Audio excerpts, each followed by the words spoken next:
What's up, guys? Oh, sorry. What's up? We're on. We're live. Yeah, we're live. All right. What's up, guys? No more I'm secret gonna go ahead names. and sort your name tags. But while I do that, let's go ahead and do some intros. Middleamerican, you want to let people know what you're all about, where to find you, and all that shit? Hi, I'm Middleamerican. I stream here on Twitch. Been streaming since July. Constitutional conservative. Sometimes Trump supporter. Probably more than not. Definitely right now, MAGA 2020. We'll see. I stream every night, 10 Central. Usually about 2 hours. Usually a little bit longer than that. But yeah, that's me. Hell yeah. Wes, go ahead and introduce yourself. I'm the most politically intelligent man here, and I just came to debase everyone and all their stupid opinions, obviously. That's why I brought you here, my dude. Like I said, we need that wild card. So and a pretty face always helps. So yeah. Bastiat, get drunk and make fun of everyone. Bastiat, you want to go ahead and introduce yourself? Sure. Thanks for having me here, MindWaves. It's always a pleasure. My name is Bastiat. I stream here on Twitch by night and by day. I work as a corporate attorney in fossil fuels. So here on Twitch, we talk about law and politics. I like to shill my neoliberalism and my fossil fuel takes. But generally, we have a good time talking about all kinds of good stuff. We do call-ins and political talk and occasionally all kinds of other fun stuff too. So be great to have you here to join us sometimes. We talk about all that. And of course, we cover elections from around the world as well. We covered the exotic places like Botswana, Oman, and tonight Mississippi. So a whole lot of fun doing a whole lot of good stuff on our channel. See, it's really cool to see you make an appearance change for once. Like, you know, it's a really big day for you. Every time it's the suit and a tie, but now it's an orange tie instead of red. Yes. So that's moving on up in the world, That's true. Well, as we grow, we got to diversify. The shirt's blue too, so it's big changes all around. Thanks for noticing. Holy smokes! Is that a cardigan behind you? This guy's out of line. A little bit, yeah. It's good to have you here, Bastiat, as always. You've become a sort of regular, so hell yeah. Thanks, buddy. PIGPUNCHER, go ahead. I've had you on the show before a long time ago, and it's good to have you here returning. Let the people know where to find you, what you do, and all that shit. Yeah, my name is PIGPUNCHER. I've been doing streaming and YouTube for about 8 months now, at least seriously as my job. The name is not about punching cops. It's a Minecraft reference. Just thought I'd clear that up.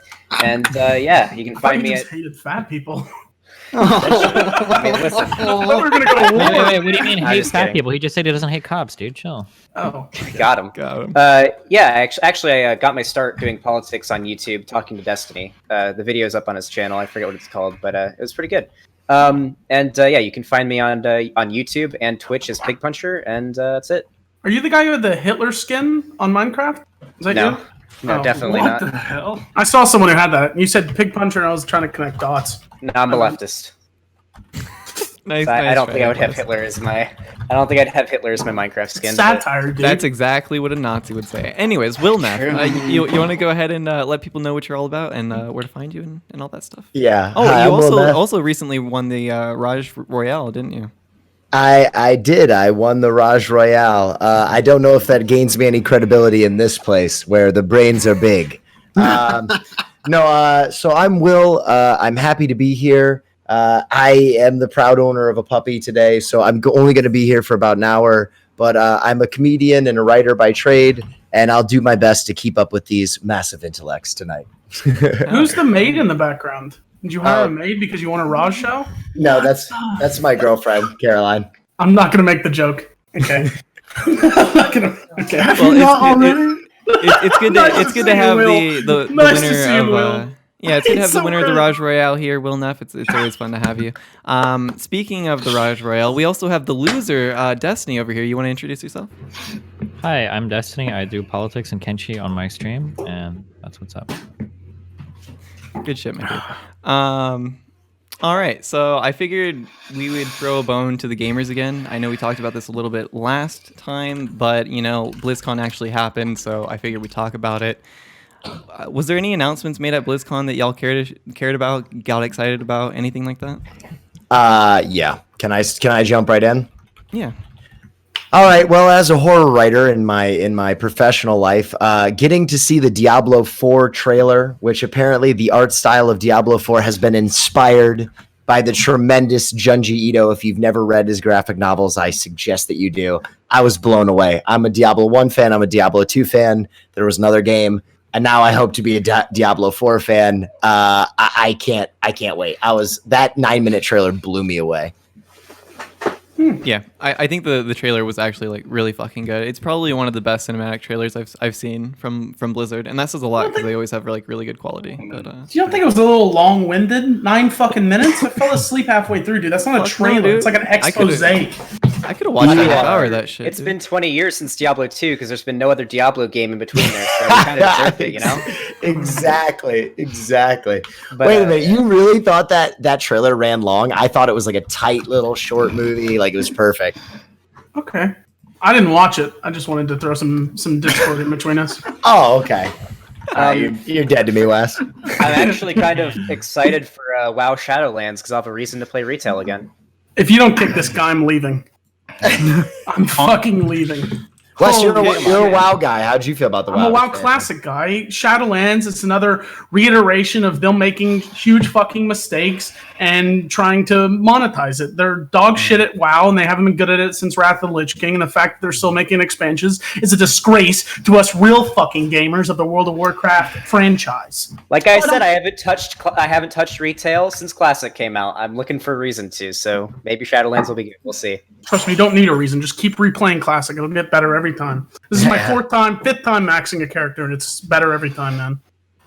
I'll keep at it. I don't know. I don't know how I feel about the lore direction of fucking Shadowlands. I'm kind of tired of Sylvanas. She needs to be killed off already. She's way such too an OP for no bitch, good reason. Dude. Exactly. She's like, oh, women, rise up. Just suddenly she goes from a character who's equal in power to so many others to being the god of fucking power, and she's better than everyone. She can rip open a gate to fucking hell. No, dude, she's just the queen of the damned. She doesn't have control over life and death. Fuck off.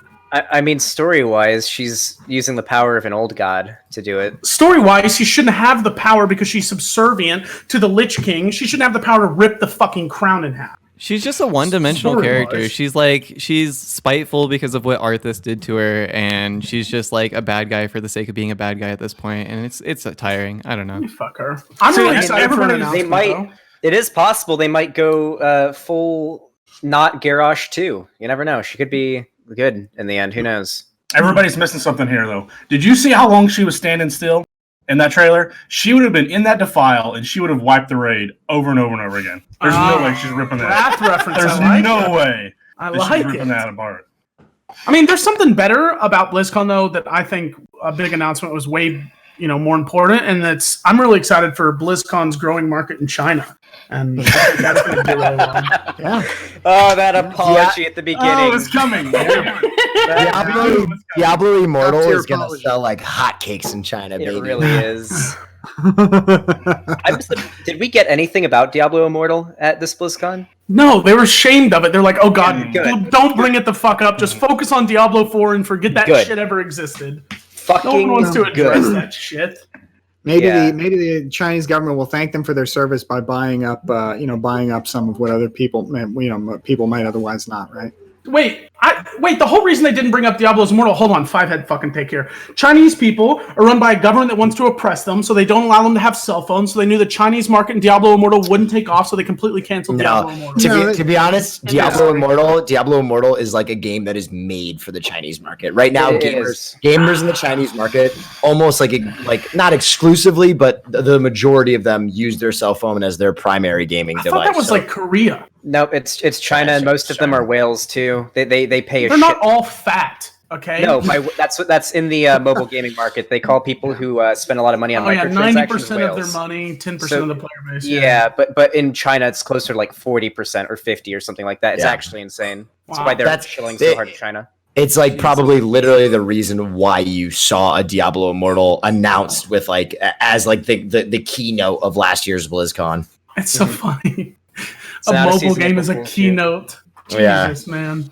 Do any of us actually give a shit about Overwatch 2? Like, I really don't get this. I'm never playing Overwatch again. I played it for 5 minutes, and this one fucking what's he called? The guy that does the meteor strike thing kept like focusing me like 3 games in a row. No clue. So I literally closed my eyes and in my nightmares I hear meteor strike, and I'm never playing that game again. The black dude with the massive fist, Doomfist. Yeah, Doomfist. Oh, yeah. Doomfist. Yeah, Yeah, fuck fuck that, off. dude. Yeah. I'm never it's playing again. Never. I think it's a strange move to make Overwatch 2 because to me Overwatch feels like an MMO or not an MMO, a MOBA, Like a right? MOBA, yeah.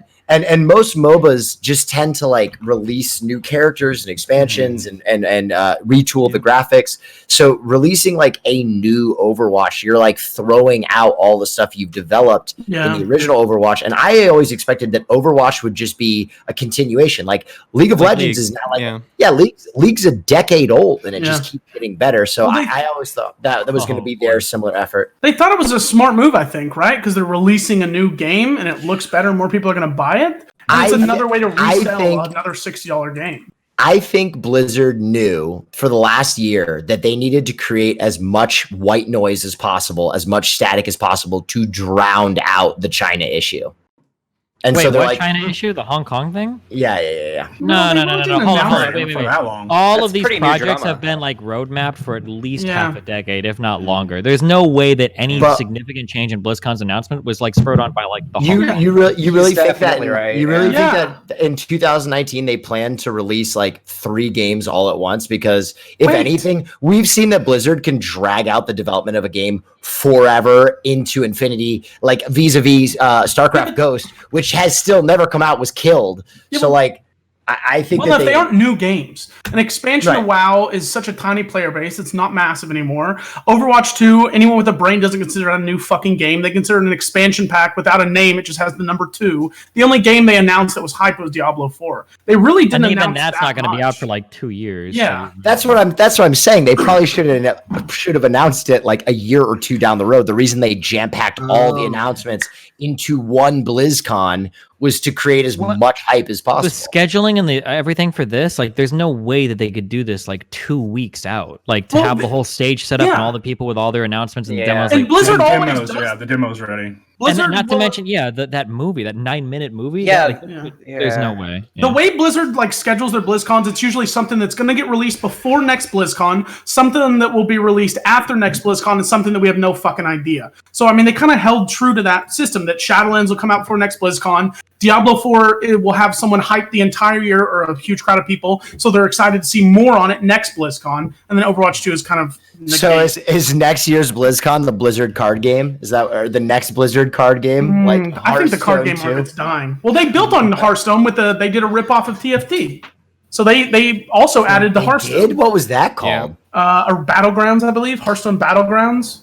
Yep. So after all the other major game companies released TFTs, arguably better than the ones they started with, now Blizzard's like, yeah, I guess we'll do one too, just to get our foot in the market. But it was a little too late, dude. So are we gonna see a StarCraft card game finally? Fuck no. StarCraft is a dead franchise. They already Really? canceled Can you the have some fucking StarCraft respect? project that they had. Weren't they going Sorry, to do like Destiny. a shooter? They were going to do like a shooter StarCraft game, and then like they fucking scrapped it twice now. It doesn't have the hype that it used to. It's only boomers that give a fuck about that. Diablo is shifting into boomer phase, but StarCraft is like dying boomers. When I say boomers, I mean World War II motherfucking boomers. 80-year-olds with catheters in playing on their like 1997 Windows. There's a market for We were the greatest generation, all right? So whatever, Okay, you know. If you don't believe me, Destiny, why do you no longer play StarCraft? We loved fossil fuel You and were really good at Protoss. it. It used to be great filler content. It was your whole stream, but you've given up on the game completely, have you not? Yeah, because they stopped supporting it, or not because they stopped supporting it, because other newer things have come along. Yep. AK, the game hasn't held up with time, and it's now a dead franchise. Well, I don't know if anything holds up with time if you're not like constantly updating it, right? Like I think StarCraft was the last big esport before like the concept of like an infinity game became a thing. Wait, Like, with explain Dota. WoW Classic then. What do you mean? WoW Classic, after updated, has gotten worse, and people have still clung to the Blizzard franchise for the past like up to 5 years now, hoping for a re-release of a game that's at that time 10, now 15 years old. So the franchise hasn't died, and it was the greatest iteration of an MMORPG that has been Wait, and hold will on. ever This is be. really weird. So WoW Classic didn't die as a franchise because WoW. No, World of Warcraft didn't die as a franchise, and people stuck on to the hope of WoW because as the expansions got shit, they wanted to You're saying a lot of random shit. Okay, WoW never died because WoW is constantly updated, constantly supported. Retail WoW has like a new expansion every year or two. Yeah, but it has died. Retail itself is like had declining numbers the whole time. Yeah, but the sure. franchise Because as a whole because hasn't. because it slowly declines over time. If they sure. re-released StarCraft in its first iteration, it would just flop and people would laugh their ass off. They already did that, that. and it was no, they did that, and it was actually hugely successful in Korea. They got like a fuck ton of sales for it. In Korea, now, obviously, okay. Even then, you well, can't. that's where compare them StarCraft has in always arts. been more popular, right? Yep. Because people in Korea actually play games at a high skill level. They don't just click a bunch of hotkeys like you WoW shitters do in fucking America. Okay? So yeah, it was really popular. It still continues to be fairly popular. Okay? The game is like fucking literally 20 years old. Okay, That's So, that was you can't retail compare has fallen off in time. All I was saying before was that the concept of like an infinity game, so that's when you release a game and you just upgrade it like, indefinitely. I think that started with like the era of the MOBA. Now, MMORPGs have always gotten like expansions or whatever, but the idea that you have like a static game that you just have like add characters to and continue to update, I don't think that concept has ever existed for RTS. I don't know if anybody's tried that model like they do with MOBAs or with shooters. But didn't StarCraft come out with like 3 or 4 expansions? Yeah, they had expansions, and every expansion was really successful. If you look at the average monthly users or whatever, every time. Then why did they quit on it? Because it's just not the model that they went for it. I mean, they probably could have continued to release expansions, but they just didn't want to support it. RTS has never been as popular as some of the other things. Wait, that makes no sense. MMOs have died off. Yeah, but the difference between an MMO is what is my average revenue per user for an MMO is going to be way higher because I can charge you a monthly subscription to play it. I can't do that with an RTS. Also in I have to, RTS, you're not charging for like skins and loot packages. And Yeah, shit. well, they that's not started in to WoW do that either. finally, but like, They did. but like on a retail game like StarCraft, I can get you one time with an upfront $60 or $100 if you buy collector's edition, and that's it. In order to collect more revenue from you, I have to put in a fuck ton of work to make a whole new expansion. On World of Warcraft, as long as the servers keep running, they keep farming the cash. So like the models for these two games are entirely different from how they set Destiny, up. that's completely not true. If you look at the numbers, why did they stop announcing subscription numbers? Because they let shit go on for too long. They let tiers last for many months past where they were relevant and people stopped playing.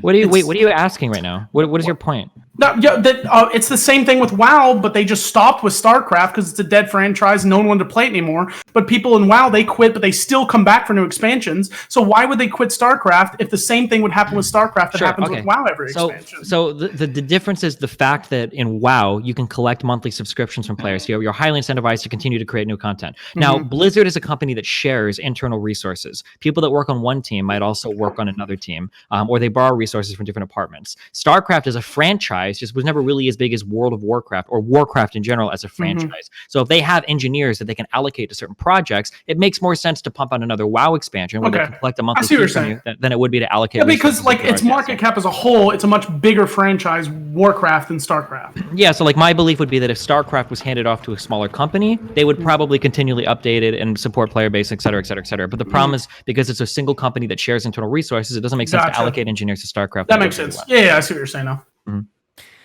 I can't wait for a smaller company to try to like make their own RTS in the spirit of StarCraft and kind of like go that route. But I doubt that'll ever fucking happen. I don't know. It'd be kind of nice, kind of like a PoE, but for Someone will. Yeah. Someone Yeah, eventually will. Do you think RTSs have just kind of fallen out of style, though? I mean, I don't know as much about games as you folks do, but it seems like they're just not as popular as they used to be generally. I think RTSs are a lot less accessible than a shooter game. Shooters are very easy to pick up and understand. You move the mouse, the skill ceiling is very low. Not the skill ceiling. The skill floor, I guess, would be very high or very low, depending on how you define it. But like anybody that's played a shooter can pick up any other shooter and play it. Describing an RTS, like I can use my girlfriend example, who doesn't play games at all. If I were to put her in front of a computer, like, okay, hey, you push the mouse over the guy and click it and you shoot him. That's easy to explain. Yeah. If I wanted to even begin to explain an RTS, okay, so you make guys that mine resources. When you have enough, then you go to build a building, and that's when you make troops. Like it's way more complicated. It's a much higher barrier to entry. And I also think the that like skills shut up, transfer Wes. Shut up, incredibly well. Wes. I also think that like RTS is like much harder to understand as an esport, like from a viewer perspective, than like a shooter as well. Like you watch CS:GO, you know what's gonna fucking happen, right? Like somebody's just gonna dome shot somebody and then they're dead, right? Yeah. And although while that's true, I would argue that really there are good take, games that are- MindWaves. I would argue that there are games that are immensely popular as esports that I don't think are good viewer experiences at all. Even when I was good at League, I can't follow a fucking league team fight like to save my fucking life, especially post season 6, man. When I watch like try to watch any LCS, like I see like a bunch of fucking colors flash on the screen and like the fight's over in 2 seconds, and I'm like, what the fuck just happened? I feel that way. Like I feel that way the same about Dota as well. Like I play a decent amount of MOBA, but when I watch like Dota team fights, I don't know what the fuck is going on, but somehow these games are like immensely popular. So even if they're not really like the greatest viewership experience, it seems like there are enough people that play that it like carries the esport. Yeah. I think if you wanted RTSs to come back as an esport, there could probably be some sort of new one that comes out that brings a lot of the old school RTS players back. Newer graphics, a game company that's willing, or a development company that's willing to keep it up to date and keep it interesting.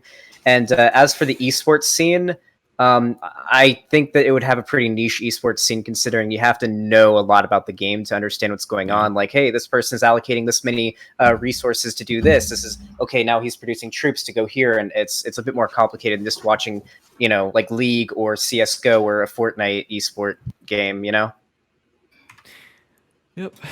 Definitely. So moving on from like the announcements and like the games and shit, how do we? Because obviously J. Allen Brack opened up like BlizzCon, like apologizing for like the Hong Kong shit, or well, I guess their reaction and statement on the issue. How did we feel about the statement that was made? Was it a good statement? Yeah.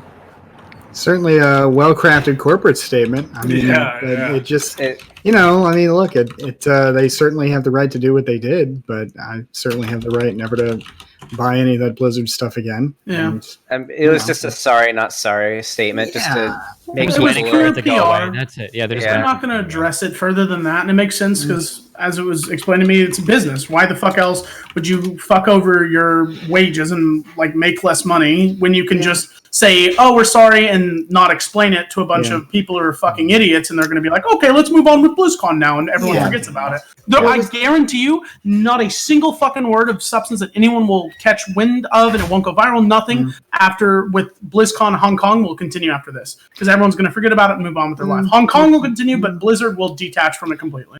You're probably right, but what was disappointing about that statement was the way he talked, especially disappointing, because again, I totally understand not wanting to deal with it because again, you're focused on money, understandably enough, your business, but the way he kept talking about, we believe in free expression, we believe in free speech. That's why we don't punish people for their private social media activity, because we champion free speech. And it's just like, why bother with that nonsense? You don't. And that's okay, but you don't. Well, wait, what do you mean? There's 100% reason why they bother with it is because they're going to make sure that they have a good name and people are going to realize what they said and they're not going to look deeper into it and realize it was complete bullshit and then actually address the issues that were brought up from their actions, and they're going to forget about it and move on. No. What I mean is, why bother trying to talk about your free speech credentials? Like you obviously don't care about that. Yeah, it's completely weightless. So just talking out of their ass. No. It was just sort of like, hey, shut up about it. Let's just enjoy BlizzCon. They just wanted nobody to start shit. I think the best was when the protester came up during the Q&A part, and the guy they had running the mic was like, okay, very nice. Sounds good to me. Thank you so much. Thank you for your input. Very good. I was surprised by that. Do you think that guy's going to get fucked over because he promoted it by saying sounds good to me? Yeah, he probably knew exactly what to say in advance. That's really? exactly You think what they Blizzard told him would say that? Because it's promoting what he's saying. He's like, sounds good to me. Like, I agree. Do you guys think that he made a statement in, I think, a PC Games interview after the fact, or after the apology, where he said, the reason we took this action against the people, we fired them and so on, was because it was a content neutral reason. It wasn't because of the Hong Kong issue. It was because they brought up a political issue in a form where it doesn't belong, right? Now, I tend to agree, but I want to ask, I'm sure now going forward that's their policy, but do you think if it had been maybe a more American type political topic, one that was not, related to China, that they would have reacted the same way? Do you think that was an honest statement on his part? It all depends what helps them make more money. Mm-hmm. That's all it comes down to. I made this take the other day. So recently they Hearthstone had a tournament and a woman won, and she made a statement about how you shouldn't let gender define you and stuff like that. You should rise above it and blah blah blah blah blah. Which in and of itself is a political statement, right? You're talking about like the discrepancies between gender in like esports and blah blah blah blah blah. So it's like, and they fully endorse that. So and that's a political statement. So it's like basically they only give a shit about political statements that they don't agree agree with, or that affects their bottom dollar, right? There you go. Bottom dollar is the key. They don't give a fuck if they agree with it or Yeah. not. It's whether or not it affects the bottom line. That's actually good optics for them, having a female win the tournament and talk about how women stuff Of like course it is. They were probably thrilled that she won. Because not only it takes attention away from all the bad PR, but it just promotes this huge narrative of good PR. It's like, yeah, women can do anything. Don't let your gender define you. They were amazing for Blizzard. They were thrilled, but the whole time they were praying that she didn't say "revolution of our times." They would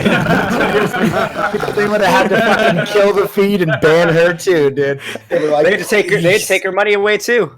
Yeah, dude. They'd go from being like woman power to your prize money's gone. Yeah, but they would have used the same participating in excuse, the dude. tournament I bet they would have used the same excuse. Whether or not they would be like, "Listen, it was a political statement about women. Our hands are tied here, guys." Yeah. Solidarity. Well, speaking about like women in esports, like how do we feel about how like little there is in esports? Like, and like how could we like fix that problem? It's pretty Or do simple. we even perceive it to be a problem? Oh, sorry. Yeah. So I think it's probably going to change a lot as gaming becomes more inclusive to women as time passes.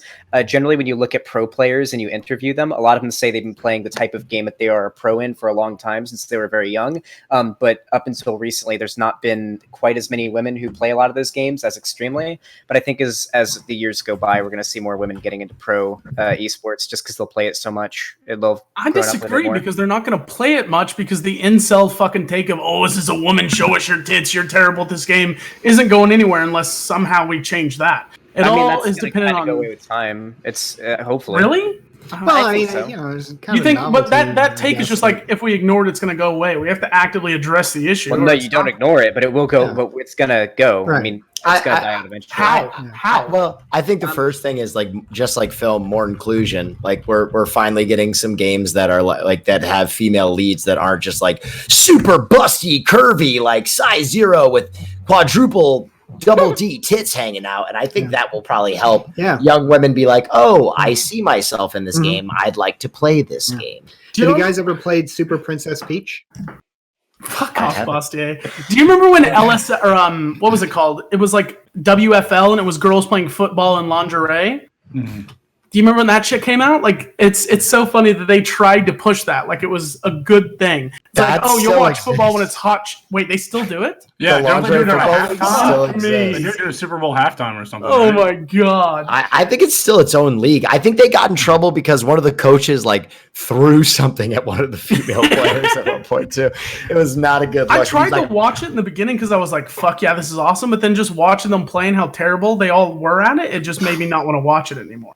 Like I haven't watched in years. Maybe they actually have good players now and like reputable teams. But then I feel like it's devaluing their whole message of, if that is the message, of women can do it as well. If you're just going to sexualize them and put them in lingerie the whole time, which is like completely opposite of what we want to do to like allow women in esports, right?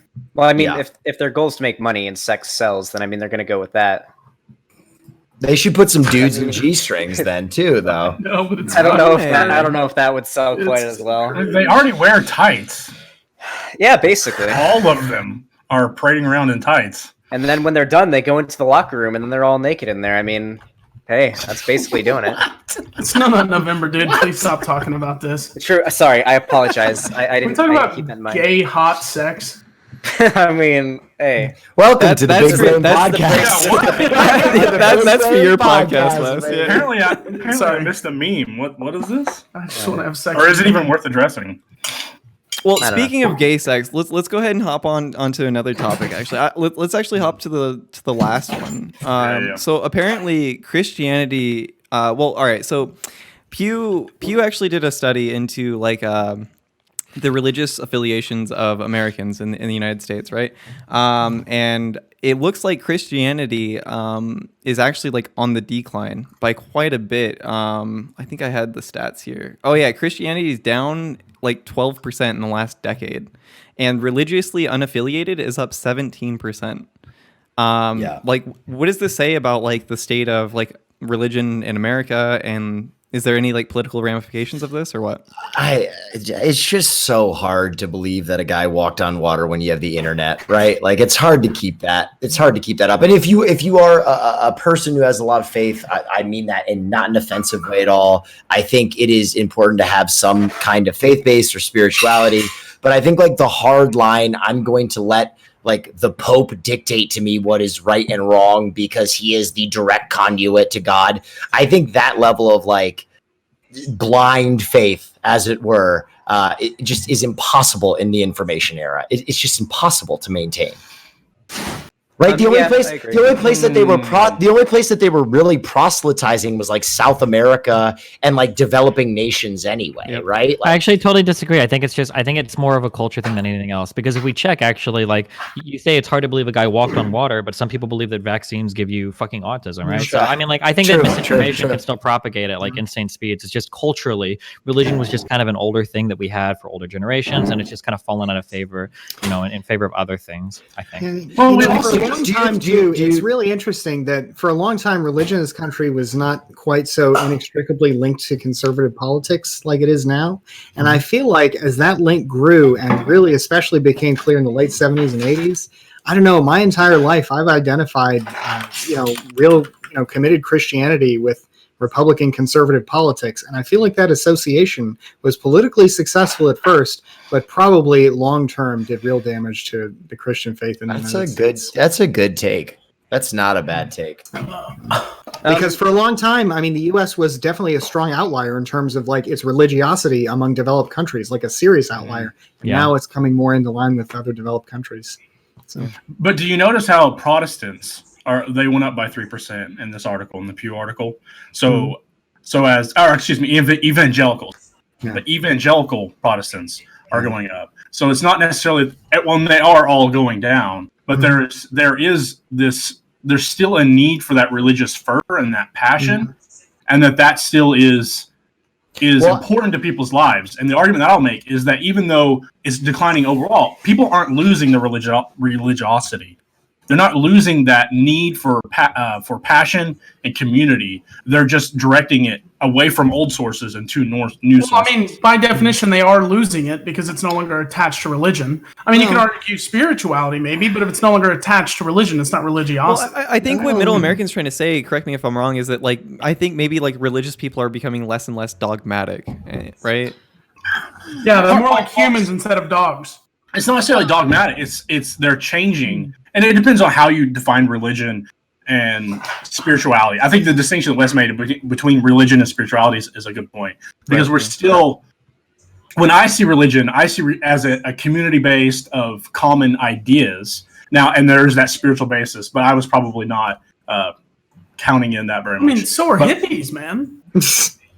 But exactly. They use a common, not necessarily specifically, but there are political movements, which is kind of the undergirth of my point, that use this passion that is innate in humans. Really? This passion as a mechanism for community building, and then they build an ideology or a belief system off of that passion. Well, those dude. Actually, Middle American, I think, I've heard some people say that, like, with the decline of religion, that religiosity or that fervor you described, maybe it's not in religion anymore, but it goes into things like, say, politics, which has gotten a lot more fevered over the last, say, 20 years. Oh, yeah. Did you say religion is political? Because no. A little different. What I'm saying is, I wish I could quote who said this, but basically their theory was, as Western society, or at least as the United States gets less religious, politics will take on more religious kind of fervor to it. That's where people will challenge that kind of impetus. Or isn't that human nature?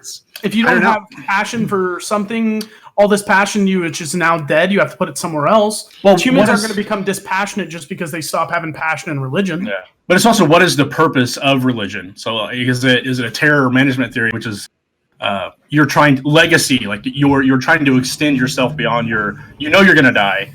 And because you know you're going to die, you have to find a solution for that death. And then for a long time, it's been religion. Any kind of mysticism, we don't understand what it is. We attribute that to mysticism. Well, now, like Neff said earlier, because of the information age, it's becoming more and more unrealistic to say, oh, well, it's that mysticism that has the future. Yeah. It's easier to say the state or there's a government or this political movement is the way I can devote my legacy, and that as long as that movement carries on, then I carry on. Then I can propagate my ideas. Mysticism is a great point, because where it comes from my past and all of my community's past that I've seen going the same way I have, you use religion as a scapegoat to answer questions you don't have the answer to. And then over time, once you get more answers, once you start to talk to people who can explain these things, and the answer you're given is no longer have hope, have faith, then you stop having like absolute devotion to the faith because it's not needed as much.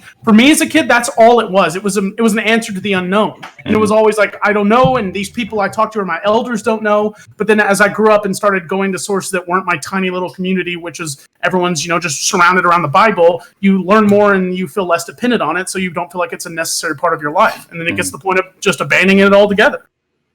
So I think one thing that's really important that is hard for a lot of people because I don't think of these separate things, but like religion and theology, I think, are two things that we can look at very separately.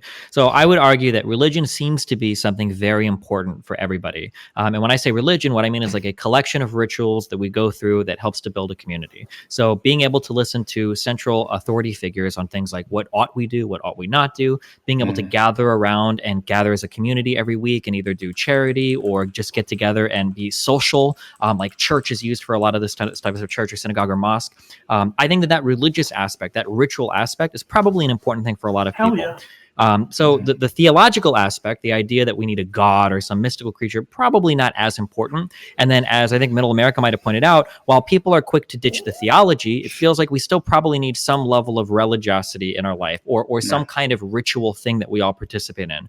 For some people that's Boy Scouts. For other people that's any other type of collection of events. Saying the N-word in private. Yeah, saying the N-word in private can be a ritual that we all go through. These kinds of things.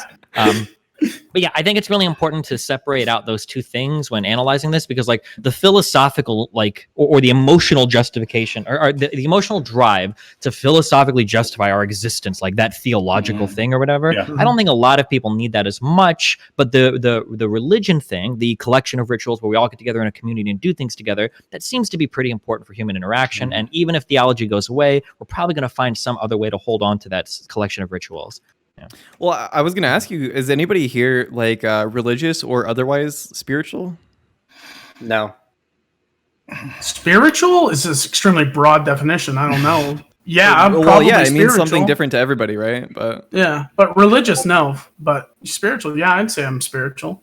I'm probably agnostic. I was very religious growing up, and I'm agnostic now. I'm coming back to maybe broaden my definition of what God is. Okay. And that instead of it being a anthropomorphized version of the rules of man or the way the universe works. I mean, this might be a little bit too esoteric for this, but yeah, so that it is the rules itself, that it is, we give it just like the Greeks and the Romans gave their gods human emotions. Right. We give these rules of the universe, if you want to call them that, those same features, so that they make sense, and really to justify why the world is cruel or unfair. Give me an example. What do you mean rules of the universe?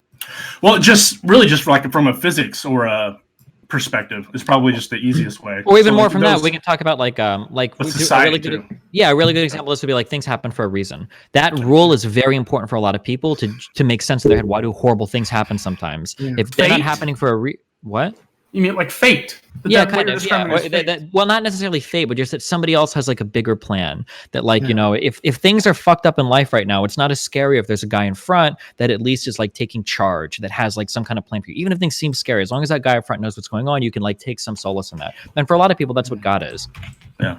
But that just seems like a pussy way to say I don't have a ascribed religion, and I just think there's a higher power. Because I used to claim agnosticism.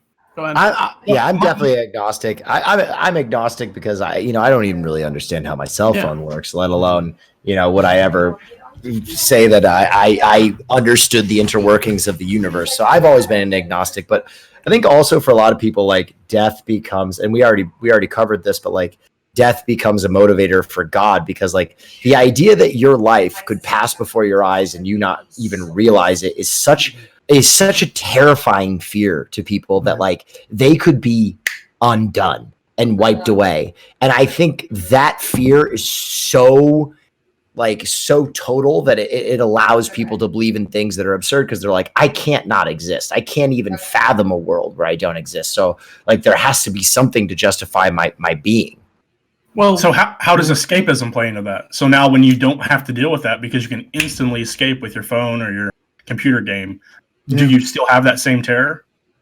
I mean, yeah, like that's why we all have insomnia, right? That's the reason that I'll try and sleep for 10 minutes and then watch 3 episodes of fucking Gumball on my phone, because I don't want to deal with the fact that my life is ticking like the sands through an hourglass, and one day no one will remember my name, and there will be a day that comes when someone says my name for the last time, right? That is fucking terrifying. Shouldn't that just give you the motivation, the determination to do something in your life that makes people remember you, instead of this like bullshit view of like, oh, it's all gonna end, so I need to fill my life with shit to make me forget how finite life is? That seems like such a bullshit take to me.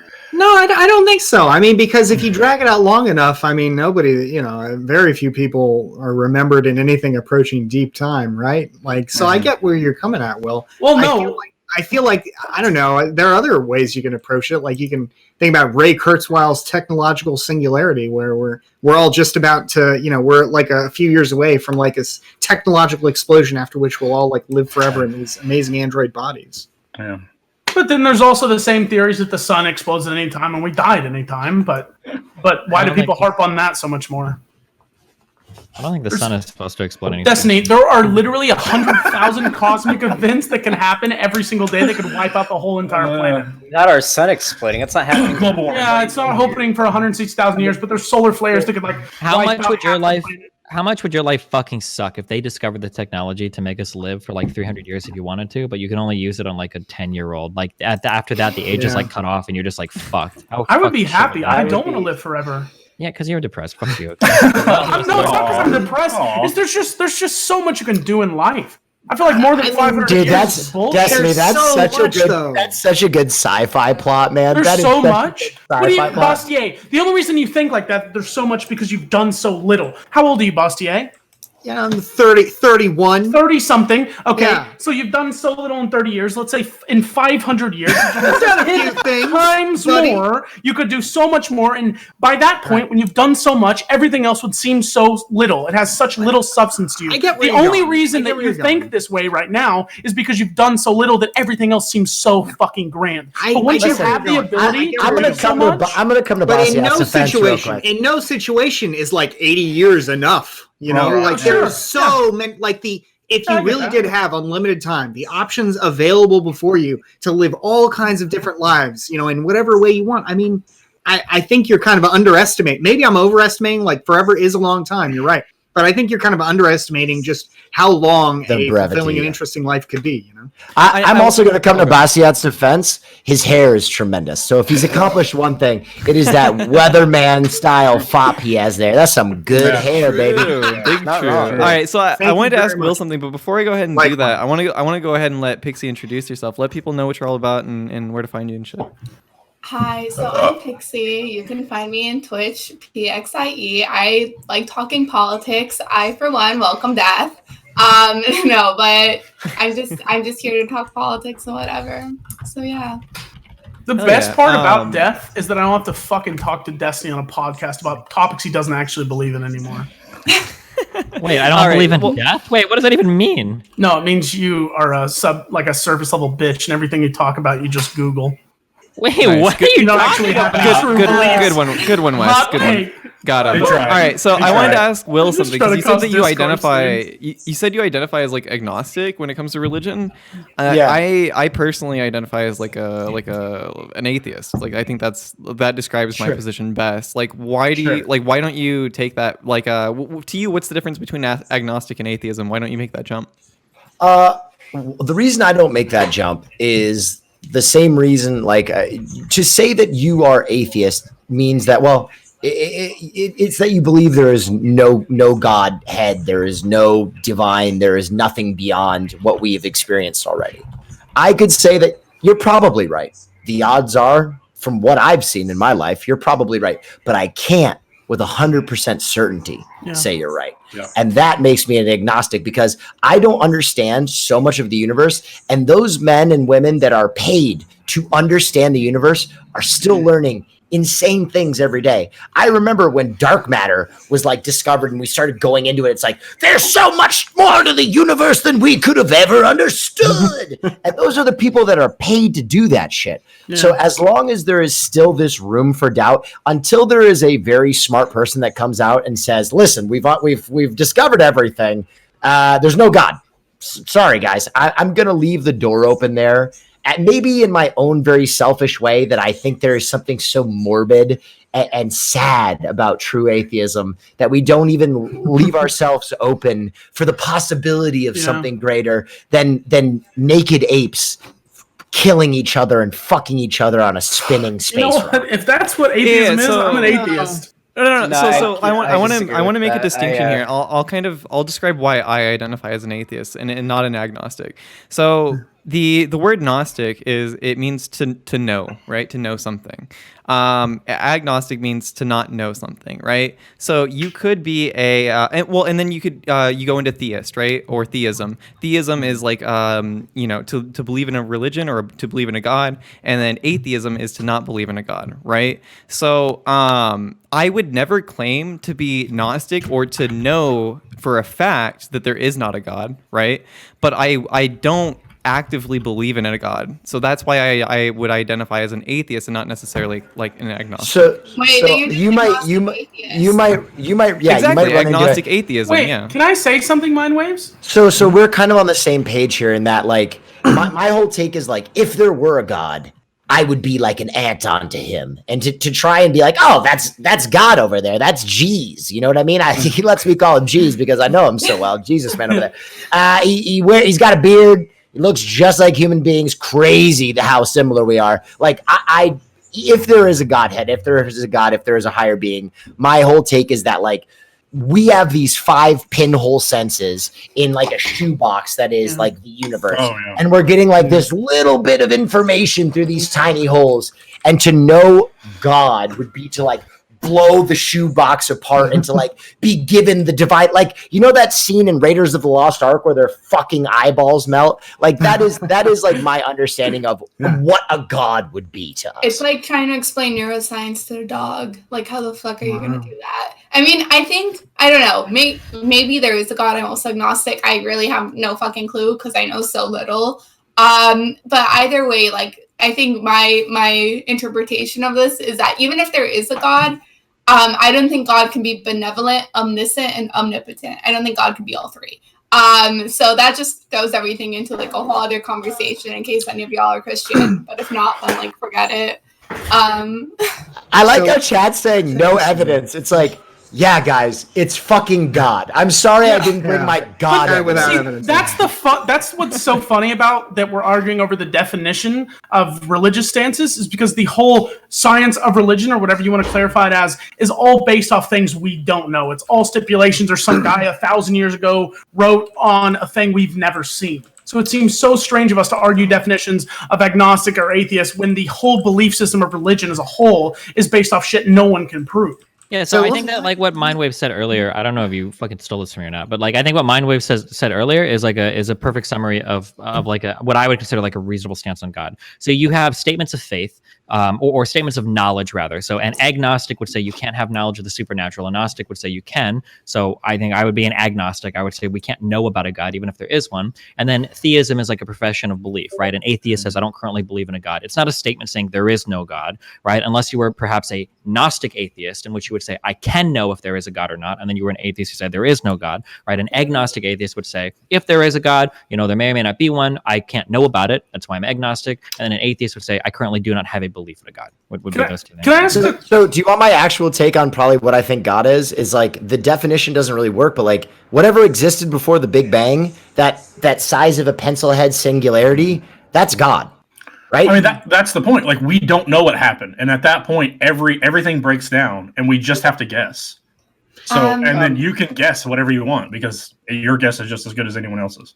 You know, I know there's a lot of. Oh, sorry, go on, Pxie. I was just gonna say, like, interesting tidbit. Do you guys know who Thomas Aquinas is? Aquinas, I can never pronounce his name. Yeah. Yeah. So like, Love that guy. Yeah, Fuck off. when he's talking about like God in his Summa Theologiae or whatever, he's actually like the actual translation translates to something like Zeta or Delta or whatever because God already has like such a strong connotation, right? Of like, oh, we gave him like these like personal characteristics and these things like that. When in reality, he's just trying to like speak of like kind of like the first mover or whatever, right? Which would be like the first, like what came before the Big Bang or like the first like existential being or shit like that, you know? So just a fun little tidbit. I'm assuming that was the you most sad thing I've ever heard. You define God as the one who created all, Will? So creation is like that's like a tough term to define because like creation implies that there was like some kind of intent or intelligence. Okay. God might not even have cognition. Like, what about the one who just caused it?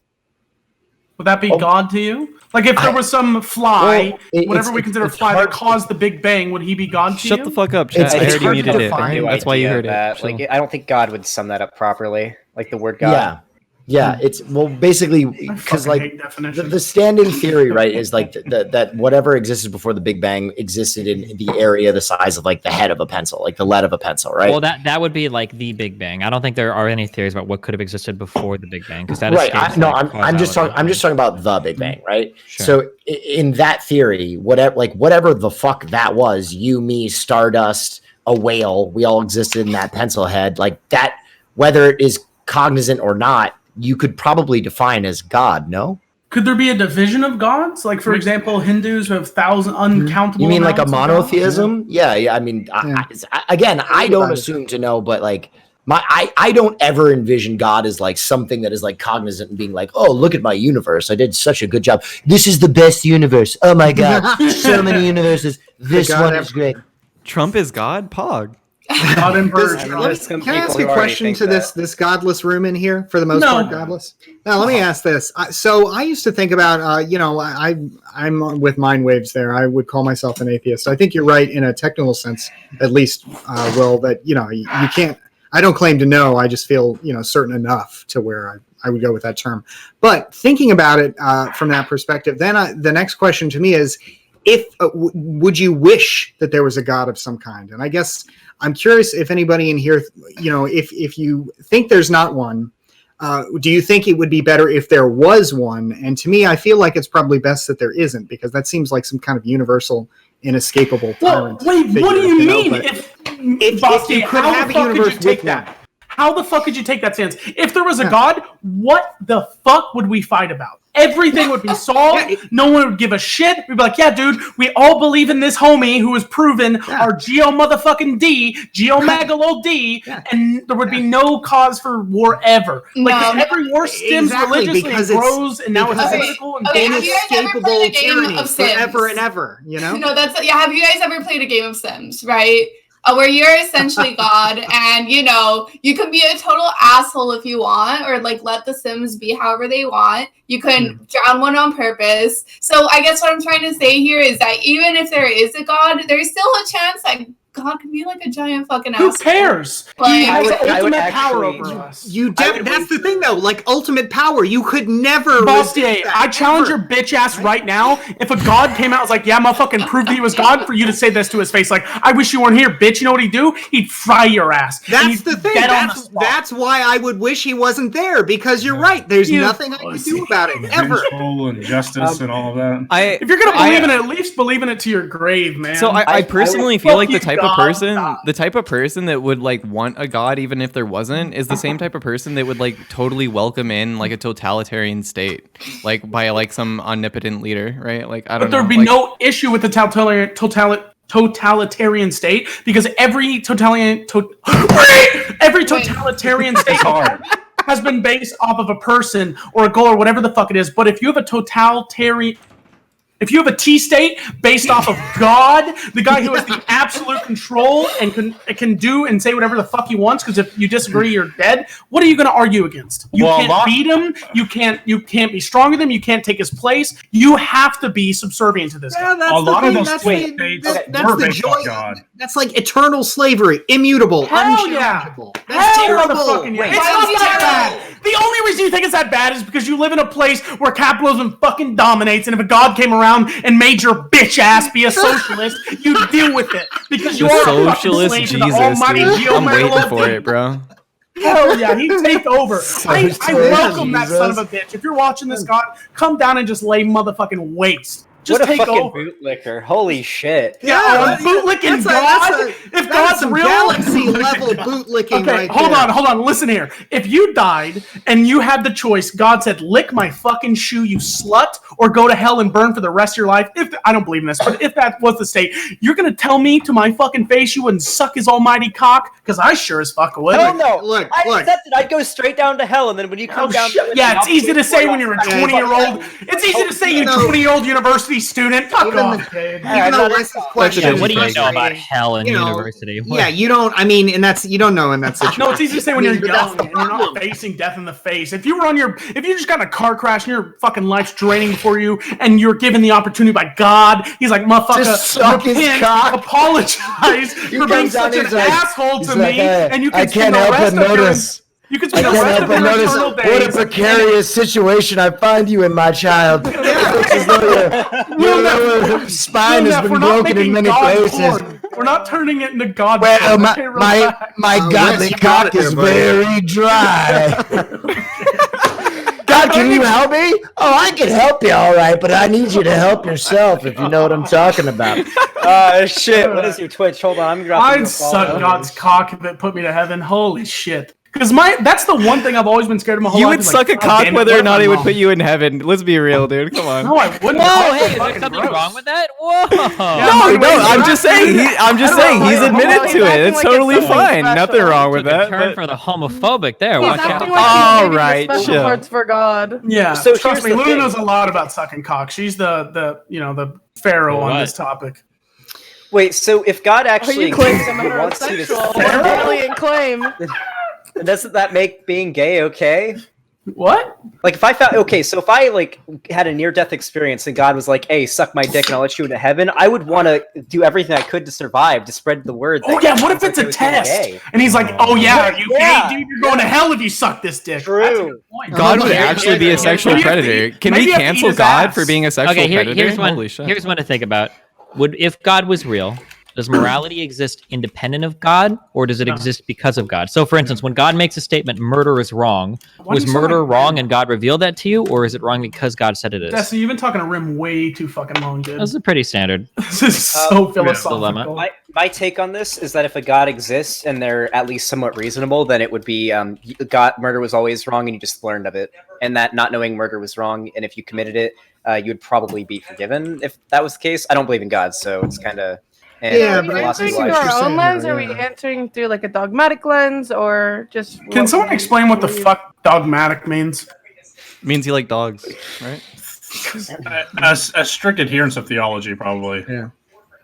Does dogma have to necessarily be theological? It might be. I'm not sure. Well, No, I mean, it can be. Isn't dogma just a set of It's the beliefs? script. It's Yeah, a learning. It's like you believe in scripted something beliefs. like very strongly, kind of like you're Yeah. dogmatic, like you're Okay. very much aligned to some Yeah, principle, yeah. like That's what I saying. thought, but I don't know why we're putting it religiously, because Well, because we're having a Out of my theological answer. conversation, so Yeah. probably. Luna, I'm gonna go out on a limb and say, like, do you identify as like an agnostic or an atheist or something like that, or what?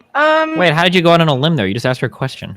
Well, I mean, I'm kind question of to a assuming, woman. right? I'm assuming that she's not religious, right? I don't think that Luna's like the I religious think we've type. talked right? about this before off of the podcast, but I'm like, I guess mostly questioning. So maybe like I would align most with agnostic, but I have a robust religious background in my like life experience, but I don't necessarily align with that today. So yeah. Yeah, I feel you on that. Well, speaking about God, let's talk about social media. So The real Your God. transitions are next level. Wow. Yeah. I dude, know, dude. holy My shit. segues are That was good. Yeah. So recently, Twitter made a decision to not allow political ads on their platform. This is directly opposed to Facebook's recent decision. We can kind of talk more about Facebook. To highlight Breitbart. Breitbart, yeah. All right. That's pretty yikes. But Fuck. There was a huge post that Jack posted, kind of explaining that shit. I'm assuming you guys saw it. How do we feel about this decision? Who? Jack is like the Twitter guy. Yeah. Well, I mean, it sounds like what the end result will be is that it would privilege incumbent views. I don't know that it would really make the platform any more honest at all. I don't think it makes it any more fair, really, because again, you're equalizing things in terms of money, but you're just giving a stronger advantage to people who already have strong Twitter platforms. So I don't know. I mean, it seems like it narrows the range of speech for people with new ideas who've managed to raise some funds, to talk about them. I have a question. How are they going to limit political ads when the best political ads on Twitter is someone endorsing a politician on Twitter, which they can probably still pay for? How the fuck are you going to stop like important Twitter people from being like, I feel the burn? It's only paid political ads. No. What you just said about paid, that can't be hidden. I'm pretty sure the FEC would require you to file that you're paying somebody for a political ad. Now, a super PAC might be able to pay for stuff like that and kind of like tumble it, and you wouldn't really know as well. But wait, Destiny, what if someone made a really large political statement, like let's say someone dropped out of the race and endorsed someone and then paid Twitter to promote it? Would that be against the rules? I'm guessing Twitter probably won't be taking paid promotions about political topics. Although what political topics mean, God knows what. That's the thing. Is the whole biggest issue here is how they clarify and define it. Yeah.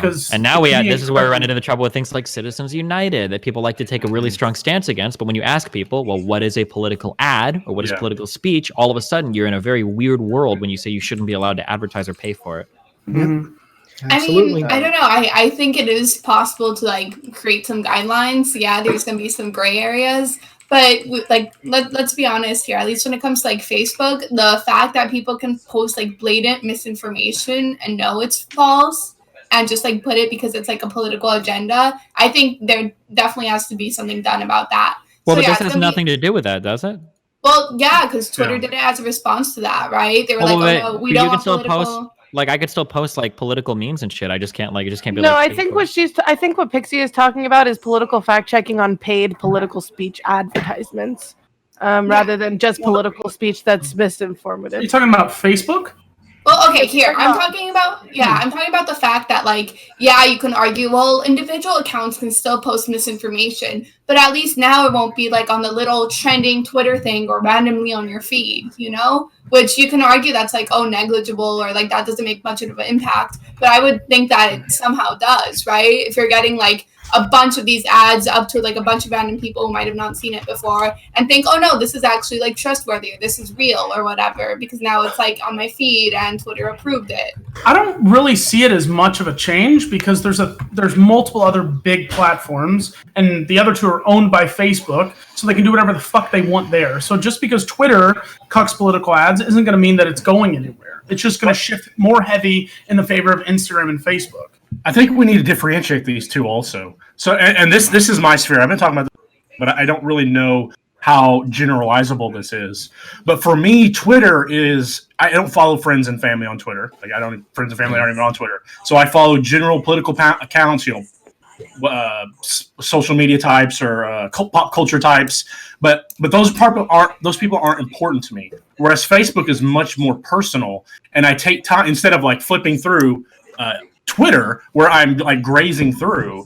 On Facebook, I'm reading posts more. So an ad on Facebook might have, and we have to talk, why I bring this up is the efficacy of ads. So on Facebook, I'm spending more time reading posts. So it'd be easier for me to like, oh, here's a post, a paid post, and I'm going to spend more time reading it because that's my habit on Facebook. This is anecdotal because it's just you. I know. So yeah. So is Twitter, is that the way people treat Twitter? Or is people deep diving on every 240 character tweet? The only way you can study this is based off user hours per platform.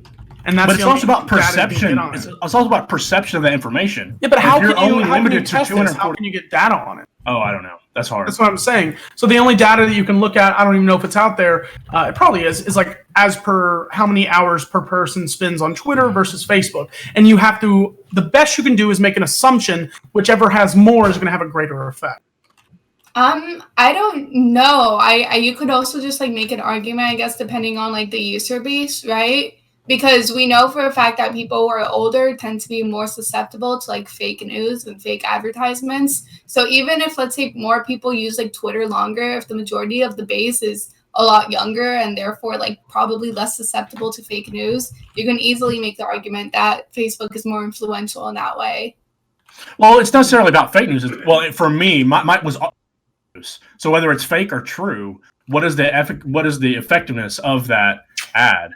And I think your age, like I think that's a good point. That the old, especially, I mean, Facebook is an older crowd now, and Twitter. I don't know do we know the average user age of Twitter? Like, is that?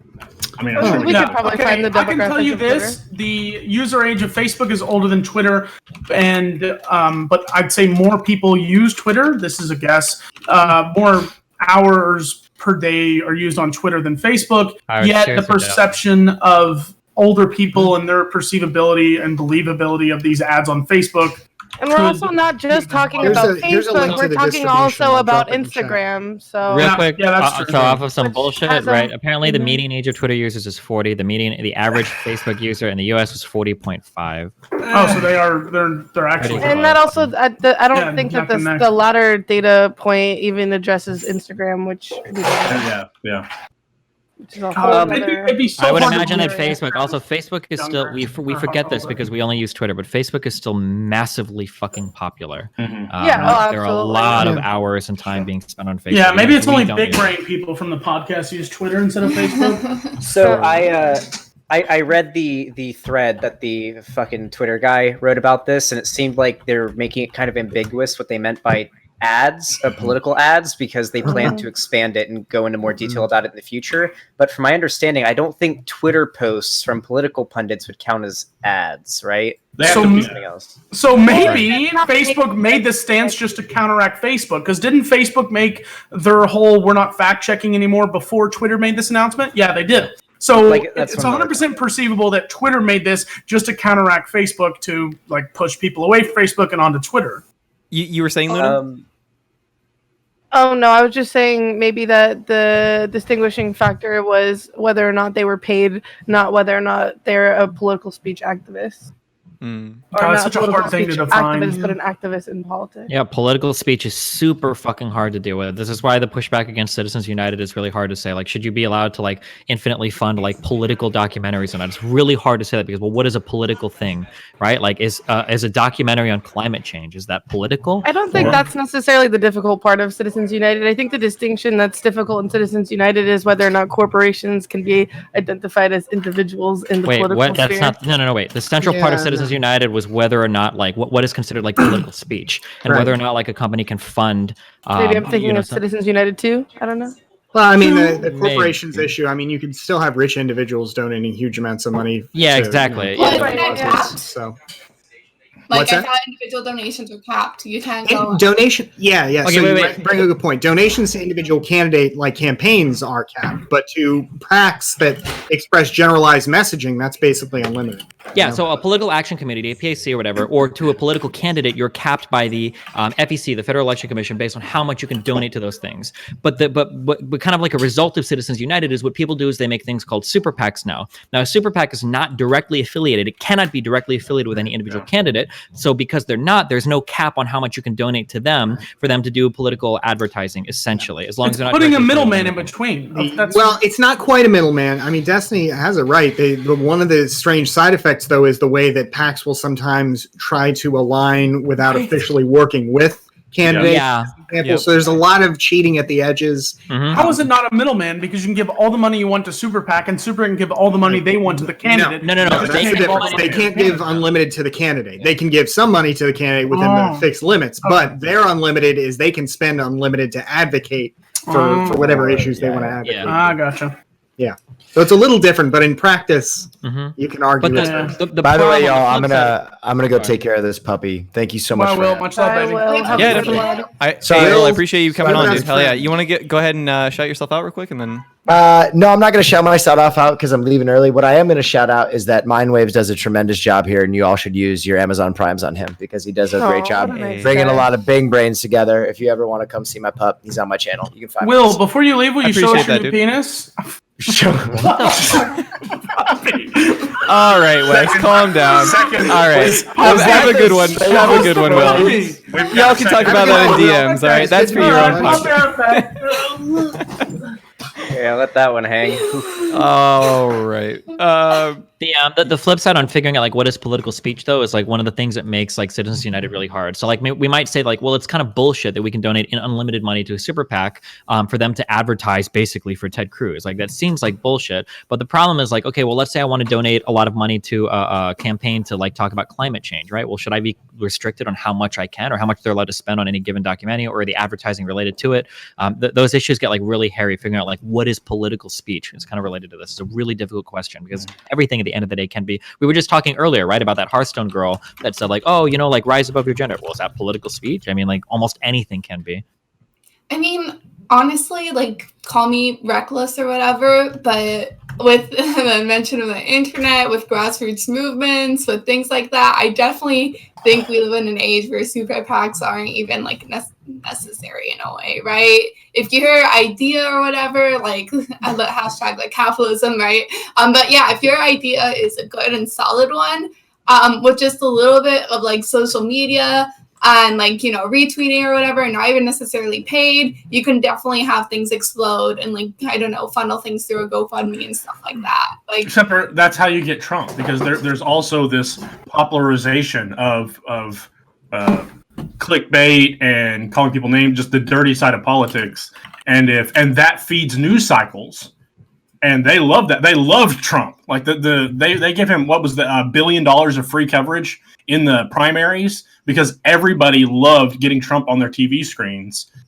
And how do you? That's the message that's getting out. So if you have a good message you believe is good, you believe is just and right, and that everybody would agree with it, the media is complicit in this cycle of not giving good ideas, but giving the ideas that are scandalous, or giving the ideas that will focus the eyeballs more than the mind. Not to derail, but thanks, Bastiat, for the 5 gifted subs, by the way. I appreciate everybody, that. Will's totally right. You're doing a great podcast, MindWave, so I hope everybody subscribes. Thank you. All right. Yeah. I fucking hate this podcast. Yeah, well, fuck you guys. Just return your love, Mr. Well, Are you in a real political podcast? Yeah. All right. All right. Don't pretend like you're not trying to be this podcast, Wes. All right, chill. So I totally want to be a bunch of old men talking about shit they don't really know about. Hell who have no brother. control over the world, and they just want Let's to talk shift about from it. Twitter and let's talk more about Facebook and their decision to actually endorse Breitbart and put them as part of their Facebook news tab. What kind of they're message being does- honest now. I mean, hey, they're just embracing their demographic. Hey, most of the people who use Facebook are boomers on the right. Like, they're just owning up to it now. Like, fuck, I'm not surprised. The only reason this happened is because Richard Lewis is going back to Breitbart, and he just wants to push it so he can gain some more fucking Twitter followers. All right, it's nothing more than that. I love Breitbart. Who's Richard Lewis? You like exactly who? Wait, you love Breitbart? Like I look at Breitbart every day, dude. Holy shit! Oh boy. What do you think about people who aren't white? What? I reject your premise, dude. No, I read every day. Like, people come on stream. I look at Breitbart. I look at Vox. I watch an Examiner. Like, I think if you're getting your news from one source, it doesn't matter what that one source is. You're wrong. You're doing it wrong. You're getting bad information. I agree, but there are sources that aren't hatefully biased. There might be bias in news. Well, give me an article. So show me that's hatefully biased. Give me some articles by Breitbart that are hatefully biased. Yeah, you're right. Let me do that right now. I can even be easy and say, guess what? That's shit, and we should reject it. But does that mean Wait, all the wait, information can I is actually- bad? I did a debate against a white nationalist called James Alsup a while ago, and actually I had to cite a lot of Breitbart articles, mainly because we were going to have an argument on birth control, and I knew that all of his talking points were going to be coming from there. So I actually went through a few articles on Breitbart related to birth control. I think one was even written by Milo Yiannopoulos that was actually full of an insane number of inaccuracies. I can try and find it later, but basically it like takes like one-off studies and says like, oh, if you get on the pill, you're going to grow like a fucking beard or some shit as a woman. And to build off his point, didn't the founder call it like a haven for white nationalists? Well, The guy who made the website. no, because Breitbart died 10 years ago. So you're probably talking about Bannon, who was the CEO. And It he said died, that- but you read it every day? No, the guy who made it. his name was Andrew Breitbart. Breitbart, Oh, the guy okay, I see who what founded you're the saying. site, Okay, yeah, I and see he what you're died. saying. Gotcha. You're probably talking about Steve Bannon, who said that it was an alt. I don't remember exact quote, but it was something. It was a haven for the alt right. I mean, he used the phrase alt right. But again, like I can discern information. Maybe not everyone can, but I can discern. Everyone can. I can't. I mean, I don't want to be overly generous, but I'm wearing a ramen shirt. Do you think I I'd mean, do I good with can. information? So the problem with this statement, real You're quick, on the 'cause Big Brain podcast. Of course to- you can. to Liz, kind I of- don't know what I'm doing here. to push back against this, like it can be good to Me get your neither. news from a variety of sources, much the same way that it can be good to eat like a variety of foods. Breitbart is not a good source of information ever, the same way that eating cyanide wouldn't be a good way to diversify your diet. mean, Breitbart, what if you unfortunately, wanna die, it offers Destiny? nothing in the way of like good reporting.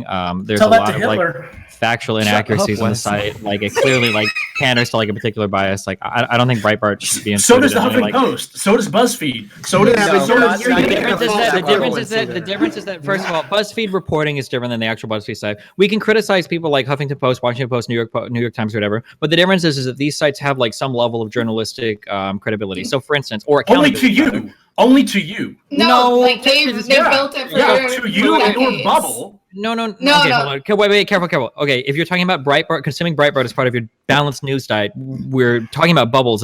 I'm not going to be the one inside of one. Okay.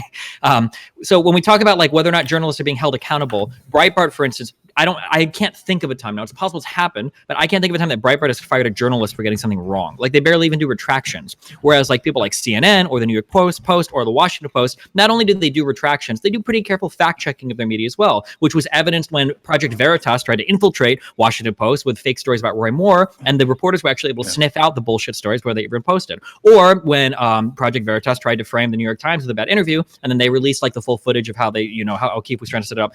We can go like through like a million examples of these. Like CNN has fired reporters for getting things wrong. Breitbart doesn't do this because they don't really care about the facts. They just push a one-sided agenda. I don't think that all news media is created equal, and just consuming a little bit of everything is a good way to do it. You have to like audit the veracity or whatever of your sources. Like you have to know that you're getting something from a good media publication, not just a different one.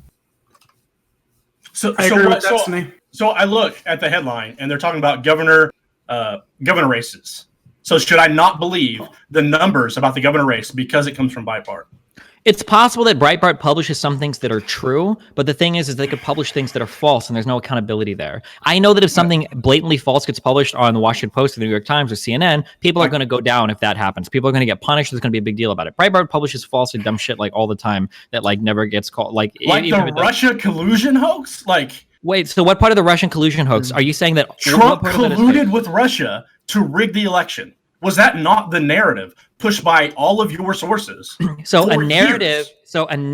and an individual fact, right, or an individual story are two entirely different things. CNN actually did get a couple things minorly wrong about that reporting. Not only were the journalists that were involved in that incorrect reporting fired, but the lead editor personally vetted every single story that was published related to Russian collusion thereafter. Now, But you realize that you were saying you were making the same argument that I'm making for Breitbart. You're saying that the narrative of Breitbart is bad, even though the individual information might be good. Oh, no. I'm not saying the narrative brand is bad. I'm saying they actually publishes misinformation. I guess like we can go later on, or maybe I need to have stories like ready, but like I know from personal experience when I did research on the stuff that they posted there related to birth control, there was just stuff that was just factually incorrect. And I'm pretty sure that we can find that. Like when you say Russian collusion stuff, I'm very curious, and I don't do this to people. I'm not going to nail you down on this, but I'm curious. Can you think of something that CNN published that was just like blatantly wrong or fabricated? Like, I don't think they did that, to my knowledge. A couple of the facts they did get wrong, journalists got fired over that shit. I can look up specifics. I don't have anything off the top of my head. Okay, yeah, that's okay. But yeah. Trust the business press, folks. They got to get things right at least some of the time. Whereas these like one-off, blogs that have kind of made it big, like Breitbart. I mean, there's nothing there. There's no accountability. Doesn't it come to the fact that you trust the ones who get it right the most? You trust them the most, and the ones who constantly have inaccuracies, you trust the least. Which is why Breitbart is held as a joke, and people, CNN, Fox, whatever, are treated as not a fucking joke. Well, I think there's a difference between an entity like, say, the Wall Street Journal, which is very transparently conservative in its editorial pages, but whose reporting I don't think you would say is generally conservative, and an entity like Breitbart, where that distinction is really not there. I don't even think it's because a lot of news sources are biased, but Breitbart comes off to me as inaccurately biased. Like they skew information to their own personal gain as a website to push the narrative they want, which is not what I see most doing. Instead, they take the information and the stats that they do like and push those so their narrative fits. Absolutely. I look at Breitbart the same way I look at Huffington. Like they have their ideology that they're looking at every article or every news story, and they're curating those news stories through that perception. Like I think they're on the same level. I have a question. Do you think Huffington Post basically doesn't fact check, or do you think that they purposely post things that they know are false or misinformative? Yes, absolutely. Like I believe, but that's part of that is how you frame an issue and what type of information you give and what type of information you leave out. Which is the same arguments that we're having against, and I guess the more specific argument is also providing information that is absolutely incorrect. Okay, because I have a hard time seeing them as equals when you have one where people, can get fired over it and have gotten fired, and the other one where nothing happens, One has specific repercussions when these negative actions happen, and the other one really doesn't. So to me, it's hard to see both of them as equally credible when one has clear consequences for their actions and the other one gets scot-free. So I'm reading right now, Breitbart editor from the New York Times says she was fired after anti-Muslim tweets. This isn't necessarily a news story. So here's a Vox. Well, this has nothing to do with being factually incorrect. This is probably pressure from advertisers, would be my guess, right? But it doesn't have to do with getting something factually incorrect, right? Who was fired that made factual inaccuracies that was fired from Breitbart? No one? Oh, that's what I'm looking for right now. It's not something I've ever looked for before. So, Destiny, who are you quoting when you were talking about people that were fired for inaccuracies? Let me see. CNN fired journalist, Russian. I think one had to do. You quoted it happened all the time, anytime something. No. I very specifically said I could think of 2 times where it happened because I don't think that CNN publishes misleading or factually incorrect information often. Okay. It's not something that on these big store. The thing is on these big journalistic outlets, you have to keep in mind that if they fuck something up, other outlets are going to be on them like fucking hawks, dude. They want to publish these stories. They hold each other accountable to some extent. But they don't go after Breitbart. Well, they hold each other accountable. Nobody goes after Breitbart because nobody cares about Breitbart. Because Breitbart isn't taken seriously as a journal outlet. They're not going to do anything. Breitbart's not going to fire anybody over it. Well, that's the whole reason this topic came up, because no one takes them seriously, and yet Facebook wants to claim them as serious. Well, yeah, because the people who do take it serious are generally those that are more likely to use Facebook. Also, I found a link. It's PolitiFact, so I don't know if you guys follow that, but or if you guys are cool with that, but it's a list of statements that Breitbart has made that are just demonstrably false, just completely untrue. PIGPUNCHER, that was so eloquently said. Well, so how do we feel about Breitbart's past association or current association right now with white supremacists and alt-right types like Milo Yiannopoulos? Oh, sorry. Wait, can you repeat the question? Sorry. Doesn't that? Well, how do we feel about Breitbart's ties with white supremacists and alt-right types like Milo Yiannopoulos? Doesn't this kind of paint them in a bad light? And then to have Facebook prop them up as a legitimate news source, isn't that in and of itself problematic? Oh yeah, it's disgusting, but that's who they cater to. A person who, most people who are reasonable and who actually care about facts and data and things like that aren't going to go to Breitbart, but if you already have some underlying biases or, discriminatory views, and you have this one, basically journalistic outlet reinforcing those views, no matter how false they are, of course you're going to go towards it. So yeah, I definitely think Facebook is in the wrong for this, but it's not a surprise when they're trying to kiss up to the conservative base right now so that they don't get broken up. Do we have a list of the other 200 that are in that news feed? Because I couldn't find it today. Like what other news publications are included in their 200 publisher license? Oh, like alongside Right, because I Breitbart, can get a you list. mean? Right. Yeah. Okay. So what are I you have trying to no find idea. another one that? Well, I'm just because there's some that I don't look at on the right, like Gateway Punch, go there because I don't like the stuff that they publish and what they choose to publish and how they choose to publish it. And a lot of people, I don't know if a lot of people, but they're one of the. I don't know. I don't even want to say That's what you're how. saying. You're trying to I don't go there. Other people, other news sources that Facebook says were okay. I don't know. that There aren't might Breitbart. be. Yeah, I would like to know. I'm trying to It's a find a huge list for fucking you right list now. of sources. Yeah, I looked. I couldn't find it. Maybe DuckDuckGo it or something because Google didn't have any. Well, DuckDuckGo is actually It's powered by don't they Google. use Google? Oh. Yeah. Oh, do they? Yeah. Somebody explain that to me. I'm a boomer. They're supposed to be like less, how do you call it, invasive, right? So how does that work if they're still being powered by Google? Well, they take Google search engines, but I think they take away some of the like hidden shadow filters that are put on. That's from what I understand. Yeah. Well, I actually kind of want to like shift away from the social media topic because I think we pretty much drained this topic. Let's talk more about the Democratic primary. I know there's some people in here I'm like itching to talk about this, probably Bastiat, when we talk about Yang. But Sure. well, shit. Saying that, do you want to just like dive into that? Because all right. So recently, 57% of Yang's potential supporters are considering Sanders, according to a recent 538 poll. The mutual interest works in the other direction too. 16% of Sanders' potential voters are eyeing Yang. How do we feel about the longevity of Yang's campaign so far and the potential to keep garnering support? Well, look, hey, let me make my little pitch for Andrew Yang here in terms of the viability of his campaign, and then we'll go from there. So I'm an Andrew Yang supporter, and right now he's polling, I think, at an average of 3, maybe 4%, depending on the poll, depending on the state. And he came from approximately 0 at the beginning of the year here. He got on the Joe Rogan podcast, and he's been growing a lot since then. I think he's banked about $11 million in the last reporting period. So his campaign, again, starting from a very low point, is growing steadily. And he's got enough money now to ensure that he'll at least make it through to the first round of primaries, So as other candidates run out of money, like Julian Castro, and start to drop out, we'll see what happens with his numbers. But I think his campaign is certainly viable. In terms of No. It's in terms of being able to get to the primaries, and in terms of slow growth. Yeah, slow growth, which is not enough. And based off those numbers, he is nowhere close to having any real chance at the primaries. And the numbers, there's still a lot of people in this field, and it's got to thin out. The 3 to 4%. Okay, so the numbers themselves speak. 56% of Yang voters side with Bernie because they understand Yang is going to lose. So the majority of Yang supporters. That doesn't. If that was their position, they wouldn't be Yang voters in the first place. No. He's called the best backup. So they're Yang voters, and they realize he has no chance. So of course they're going to side with their second best option, which is Bernie, and then Bernie, who has a real chance. That's why the numbers are 40% lower. That's where you're wrong. Hold on.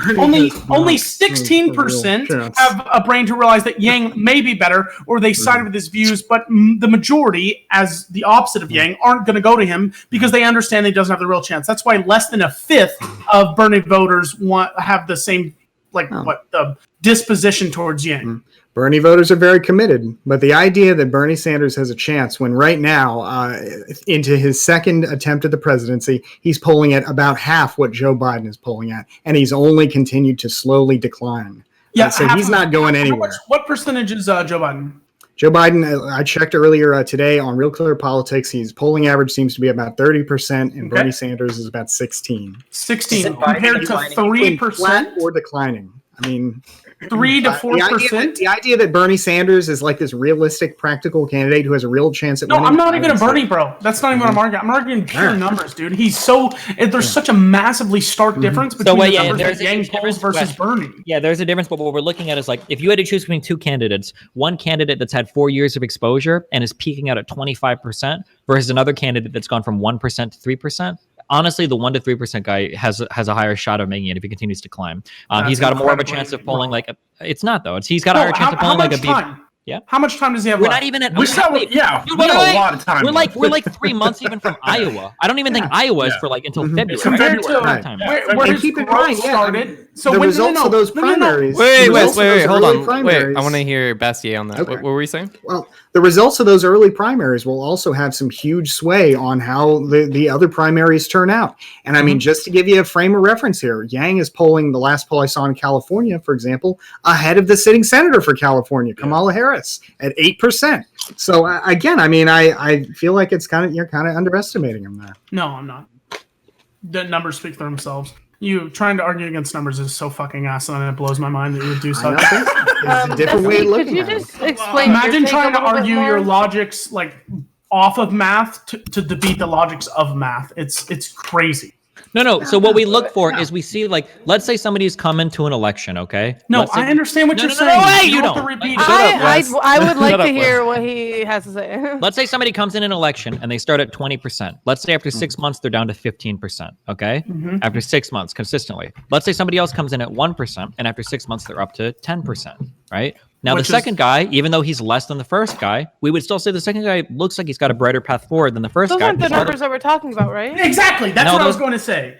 You just Okay. said 10%. Listen. I don't. Okay, I don't agree with Bastiat's allegiance to Yang. I don't know where that comes from. Yang is never making it. Okay, I love you, but I don't agree. All right, well, But if if I were to use somebody, and I hate that I can't do this now, even though I was doing this earlier with Warren, right? If we look at somebody like Bernie is never making it. He can't get past 25%. He can't. True. He came in at 20 points. He had a whole election cycle to do it. He hasn't climbed at all. He's completely stagnated. That campaign is going nowhere.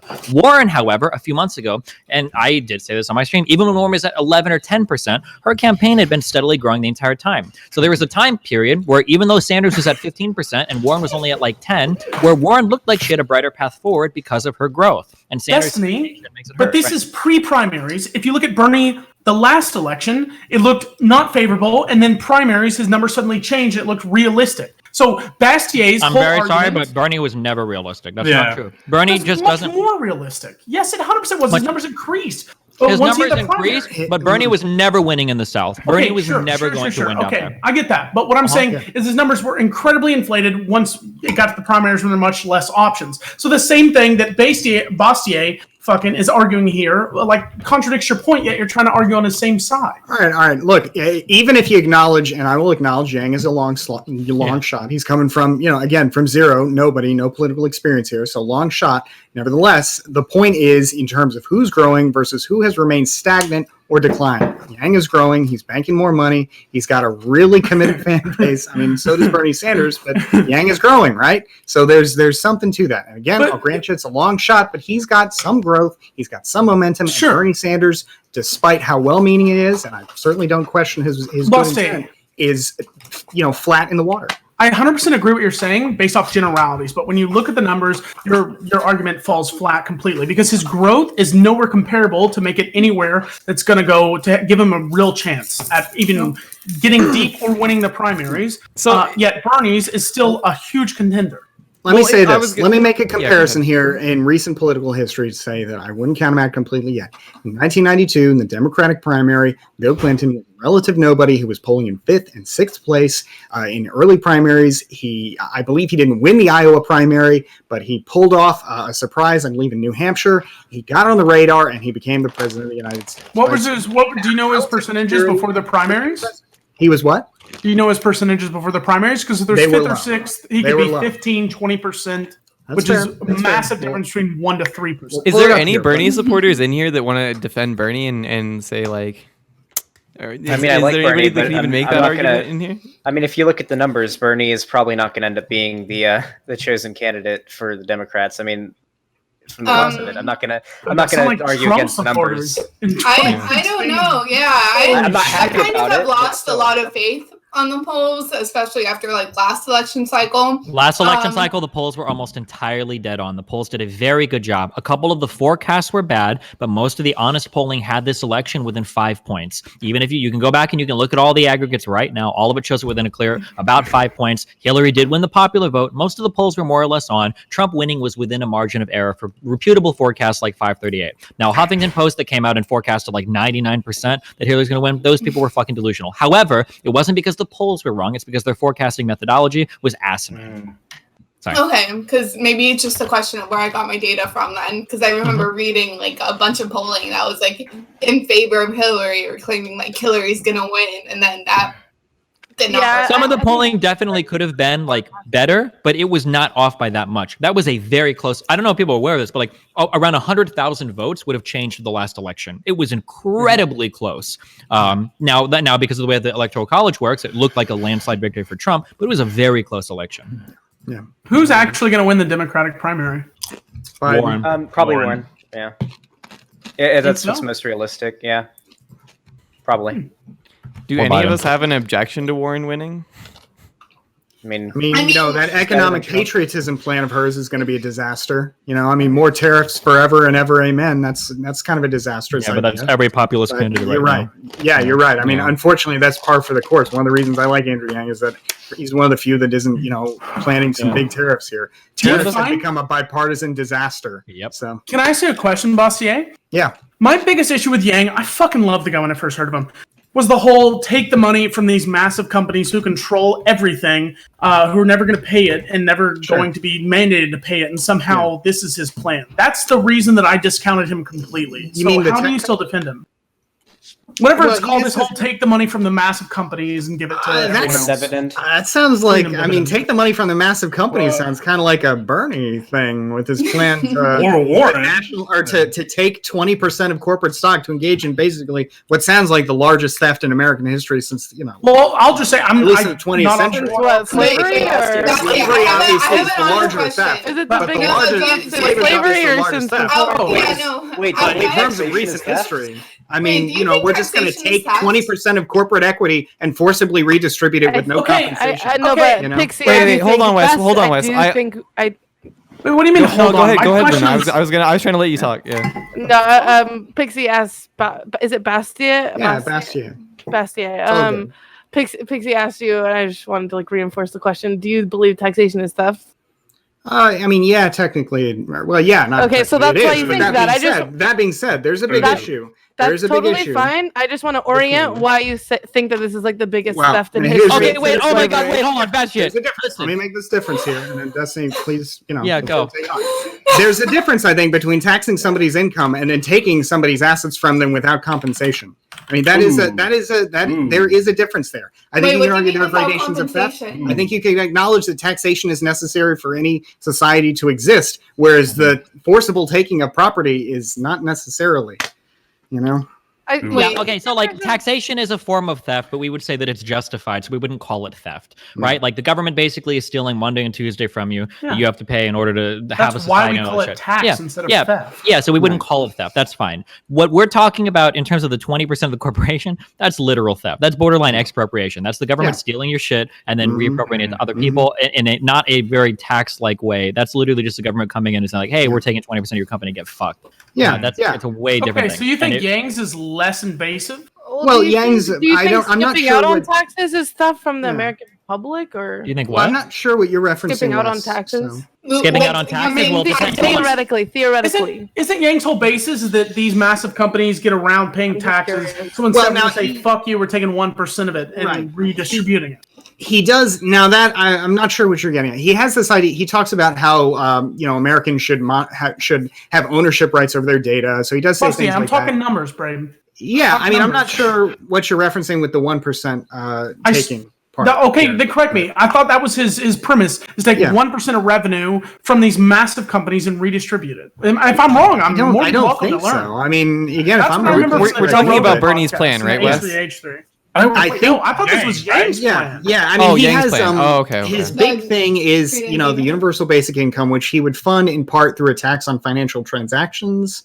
And a couple of other taxes, value-added tax being the biggest one. I don't think he's got any plans for like corporate like expropriation a la Bernie Sanders. But yeah.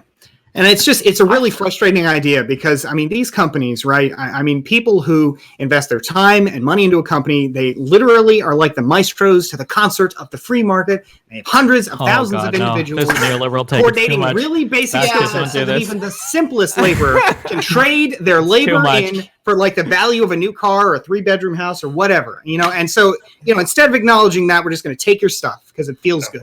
Okay. Because it feels good? Really? Yeah, You appropriate it to it feels good and not the benefit of the people? No, what benefit of the people? You think they're jerking off like, oh, it feels Well, good. let me ask you a question. Because if you can just swipe something, if you can just swipe 20% of somebody's, assets, just straight up, just I totally 20% understand of their property.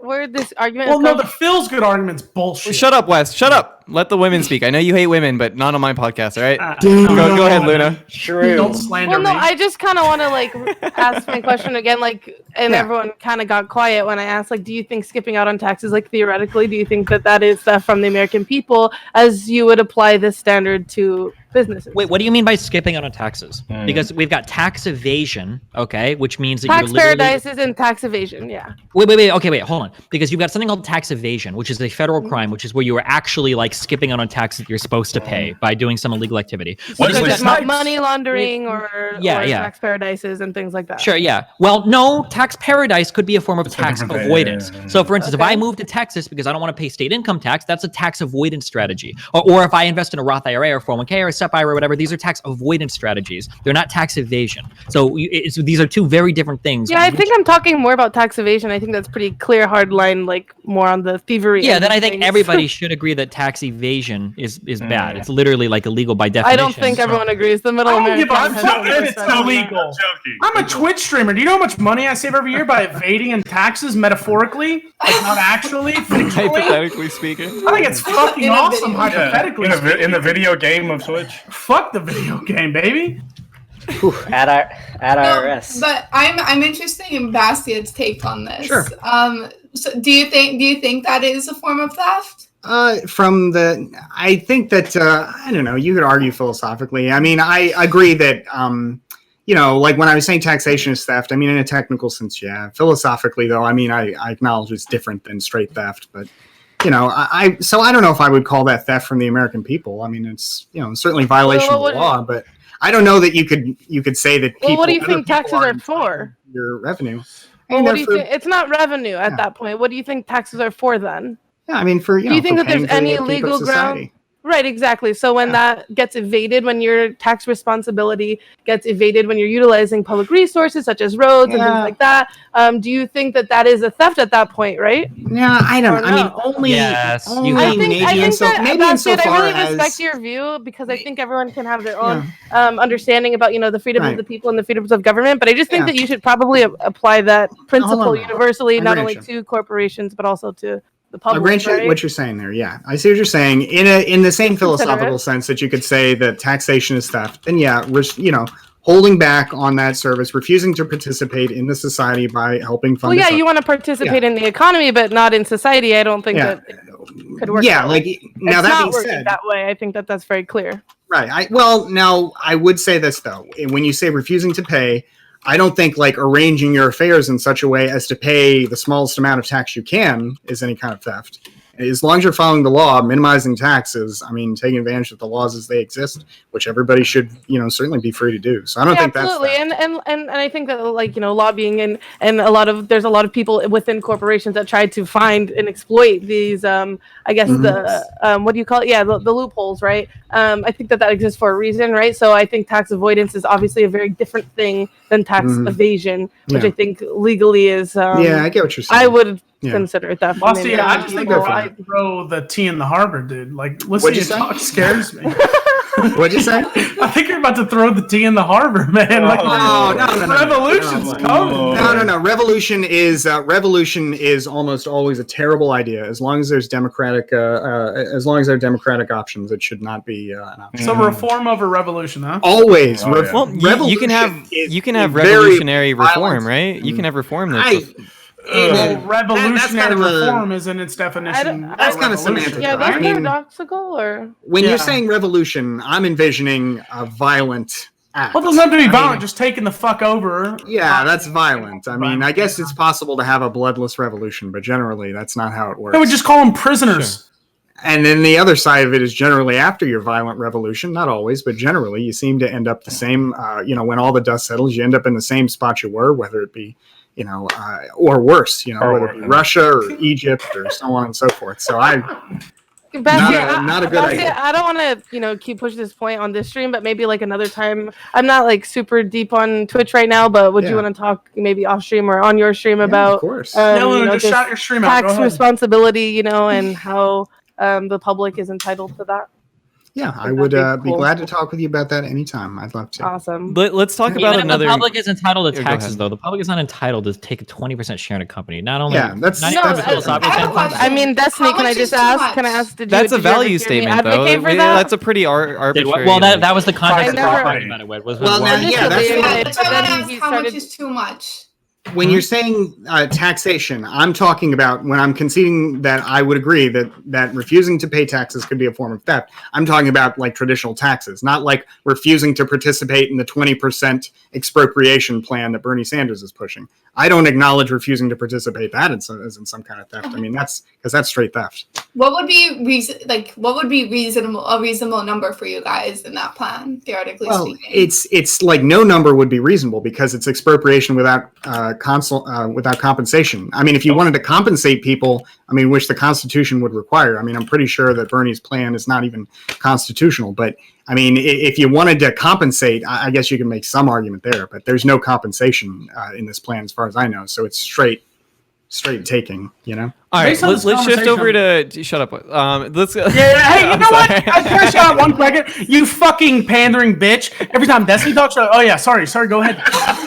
You viewership pandering bitch! But because he doesn't talk over every. I'm pretty sure you talk the most. I know you think you're cute, but coming on this stream and then sexualizing the fuck out of me and acting the way you do on your dog shit stream is not super fun for the people who have been watching this stream for 12 episodes and have been enjoying the content and the conduct that people expect to present themselves with. When did I sexualize you? You about me fucking sucking cock or whatever, dude. Look, Luna, I don't need you white knighting for me. All right, just I don't need you white knighting for me. Shut the fuck up. Pretty cringe. Yeah, exactly. It was super fucking cringe when you did that. Cringe. I don't know. This is I don't know. All right, whatever. You've been voted off the island. I'm glad to leave. If he wants me gone, I'm. You're fucking welcome. It was not a joke. dipshit. Chill. Wait, did you really think that I was you were being cute? I just think it was a little patronizing. Cute. Wes was literally talking over you, and he interrupted not only Pxie but also you. So, and I appreciate you moderating. I appreciate you and he does it again. And trying to give me a voice. I appreciate you doing that. I don't need it, but I appreciate it very much. I think that. Thank you. All right. Well, let's talk about Beto and him dropping. On his bullshit.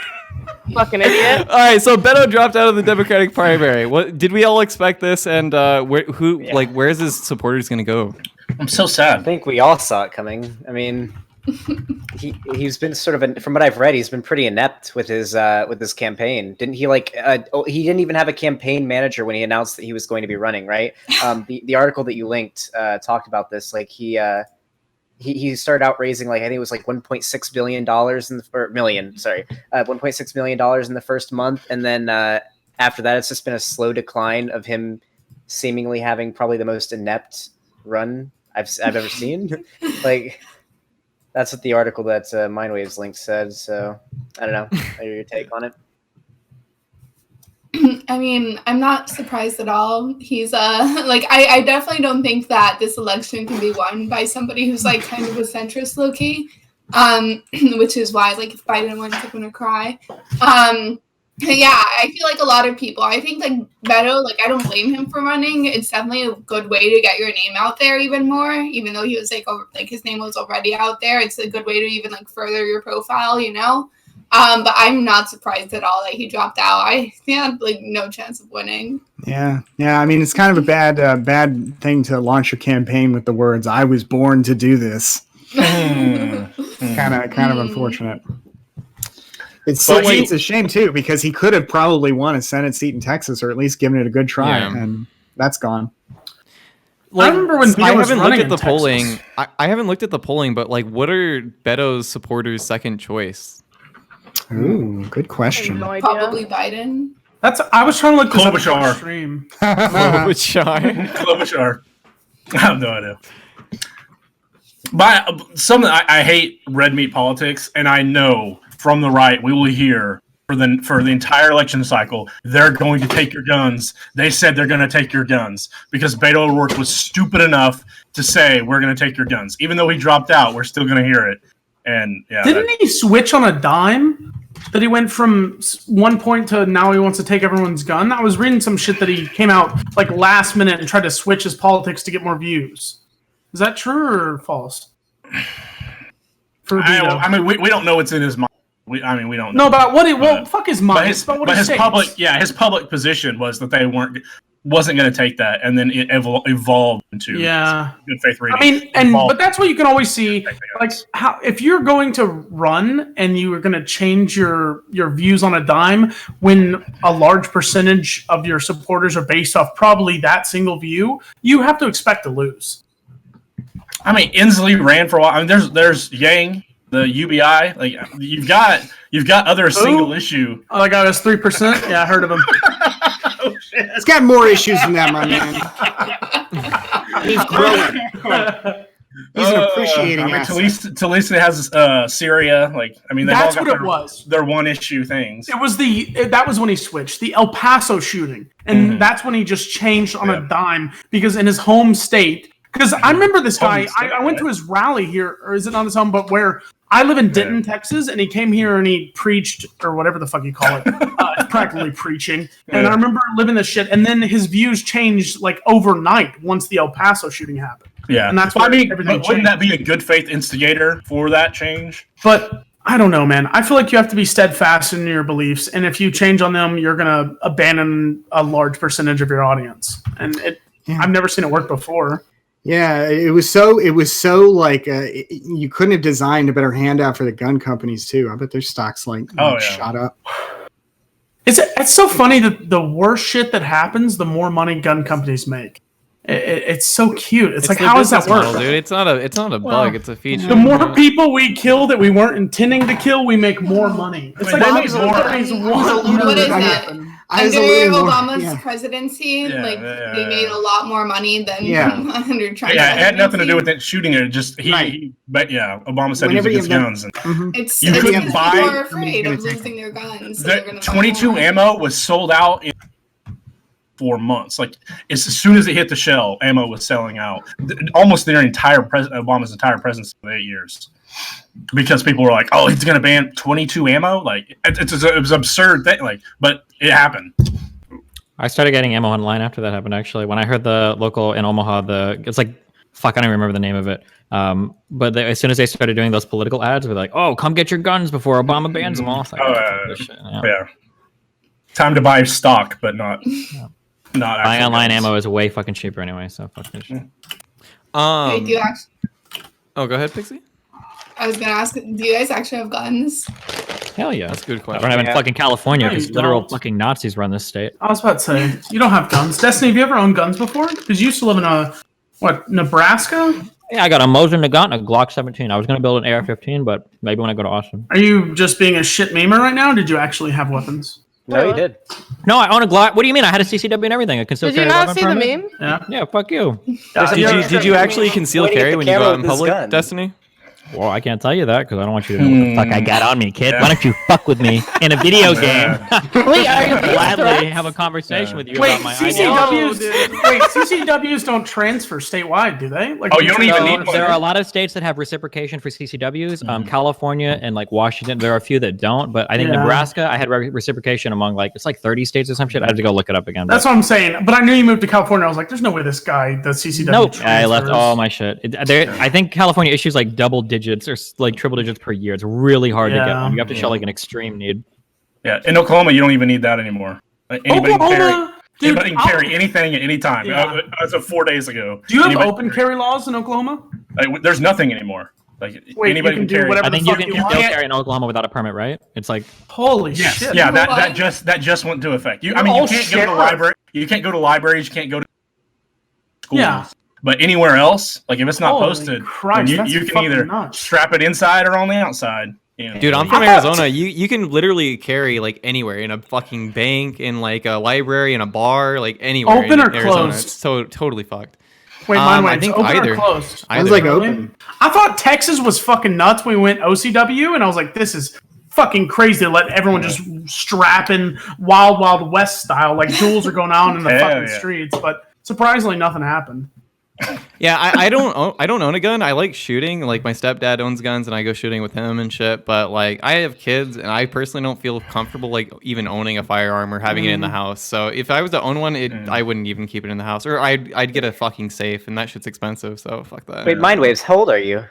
I'm 20. Well, I'm about to be 25 in a few like 4 days. So. I thought you were me, like 21. For me in Texas, I have the right to, and I can get one any day I want. But the issue is that if someone ever breaks in my house, I know I'll fucking kill them if I had a gun, and I don't want to have that on my conscience. Like it seems so nuts that shit. What someone, the fuck? Would you rather be dead? No, of course I wouldn't rather be dead, but it just fuck, man. It's something way more Just media coverage. If I took another man's life, clip that. Holy Clip. shit! No, it's breaking into your shit. You seem more like the type that would have a katana when he anyway. entered the door, Wait, bro. Destiny, do you think someone who breaks into your house and starts stealing your shit deserves to be killed? 100%. So Destiny, hold on. Easy. No, wait, hold on, because hey, welcome to Gotcha Moments. So based off that, if someone is charged and convicted with these same crimes, they deserve the death penalty. Not necessarily. Oh, why not? You can Because make a big difference there. The difference is that when no, somebody the difference. There is no difference. Tell me what I think. Go ahead. Tell me what I think. Go ahead. Okay, go ahead and tell me what you think. Go ahead. Oh, okay, cool. Thank you. So somebody is in custody. They're no longer a threat to anybody. So killing somebody past that point is like pretty fucked up. But if somebody's in your house, you don't know what the fuck their intentions are. They've already demonstrated that they're not willing to respect. Oh, really? Except they get out in like 5 years, and then they have the exact same inclinations, do the exact same things, but once they're arrested, they no longer a problem. No, don't say because what is it, like some outrageous percent? Yeah, recidivism rate is high. Recidivism is fucking nuts. So don't use that bullshit argument, because you're not saying, so based off your argument, the only reason it would work is if they get life sentences. Well, if they break out of prison and then they're in my house. No. Okay, my bad. So you think someone who breaks into my house should get life sentences, but not the death penalty? Because that's the only way your argument stands. When you're being handled, you're no longer a threat to somebody. Once they're out of jail, Destiny, years later, the exact same threat, because recidivism is incredibly high, and usually for the same exact. Well, that's an argument for justice reform, not necessarily. It's not. No, wait. I don't get the argument you're making here, Wes. Like, How what is not? the consistent position you're trying to seek here? Are you saying? What did I say when I first arrived here? I said I was the most politically intellectual person on this podcast, so I need you to pump your fucking brakes. You don't have to cop out. So I want to give my take. So like the reason why I personally don't feel comfortable using a gun in self-defense even in my own home is like all the fucking stories that I hear of like people thinking like somebody's breaking into their home and then they end up shooting like their mother-in-law or fucking like a child or something, right? Like because they just don't expect them at the fucking door or anything like that, right? That's a totally reasonable practical point, but I mean I think you can recognize that, look, if somebody breaks in your house, you certainly have to have the right to like kill them, because your house is supposed to be like your safe place, right? Now, in terms of the goal, I'm not saying the goal should necessarily be to kill somebody. Oh yeah, well, if you're shooting a gun, if you're shooting a gun, the aim is always to kill. But I'm not saying like that you have to live your life with a gun like wanting to kill somebody, because it sounds like, I'm not saying that, but I mean, like once they're in prison, that threat issue is gone, right? And in terms of in terms of the consistency of executing somebody, I mean, you don't. There's a big difference between wanting to have the ability to defend yourself on the one hand, and then two, like wanting to invest the state with the power to kill people who are not, who are not a threat. Bastiat, do you know what the effectiveness of the death penalty is? They can never have that danger to society. Yeah. Do you know what the innocence rate with the death penalty is? Do you know what the innocence rate with the death penalty is? A problem. Who cares? Who cares about innocent people dying? What are you talking about? We have a massive issue with 1 out of 4. Hey, you want to hear something, Bastiat? No one has ever been demolished me. All right. Okay. 1 out of 4 people, 1 out of 4 death penalty convictions results in exoneration in Florida. Yes, and 100% of executions, the person who's been executed has never had a clean record. Yeah. Well, so that's irrelevant.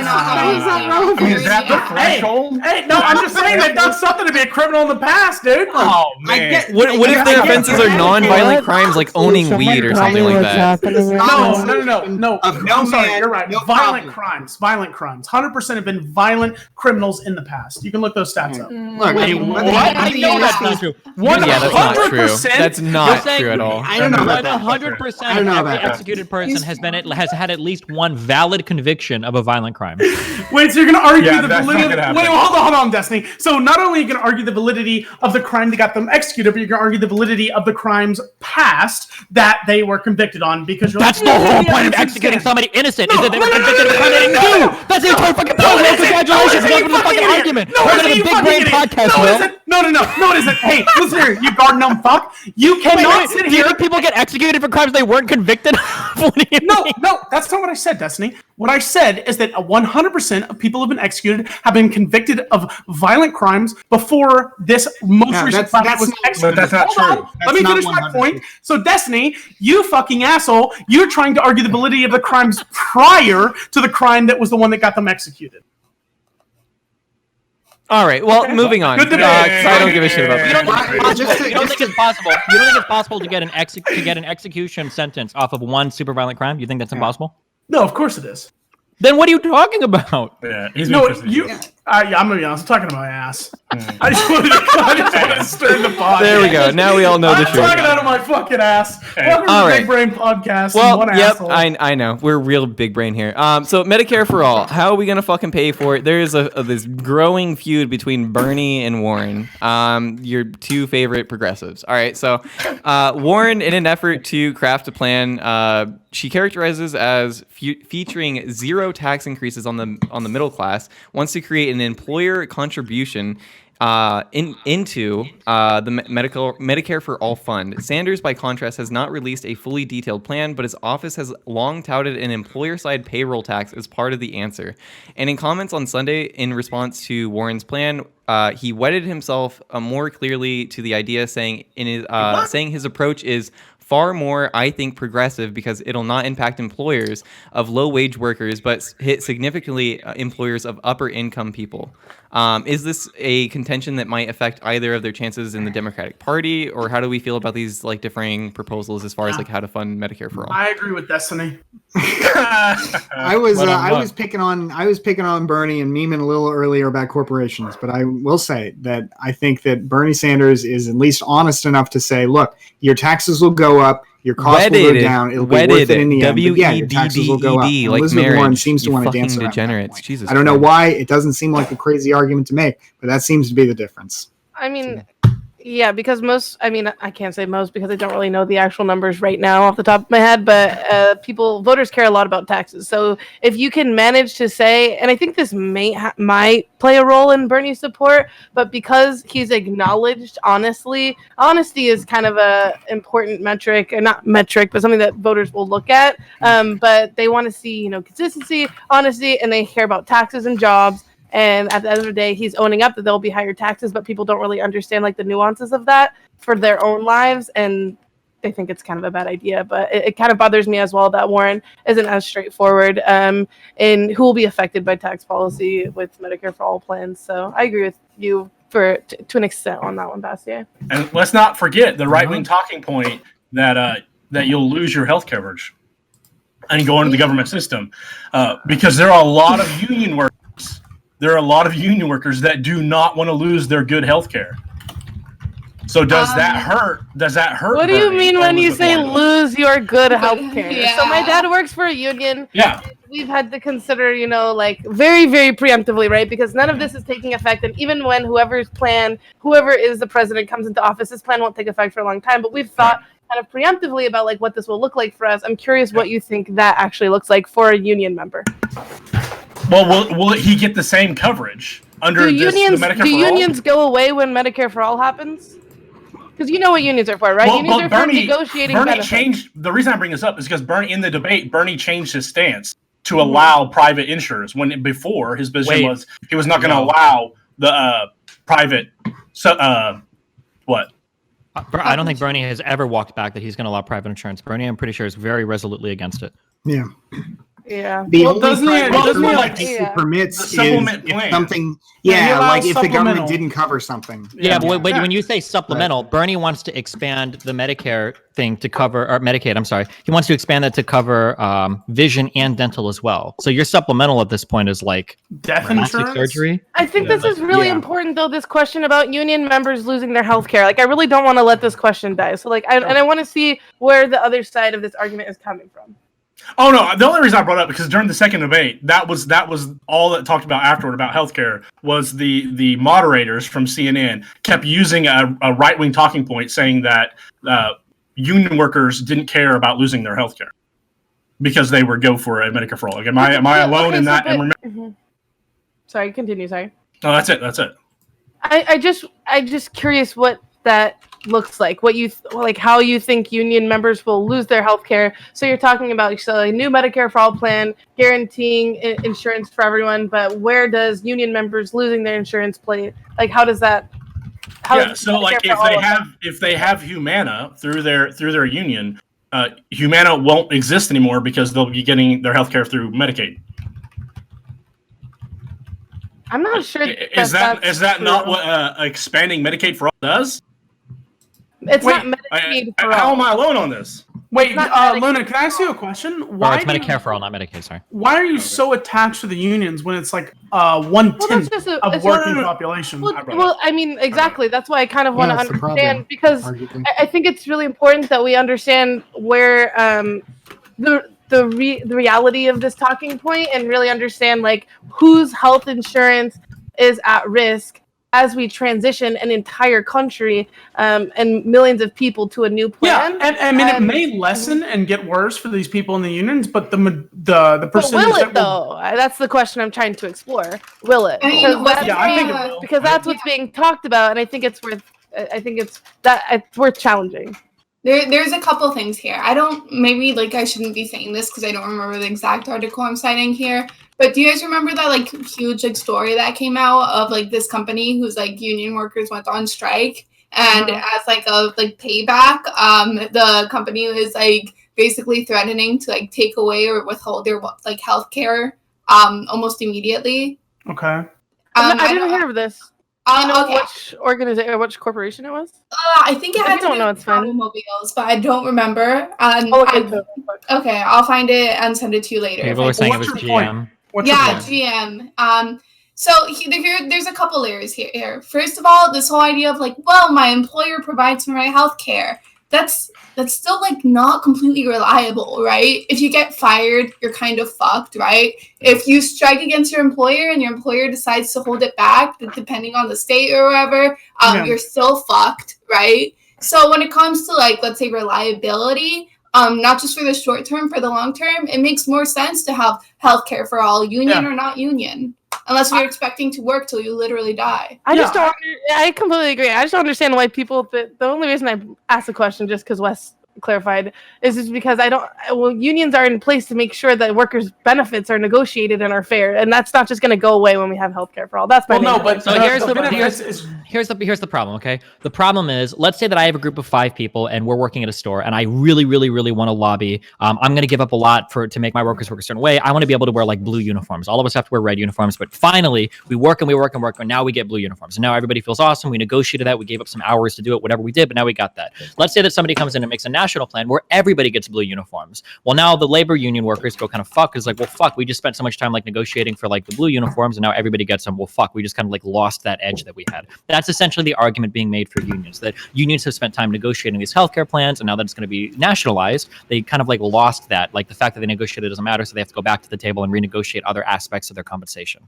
I mean, that just kind of reminds me of the argument that people use like against like nationalizing education, right? Like, oh, well, I already paid off my student loan, so it doesn't make sense like for everybody else to suddenly have no student loans or it's not a good argument. It's one that unions will probably use, though. You have to remember, unions don't give a fuck about the worker or the country or whatever. Unions care about themselves and the people that are represented by the people. Okay, Wes, I want to hear what you have to say. You have your hands up so annoyingly. Well, this is.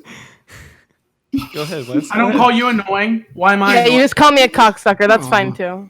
Oh. Sexuality is not sexism. Okay, that's my point. Based off Did I that. call you a sexist? Go No, ahead. you did earlier. I just said you were great. didn't call you a sexist. Just make your fucking point, Wes. Hey, MindWaves, is this your show? Yeah, actually. And shut the fuck up. Okay. Hey, I Wes, mean, where's your babysitter? based off well, she's dead. When we go to everyone always wants to argue, and I feel like most of the time we argue or we end up in the point that medical care for all seems pretty great and I feel like it'd work. But no one ever seems to have a solution for how it actually works financially. And every representative, every person that's fighting for Medicare for all, that is currently trying to run for president, none of them have a solution financially that works, that can it be explained and be like real, or what's the word, rational. That's because the reality is that funding this makes even the military budget look like small. That's what I'm saying. This is a massive financial. So it's such a stupid argument because it's never going to work because no one's going to allocate the money for stuff. I don't know that's fair because right because now it we can- pay yeah, about double what other countries, at least 50% to 100% more, what other countries are paying per capita. And so I think the idea is that if we Wait, did can you get a say that one system more in time? I place, just want to make sure I understand. I'm all sorry. right, per capita, our health expenditures in the United States compared to our peer developed countries, Sure. Europe, Japan, Australia, all that. Sure. We're about 50% higher to 150% higher per head, right? So if we did have some kind of theoretical universal system that was maybe more efficient, It'd be a responsible it could investment. control costs, then we could maybe drive some of those healthcare costs down over time. Hey, we could drive. I agree. At I first agree it with that. We can drive healthcare costs by letting people buy catastrophic care and buy insurance across state lines. Let's reform patent law to like 3 to 5 years instead of 20. And let's do open pricing. So everybody knows whenever I go in to get this procedure, I know how much it's going to cost. Yeah, I really, And we don't have to take over healthcare. I really just- wish. The problem is that we have Really no wish they examples could, of this working anywhere in the world. There's no Yeah. reason to expect Americans to reinvent the wheel on this. If other countries are doing it from a nationalized perspective, it's probably the best way to do it. There's no reason to try to reinvent the Except wheel. for you can't pay for it. No, but Well, that's well, the the thing. thing is, Maybe the not money at is first, there but, for it. It's just you know. fighting over how we're going to allocate How or we- yeah. Yeah. Like Yeah, we already exactly. spend more money than everybody else on it, but it's going to be a fight to like increase that revenue to the federal Exactly. government. Saying that the money isn't there isn't a legitimate argument. It's a political argument, not a fiscal one. Fiscally, the money is absolutely there for it, but it's going to be fighting over getting those tax receipts and political- allocating those tax Yeah. receipts in order to do it. Yeah, for sure. Yeah. So But we should consider it essential. The fact that this country doesn't provide healthcare to its citizens is an abomination, rivaled only by the fact that we have homeless people in this country. Like it's an absolutely insane thing that we haven't figured this out as the United States. There's no excuse for it. I really wish that there was some kind of market solution because to me, like this is one of those jarring exceptions. well, to, it's almost my like the general markets aren't market. perfect. That's crazy. No, it's, Well, it's I think almost like government there are intervention some is fucking exceptions. crazy. Oh, look, I Well, won't doubt the markets aren't aren't perfect. but neither is Markets expropriating are better. entities too. We can go Yeah. south and look at Venezuela to see how taking Exactly. over companies where the government Yeah. works when you have financial upturns, That's right? what you Wait, got. so yeah. so do you think that paying for healthcare will only happen via expropriation? No, I never No. said that. I'm just saying Okay, that so to that's not a sarcastically trade-off. quip, That's to not the sarcastically quip. Wow, it's almost like the markets don't work for everything. Of course. Well, that's not Anybody the that trade-off. understands- The trade-off is not expropriation. In order Never to said get the trade-off was national expropriation. I just said that your You're quip acting was like that. especially That's the fucking thing. stupid That's because the everybody thing. here acknowledges that Because markets you're a don't. fucking capitalist boo. Like you don't need to be mad about it. Nobody is mad there's about no it. need to get to okay? that You're point, on a right? computer Because that's not because what we're of talking about. capitalism right now. You're not on a computer because That of is fucking social. totally It is okay. absolutely okay. That's great. Then you I love call you out, capitalism bitch. just as much as I do. You're bootlicking as When I- hard as I am. Thank you. Basta, you What? call me When I out bet to be I a don't know, bootlicker, but maybe. when your dick rider hired you a streamer, Destiny bootlicks, you're like, let's not go that far. No, that's Explain not what I was Basta. saying. That's not what I was saying. It's not what I was saying. I was just saying it doesn't need to get personal over the point that, markets don't do people have brought it everything, clips ideally. now. There are exceptions. There are what you call market failures. That doesn't mean that markets in general are not a good way for organizing inherently scarce resources, right? But yeah, sometimes there are market failures where markets don't quite work. Like it's hard to negotiate prices ideally in the back of an ambulance. It's hard to think about optimizing your healthcare costs when you're bleeding to death, or when you're faced with impending death due to cancer or whatever. Yeah, it's hard to compare products that way. So, I think there are some examples of where markets don't work.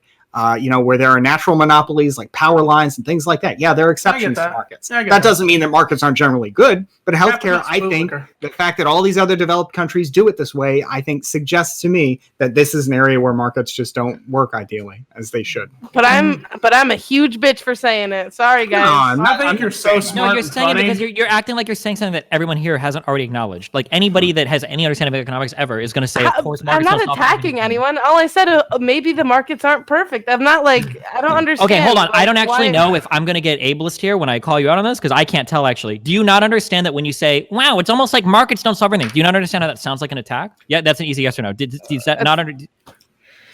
I really don't understand. Okay, all right, never mind. We'll have a conversation later about it then. We probably shouldn't. I don't understand.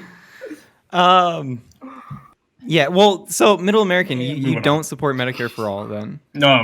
You would rather have a market solution? Oh yeah. Middle American, can I ask you one question about that? Go for it. The other reason that I have so little faith in free market institutions with respect to healthcare, while I normally, I think I proved my credentials, I normally do, but not with healthcare, is I've never seen any kind of real, comprehensive plan for how to, free market reform our healthcare system from top to bottom. It's just ideas, okay, state lines. And Why do we have to reinvent the wheel? Why do we have to because reinvent the wheel? This is like Well, a now we're massively copying the wheel complex from system every European that country. every interdependent piece of it has to be put together in working order for it to work properly, or it all crashes out, before it ever gets off the ground. And that's what we've got in the United States, is this perpetually crashing out system that costs twice as much to deliver the same results. I agree with Destiny.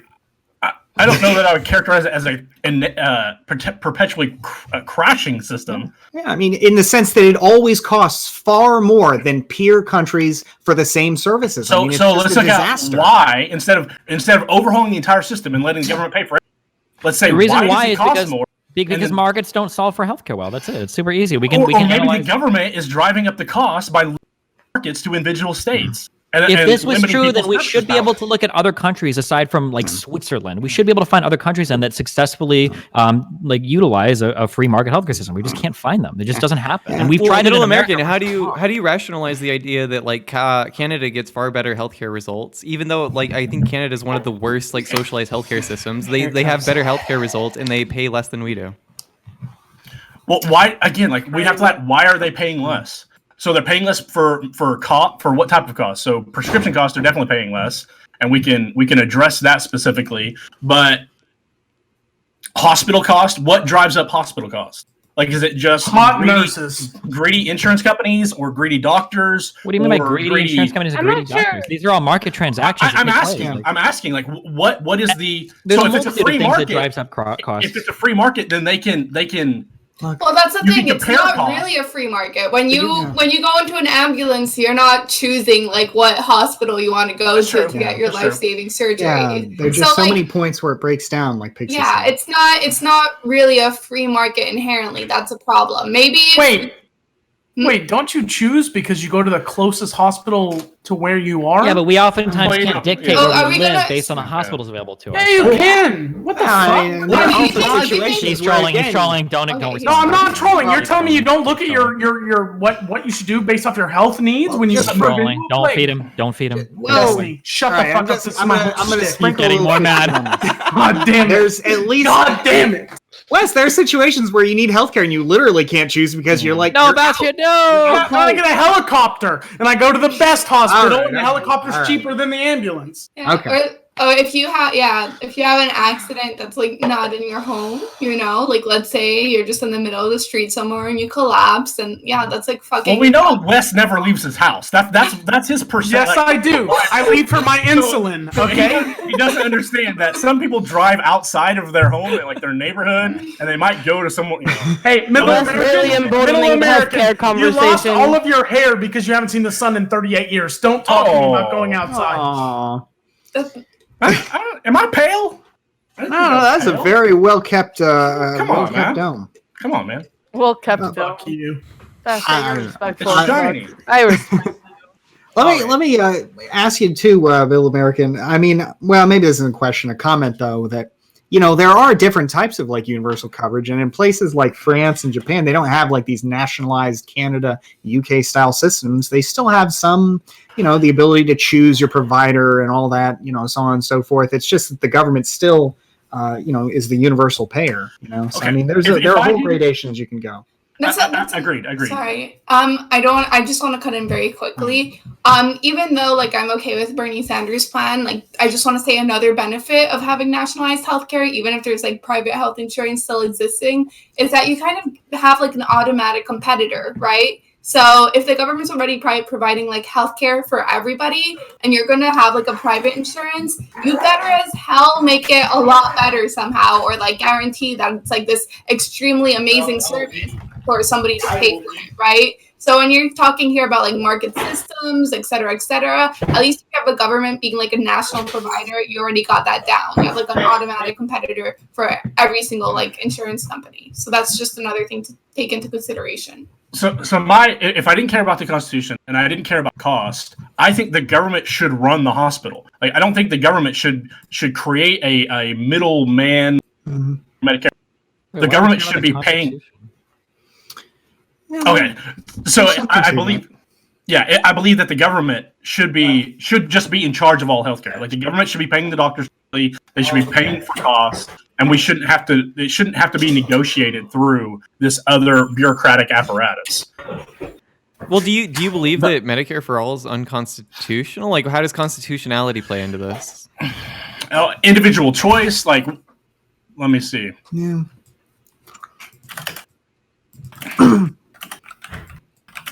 So if you wouldn't have asked me, I would have had it because I've been talking. Go ahead. I mean, Bastiat. Well, I think this is the ultimate kind of, the Commerce Clause allows the federal government to impose laws that, relate to interstate commerce. And I feel like a national healthcare system is the ultimate example of that. I feel like when we start citing the Commerce Clause, we've kind of said, fuck the Constitution, right? Yeah. Sometimes you're right. Sometimes you're right. Yeah. But there are examples where I don't think that's the case. I mean, this is clearly commerce related. This is like a sixth of our economy. I mean, you're like, right. Sometimes. The most important thing to remember the Constitution is we have an amendment process. We can change it. So, like, I don't think because the Constitution, that's ever like a good argument. Okay, so now I've had some time to think. So is it the role of government? Is it the role of government to provide health care? And is that one of the roles prescribed by the Constitution? And I don't believe that it is. Like Destiny said, if we want to value that and we want to add an amendment, then but the whole question's silly because of course it's not. Nowhere in the Constitution do we regulate that it is prescribed by the government. Yeah, but that doesn't mean that Congress can't do it. I mean, no, of course they can, but that wasn't his question. He said, "Is it?" And of course, it's not. It would have to be changed. An amendment would have to be passed, and good fucking luck having that go through. Well, yeah, that's one of the problems, unfortunately, with the amendment process. Like, if I could change one thing about the Constitution, it would be to liberalize the amendment process a little bit, because right now, I think the late Justice Scalia said about 2 to 3% of the population could stop an amendment if they wanted to, which makes it just a little too hard. That's the biggest issue, is that a lot of these concerns that we have go to the level where such a tiny percentage can waver to where it's never going to happen. It should be hard to amend, but not quite that hard. I just want to point something out, like the Constitution, at least, you can correct me if I'm wrong, but from what I've read, it's more of a guideline than anything else, right? So some people interpret it as a living document. Some people do not. Yeah, well, it's living in the sense that it can be amended. Yeah, no, the whole thing about also the Supreme Court's having the ability to interpret it also. Yeah, that's Exactly. true. Make The it interpretation, yeah. a living document. Sorry, Pxie, continue. I don't mean to cut you off. Yeah, no, it's okay. So I was like, talking about how it's like more of a guideline. So even if, it doesn't specifically say in the Constitution that the government is responsible for healthcare, et cetera, et cetera, et cetera, it doesn't mean that it's not the government's responsibility still. Do you understand where I'm getting at? I mean, it doesn't. I think I wouldn't say the Constitution is just a guideline. One of the reasons that we have the country that is, I think far more good than bad that we have is that our Constitution is, it's all force of law. It's not aspirational like the Constitution of some countries are. But to get to one point though that you made, I think the kernel of what you're saying, I think is reasonable. That just because the Constitution doesn't say also healthcare is the federal government's responsibility doesn't mean the federal government can't take it on. Exactly. Yeah. Well, it does. Yeah. It's a limiting document, and rights that aren't given, they're supposed to go to the states. Right, but I think that I think this is like the ultimate example of an interstate commerce issue. I mean, across state lines, like you were talking about, that's something that the federal government, just is an example of how it would get into. I just want to bring up real quick, as far as if we're talking about constitutionality, there's a Supreme Court case called United States versus Butler, where they basically decided that it says, if I'm just reading it from the Wikipedia, it says the U.S. Supreme Court case in which the court held that the U.S. Congress power to lay taxes is not limited only to the level necessary to carry out its other powers enumerated in Article 1 of the Constitution, but is a broad authority to tax and spend for the general welfare of the United States. So this is in reference to like the general welfare clause, right? Yeah, the general welfare clause is one of those clauses that a lot of people say kind of like absorb, like if you interpret it in a way that this kind of gets to what Destiny's saying. A lot of people accuse the Commerce Clause of being able to be used for anything. Yeah. It used to be used, able to be used for a lot, but there's this case in the 1990s where the federal government tried to impose this law that would prohibit you from having a gun a certain distance away from a public school, and they tried to justify that on interstate commerce grounds. And the Supreme Court struck that down. So there are some limits with the Commerce Clause. Right. The General Welfare Clause is like even broader, right? And if you think that anything can be done for the general welfare, then it basically means that the government can do anything it wants. So it can't be that. Can't be that broad, And as an aside, the Supreme Court can be wrong. Well, sure, but then you need to have justices that go ahead and reinterpret it, right? Yeah. What do you mean? No. Reinterpret it. Well, then what do you mean by wrong? You would have to set a precedent that would contradict prior precedent, right? Yeah, you can't. I mean, like to say, you're right to say that, for example, justices, can be wrong, and sometimes the Supreme Court will reverse itself. But to reverse itself after like decades and decades and decades of consistent precedent is very unusual. Rare. I mean, because again, at that point, I mean, that's just not really the way our system works. Typically, the justices uphold the precedents and utilize the past holdings in order to interpret the law for a current case. I mean, you can have exceptions, and of course. arguably one of the reasons one of the reasons that we have the system we do, where the federal government is able to do so much in the wake of, say, the Supreme Court cases that allowed the federal government to do all those New Deal regulations, I mean, is because the Supreme Court changed its precedent at that time. They were striking down a lot of laws as like unconstitutional abridgments of freedom of contract, things like that. They reversed course. And so we've got the broad Commerce Clause that we have today. Yeah, I agree. Well, I think we pretty much took that subject. I kind of want to like take a turn towards the recent feud between Turning Points USA and Nick Fuentes, and then we can also talk about. Hell yeah! This is my last topic, and I'm glad that I'm here for it. Yeah, definitely, and we could also talk about the Richard Spencer leaked rant that was, that's oof. But cool. So yeah, recently on college campuses around the country, Kirk took heavy questioning regarding his support for Israel, his stances on free speech, and homosexuality, which Fuentes far-right supporters made go viral. That resulted in a cascade of questions as more white nationalists sought their moment of fame by debating and challenging Kirk at Turning Point USA events. Now, what is this sort of divide between Turning Points USA and Nick Fuentes and further alt-right people kind of say about the state of right-wing politics in the U.S.? And I kind of want to throw this off to the only conservative we have here, which is the Middle American. Yeah, so I have Kirk muted. I can't stand the guy. Like it's just that surface level red meat politics I can't stand. I actually didn't really know who Fuentes was until like about 2 weeks ago when this stuff started coming out. So then I went down that rabbit hole, unfortunately, and it's beyond disgusting. So like I can't stand Fuentes. Like he's a big government self-admitted. He's a big government status. Like he likes Mussolini. He thinks that the government should be used to force his morals and the morals of his little coalition, whatever you want to call them, on everyone else.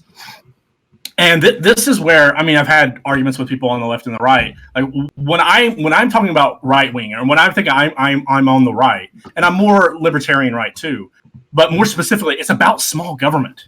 It's about really crazy because your description of Fuentes are literally just sounded like Republicans to me when they try to like ban things like abortion or ban things like homosexual marriage. Like that kind of sounds like the conservative position. Yeah, well, we can have an argument about abortion, but I'm fine. Gay marriage, like, I don't care. Take like Rand Paul's position, like just get government out. Wait, then why do you vote conservative? Well, because that's not the issue. That's the most important. There's lots of other issues. Yeah. So the Fuentes, he wants big government. I think, and if this is not where the right is. I think we should be for small government, and using government agencies to impose moral will is the antithesis of what I believe.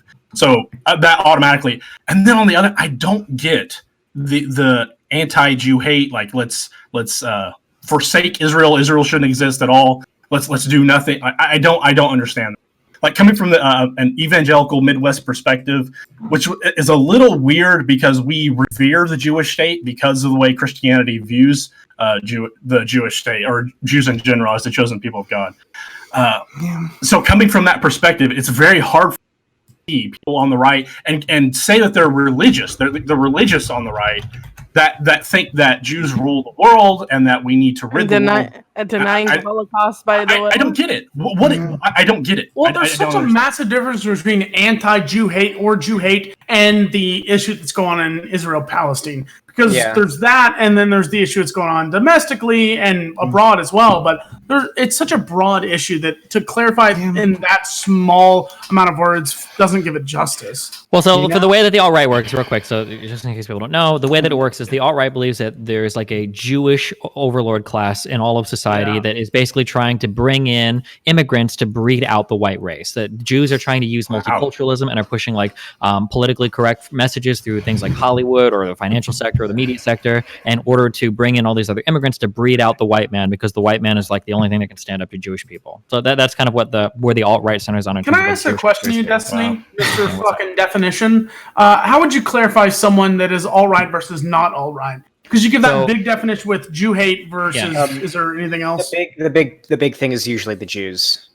So some people seem to disagree with this, but that would be my answer. I think that it's when you start getting into, it's called JQ, like the Jewish question. When you start getting into that stuff, that's like a very clear alt-right bend to me. Okay, so that's when you go over the line. Yeah, when I hear people talking about the globalists. That sounds a lot like a way of basically, that's like a word to substitute for the Jews. Generally. Because otherwise the conspiracies are always the same. They want to control us. They're loyal to nobody except themselves and their money. It is just to me, it seems like the same thing. So when the president dog whistles globalism, I mean, to me, it seems like it's clear who he's speaking. It's crazy how many like dog whistles the alt-right actually has. Like recently, there's been this reemerging of like the USSR or the USS.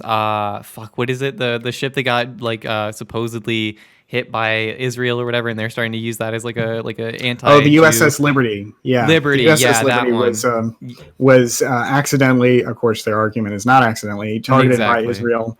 Although, I mean, whatever you think about that, their point is like that it was an intentional, an intentional act by like the Jewish state against America. So can I ask you a question, Bastiat? Oh, go ahead. What's that? Yeah, sure. Tell me to shut the fuck up, MindWaves. It's much better. No, it's fine. Go ahead. No, Bastiat, so you clarified that when Trump talks about globalism, it's the same. I don't know if that's how he means it, but to me, it sounds No, I don't care what that said. That's what you just said. Yeah. So will you consider Trump an anti-Semite? No, I wouldn't consider him an anti-Semite. I mean, his daughter is Jewish, and I mean, one of his top advisors. I mean, so I have no doubt that he's not an anti-Semite. But I think he's whistling to the same crowd. Okay, real quick. So the whole point of the extent that he might be using this.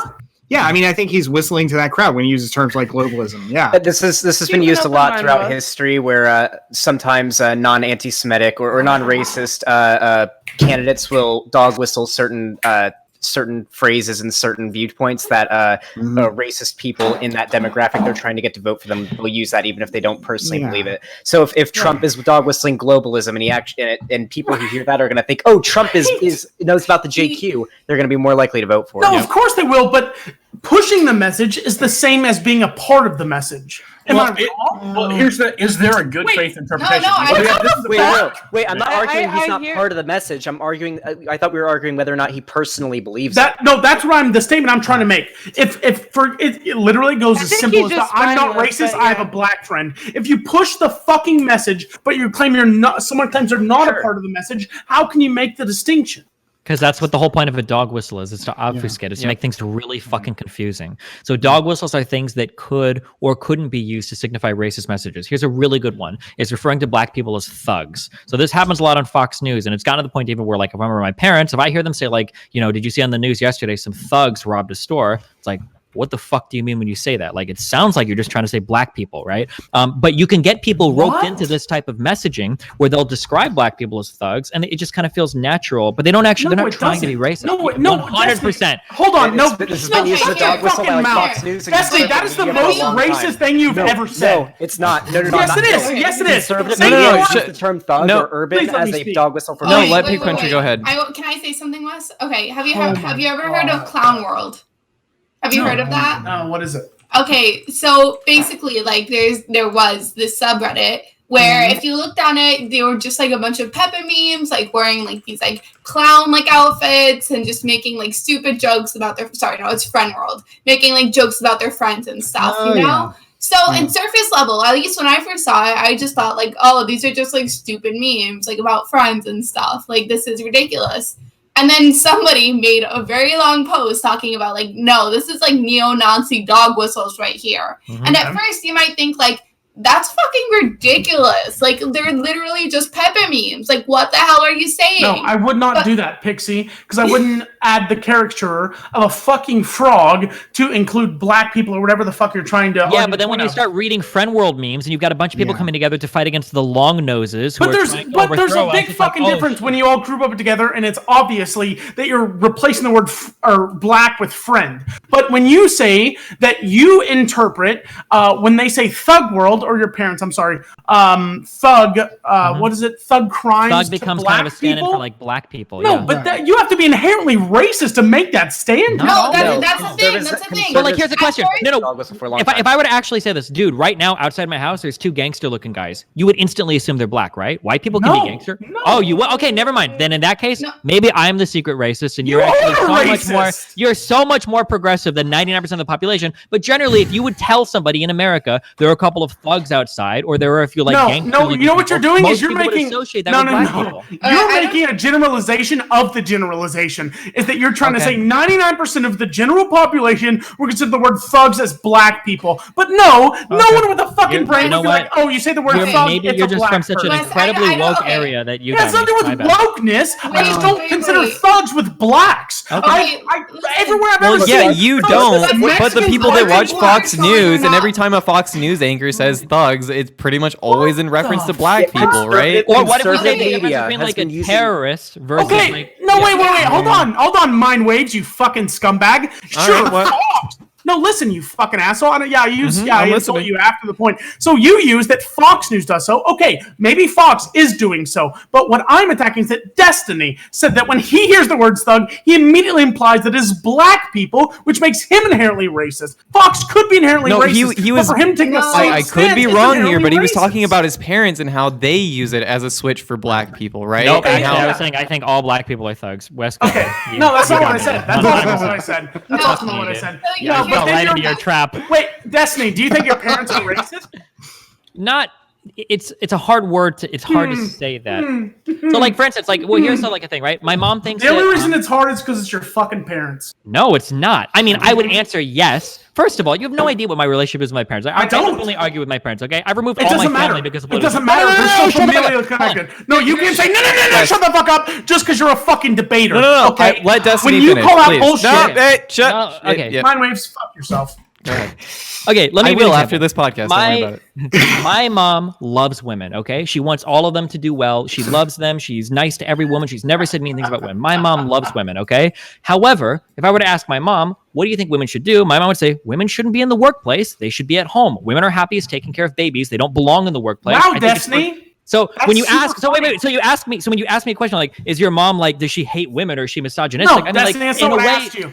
No, stop making false comparisons. it's I asked not you a about false racism. comparison. It's So if you 100%. ask me like, are my Shut up, parents? you fucking dick rider white knights! Destiny is the most Okay, hold character debater on this website. I don't need let's go. you or You're anyone saying else. dumb shit. All You're right, saying there we go. dumb I went shit. ahead and muted Wes. There we go. Hold All on. right, Let's awesome. go. No, he can go. It's fine. Let him go. Really No, I quick, wanna hear it. No, okay, let him go.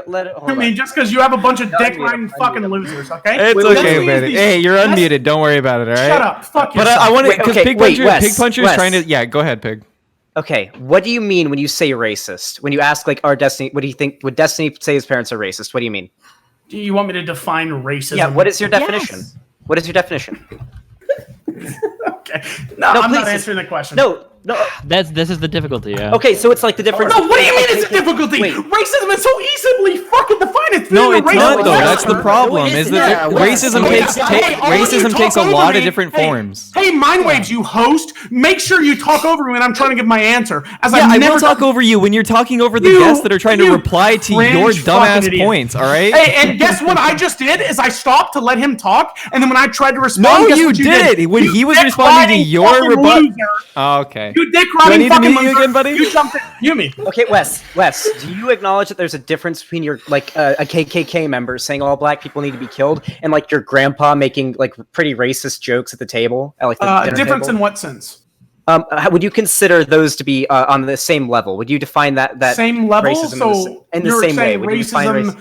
So racism is a baseline, has no variation, is how intense the racism is. Sure. No. Like, would you? Well, what then kind what? of racist would you consider that? So, What for kind example, of racist? Let him How would you speak for more define than it? a Where would- sentence. okay, yes. Where would you? Which would you consider to? Would you consider? When you say racist, are you thinking of a KKK member saying to kill all black people? Or are you thinking of like somebody who makes some, pretty weird statements about black people or something? Sure, I will tell you, friend. I think racism has a varying scale, just like everything seems to have a fucking scale. So yeah, there are people who make off-cover comments who may not hate these people and want to kill them, and then there's the extremists at the absolute bottom who think everyone is of this race once they should be exterminated off the face of the earth. It does not matter. They're still racist, and they should be spoke out against, and their views should be changed. Okay, so there's a lot. So going back to the original argument, then Yep. from there, Fox News has used thug as a dog whistle for black people quite a bit. Yeah. And so when Destiny said that when he hears his parents say talking about thugs, he thinks, well, they watch a lot of Fox News. They're kind of conservative. They're probably talking about black people. It doesn't mean they hate black people, but they probably have iffy beliefs about. Well, no, people. if Destiny's parents They aren't are. smart enough to discern the difference, even if Fox is racist, if his parents take this news, if we'll call it that, and take it and like, yep, I agree 100%. I understand the difference. When I hear thug, I mean black person, even though Fox News did not discern the difference, and they had to make that difference themselves, they of course are being just as racist. Yes. Well, it can also be a bit implicit or a bit subconscious as well. So, for example, somebody may have some pretty racist ideas, or when they hear the word thug, they subconsciously think of a black person because it's sort of a taught idea that's no, sort of because been you are sociologically racist. learned. Of course, racism is almost Sure, always it can- taught. Yeah, it's sociologically learned. It doesn't mean that you hate that group, but you can have some learned biases. Fuck. No, you just hate them at a different degree. You hate this. The this world is action, or you hate the world isn't every that simple. being. That's not the No. world isn't that simple. What we're Hey, talking did I we're not interrupt talking you? about direct. No, I stopped. Okay, go yeah, ahead. you continue. You continue. No. So I was saying racism. Oh no, go ahead, Pixie. Actually, I was the one go who ahead, interrupted Pixie. everyone. Yeah, no, it's okay. Go ahead, Pixie. Yeah. I You was gonna fucking say, cringe lord MindWaves. You're such a fucking loser. I was gonna say I actually kind of agree with you, Wes, but I think we kind of like pivoted from the main point. Which No, I'm I trying to guess- get back to it. I'm trying so what's fucking the main hard. point here? The I'm main kinda point confused. even though you try to drag it out to the varying degrees of racism, which I agree there are, is that Destiny's parents for believing and making the same implication that Fox News makes, even though they don't define it. They don't say all these thugs known as these black people did such things. If they were to hear the word thugs and thought black people, they are just as racist as Fox News, who uses the word thugs as a substitute for black people. Let me ask you a question, Wes. Go ahead, Pixie, and then I'll ask you a question later. Okay, I just wanted to say, I agree with you, Wes, but I think this is just a question of kind of like semantics here, right? Or not even semantics, but how we discuss racism as a whole. Because a lot of people, when you say the word racist, they think that you mean like, malicious and intentional. When in reality, people can be racist, but not even malicious about it. And it doesn't make it like any like less worse, really, or maybe it makes it a little bit less worse than the extremists, but it's still bad. So yeah, so I think that's like what the conversation was getting to at. That maybe wait, you're just repeating my point. Because what I stated is that there's a varying level from on the edge of racism, being racist versus extremist racism, like the KKK who want to eliminate black people. That's and I'm trying to explain to you, Wes, like why some people are more hesitant to use like the term racist for certain populations like that because of the connotation it generally has. No, Destiny is more hesitant here because. So let me ask you a question, Wes. So if I was why do to you say think to I'm you, afraid to criticize my fucking parents? You know what I'm afraid of, Destiny, is that when me and you are trying to have a debate, everyone else thinks they're fucking worth as input, and I just wanted it between me and you because we were the ones that had the core disbeliefs here. Okay. Well, all right. So Wes, I'm gonna ask you a question. So if somebody came up to you and said that like, you know those dreads? I think those dreads look so dirty, nappy, and disgusting. Would you say that no, not even that far? What if somebody said that like, I actually see dreads as like being very, very unprofessional in the workplace? Would you say that person is like automatically racist? Would you say that they want to like lynch black people? Well, no, right? No. Okay. If you're gonna ask me a question, let me respond to it. Don't just take a single word and interrupt me.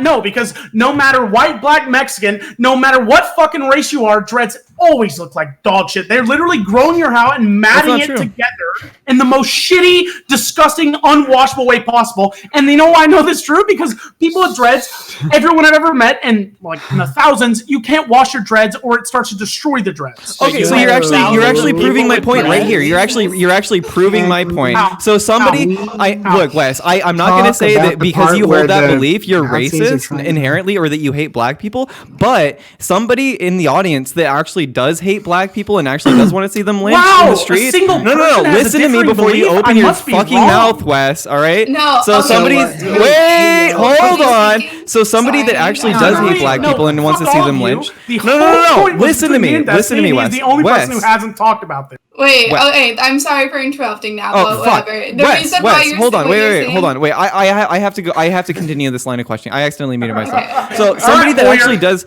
So somebody actually that does hate like black people wants to see them lynched. If they hear you saying that stuff about dreads, in their heads they're thinking, "Amen, brother. Fucking black people, dude. Actually, lazy fucking bums don't even know how to do their hair." MindWaves. You know what's unfair about what you're doing is you're trying to paint me as a racist. And I'm not. I literally gave you the caveat. I literally gave you the caveat that I don't think you're racist for saying that.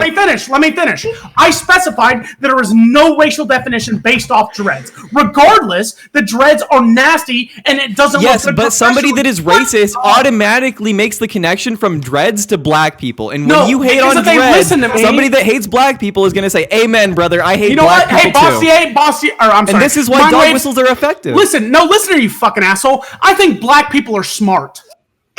So all smart people should be killed because this one guy who hates black Where's people... Where's the Kappas in the chat, boys? Where's the Kappas in the chat? And they should be killed. Hey, you know what you're doing? You're making yourself look like a fucking idiot. Okay, there was a really good question that all this began with, which was like about the issue of far like alt-right people trying to infiltrate the more mainstream conservative movement. I mean, that was a really good subject, and this is kind of just like a pointless diversion. No, this is a fucking. Wait, no, I think this is important because I will tell you why the only person here with a fucking brain who actually argues debate who hasn't disagreed with me is Destiny, because he understands that I'm fucking right. Nothing about what I'm saying. This is the Big Brain Podcast, buddy. We all have big brains, all right? Don't sound you're like all Jeff fucking Short. idiots. And I'm the only person here, as I said in the beginning, with the intellectual brain superior to yours. The stark And Destiny's the only intellectual person arguing Wes, with me. by the way. Yeah, I'm so fucking smart. Yeah, shit. Wes, can I ask you something really quick? Of course, So have you baby. ever been in like XQC's chat when he's doing like a React stream and a black person appears on the screen and his chat just fills with tryhards? Have you seen that? Yeah, that's So would you every consider- chat, not just him. Yeah, sure. So would you consider those people to be racist? Who are like spamming tryhard whenever a black person This or gets someone so fucking hard. exactly? Oh, wow, looks like he doesn't want to answer because it's other Twitch viewers. Well, no, Ah. well, No, exactly. okay, That's fuck it. You know what? No, I'll defend it. Yeah, they're all racist. Okay, maybe implicitly, maybe a little bit, right? No, explicitly, The problem because is- they see a black Okay. person and they spam a person with a black face, like just because they are black and the emote is a black person, that it connects the two, which is inherently racist. I'll argue this point all fucking day. Okay, sure. Yeah, I think that's definitely defendable. The question that you asked here, though, originally, and this is what kind of set me off, was when you asked Destiny, does he think his parents are racist, when his parents are regurgitating the dog whistles buddy. used by... Wait, by, what's your name again? Let him finish, Okay, Wes. Pig I just Puncher. want to know his name. So, Pig Puncher. Pig Puncher. Okay, go ahead. Yeah.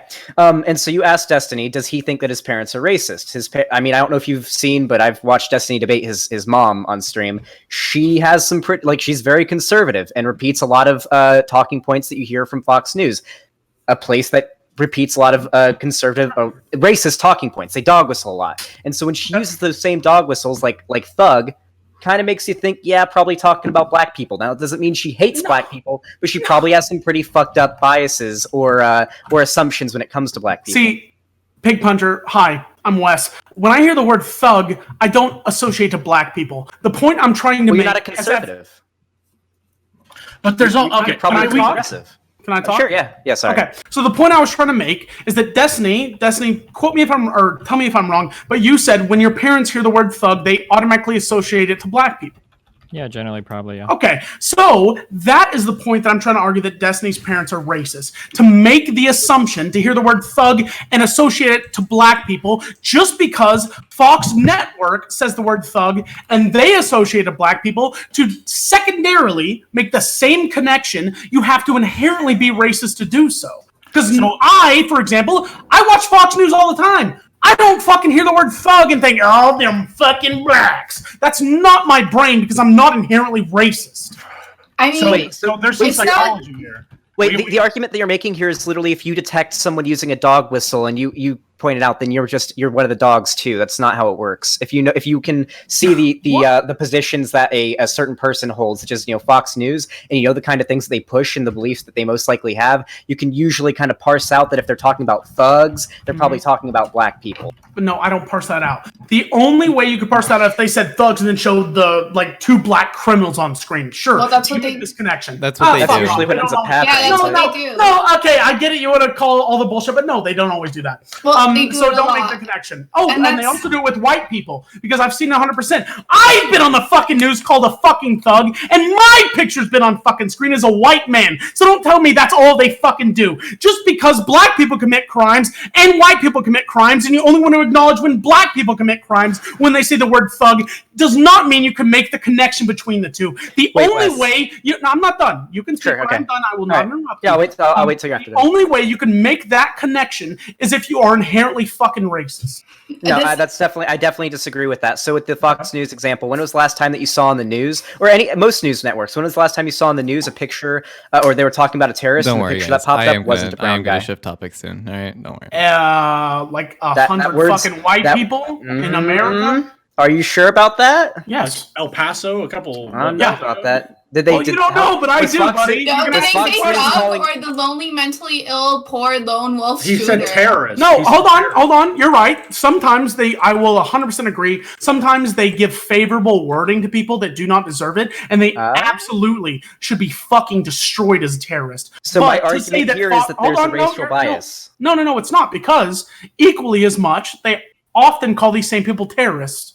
I don't know why. I don't know the difference, but it's definitely not any white kid who shoots up a school or bombs a fucking theater, whatever it is. They call a a person with mental conditions. They use the word terrorist constantly. They call him attacker or a gunman usually. or a shooter. It's No, they usually use the not word terrorist. all the way.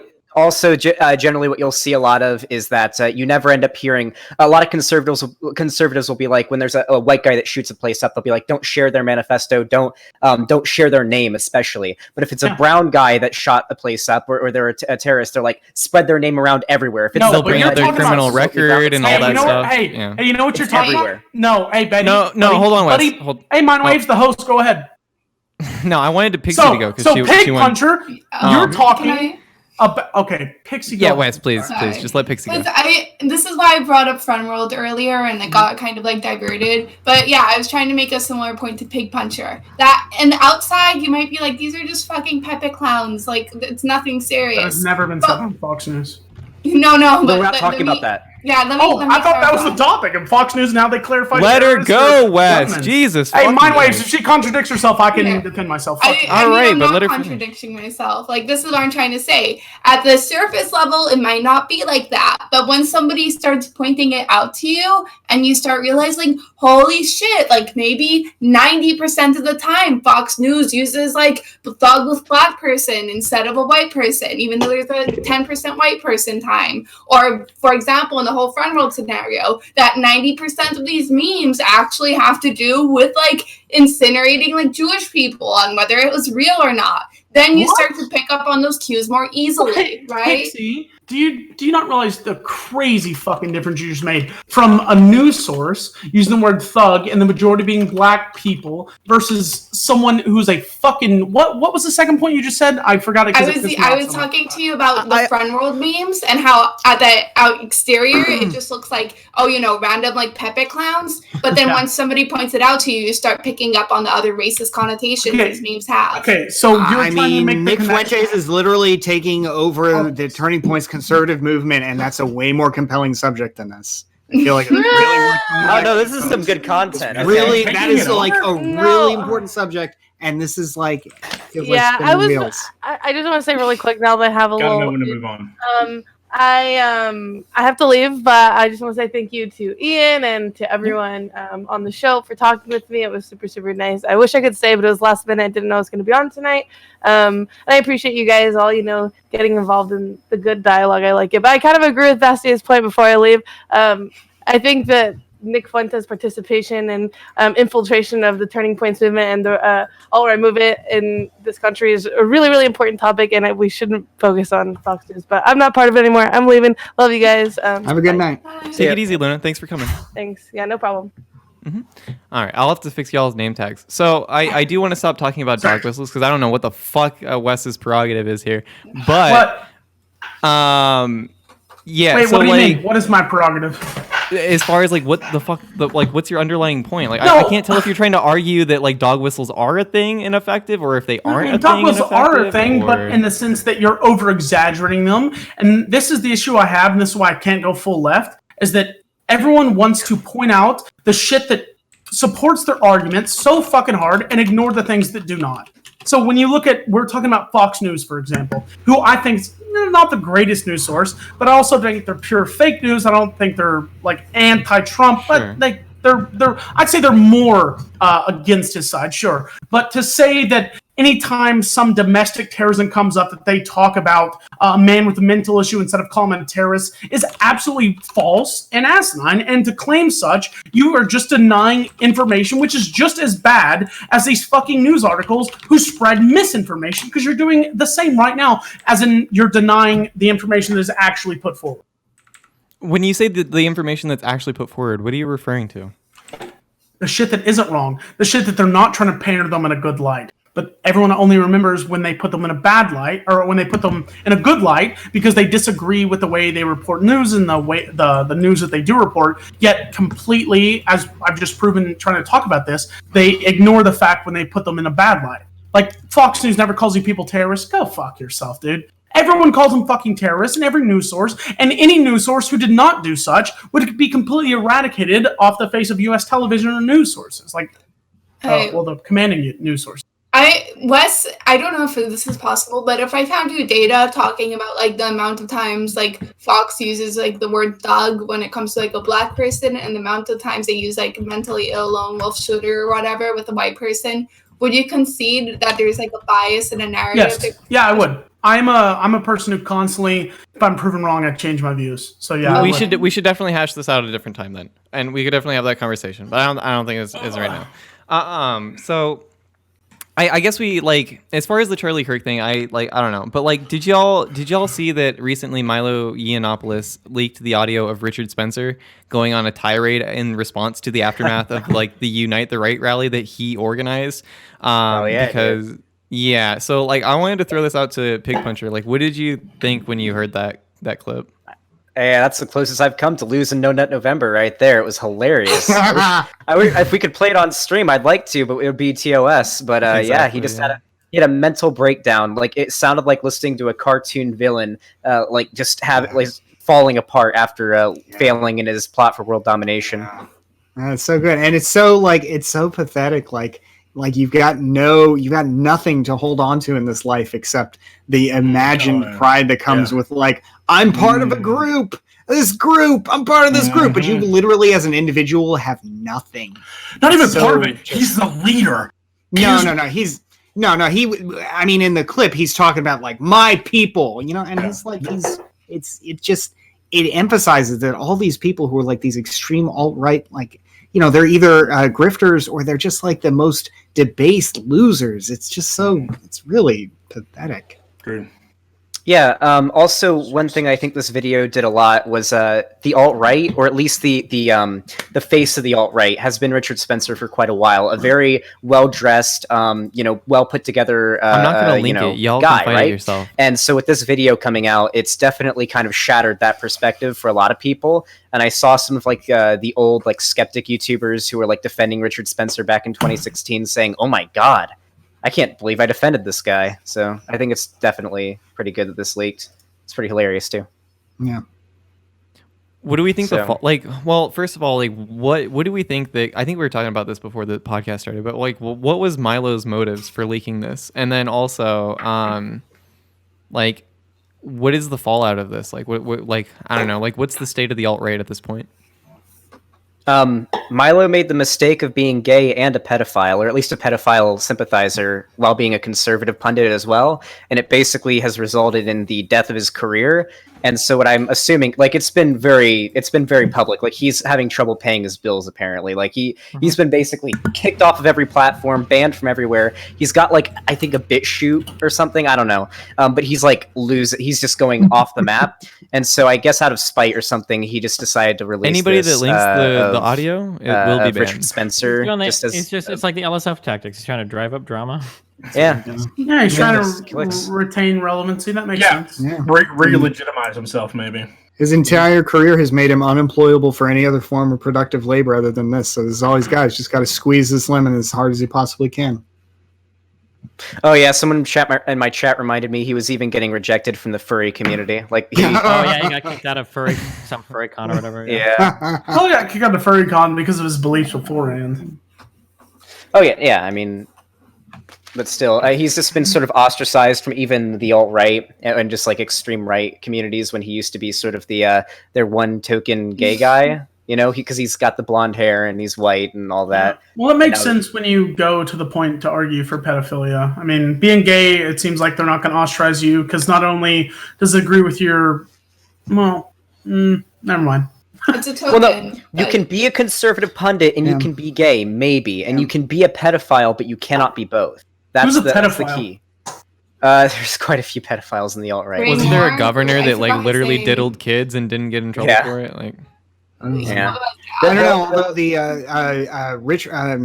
Dennis Hastert, one of the more recent speakers of the House, turned out to be a total pedophile. Oh right, yeah. Doesn't this I don't know. I was looking over these talks before, and it seems like a lot of brigading against the right, but we never talk about the left and like how they're completely divided and going to fuck themselves over because no one can agree on a candidate. Yet we're constantly just fucking over the right and trying to argue against it. Trump's the unifying force. Trump's the unifying force. Like that's what I'm saying. So Trump on the right has the commanding fucking lead, yet everyone on the left is like, it's pretty close for a lot of candidates. No one's a front. Well, wait, I think you meant Trump is the unifying force for the left to rally against. Trump does not unify the Republicans. No, okay, yeah, sure. Oh, whatever. His numbers are unifying compared to the numbers on the left, which are not unified. Well, we're in primary season, of course. Like people aren't going to agreement right now. Yeah, whenever the main election comes around, it's going to be a lot more of just rallying against Trump. I think you're not going to see as much infighting happening on the left. Well, yeah, of Unless course. if it's Biden. There's going to be more, but I don't know if there's going to be enough. We're literally in primary season right now. Like this is to be expected. Yeah. Okay. So a lot of people are characterizing this as like right or like alt-right like infighting, and that like are kind of like saying that like, well, this is just like them like eating themselves, like they're like basically saying that they're getting weaker. But I don't know if I necessarily agree with that, because there's been a lot of like online personalities, far right personalities that have kind of gotten behind people like fucking what's his name? Nick Fuentes, right? So like fuck, who all came out? There's a buttload of people that fucking came out in support of Fuentes. Yeah, like Paul Joseph Watson. Stefan Molyneux, yeah, that's Canadian big. fella. You know, so yeah, a lot of these people. Mr. Medicare, yeah, that's another one. Yeah. A lot of these folks who are just really trying to I mean, that's why it feels like they're trying to come out and become they're trying to mainstream their positions in conservatism. Jesse Lee Peterson has also come out in support of Fuentes as well, which is really yikes. I don't understand. Hey, Destiny, how do you feel about that interview with him? You feel like you did a public service? For Jesse Peterson, that shit was funny as fuck. Hell yeah. A lot of Yeah, that guy, I don't understand how he's popular, but whatever. I can't even understand him. Fuck understanding his popularity. I just can't understand his fucking speech. I can't even understand how he speaks because he's black. Another dog whistle from not racist West over here. Good one. No, it's because he's a fucking guy with a speech impediment that just really fucks his public speaking abilities up. Oh, ableist say what you want to say. Say what you want to say. Hey, I'll say it right now. I'll say it right now. Really? If you have a speech impediment where it makes your ability to speak inaudible, maybe being a public speaker isn't for you. Oh, did you hate Moses? Abilities. Who? Moses. The guy who split the Red Sea? Yeah, you hate Moses. Yeah, fuck him. You're not a Christian. Who cares? Way to go. Now Moses. that Who cares? was Fuck 'em. amazing. Amazing. I Destiny, I remember watching that debate, and every time he fucking spoke, I had to rewind to hear what the fuck he said, dude. Yeah. The guy can't speak for fuck all. His words come out in like slurred shit. It's like if you pour a nice, cold, smooth drink of Coke, and then you go and get a slushie of just swirled bullshit at 7-Eleven. That's the comparison between the two. At least Very you can vivid fucking analogy speak, there, man. Wes. Yeah, it's called I'm the most politically intelligent person here. Beta male. Beta. So wait. So have you heard? Do you know what Jesse Lee Peterson's show is called? What, the JLP show or some shit? No, it's called The Fallen State. Yeah. And basically what he pushes is that black people are in a fallen state and that they are inherently immoral. And white people are inherently moral. He's a white supremacist. This should be obvious to you. Yeah. But that's the idea that he pushes. But he uses the fallen state as a dog whistle for black people being inherently immoral and white people being moral. And that black people need to be more like white people. Yeah, he's this a is where we fucking get the idiot. Great White Hope, which is reference to Trump. Sounds like a shark. So is his audience like only like who audience? Only what? Was it is it only white? No, there's a lot of black people in this audience. I like what I don't get the appeal. Like even without that, I don't understand. I think So anyone who there's, watches this- black. So the black community has like a very complicated relationship with like how to police itself versus how like it should like reform. Like the best example I can think of this is, for instance, like so like people like Morgan Freeman or Bill Cosby, although it sounds weird to say him now, will like sometimes take these positions where it's like Morgan Freeman has that famous clip where he's like, you want to help black people, you want to get rid of racism, stop talking about it, right? That's Morgan Freeman's approach. Or Bill Cosby gave that famous I think it was the pound cake speech about like I hope I'm not summarizing this poorly, but like basically like some woman was mad because her child got shot or arrested or something, even though he didn't steal a pound cake or just for stealing a pound cake. And Bill Cosby's question was like, well, why the fuck was your kid there? Right? You guys need to shape up, right? And then other people, are like, okay, well, hold on, like attacking ourselves from the inside doesn't work. Like we need to do like there needs to be like a more comprehensive systemic change and like Yeah, that's so there are. I'm sorry, I'm only establishing a point that there are, like, even in the Black community or whatever, like, people are very divided about what's the best way to solve our problems. So it's not very surprising that, like, what I would consider to be a self-hating Black, like Jesse Lee Peterson, would still garner like a large Black following. Of course She it makes does. sense because the Black community has some of the starkest issues there are. So of course there's going to be people like at a big difference versus what can and what can't work, and they have differing views. So of course, it makes sense that he would have these weird fucking people who need a. But it still doesn't make sense. The white nationalist state. It seems so contradictory to being a Black male or a the Black fallen female. state. It's internalized racism, internalized hate. I mean, same thing with like women and sexism. Sometimes when you're in a society like that, you feel like this narrative is constantly pushed onto you. Yeah, you can be like the most like logical, rational person ever.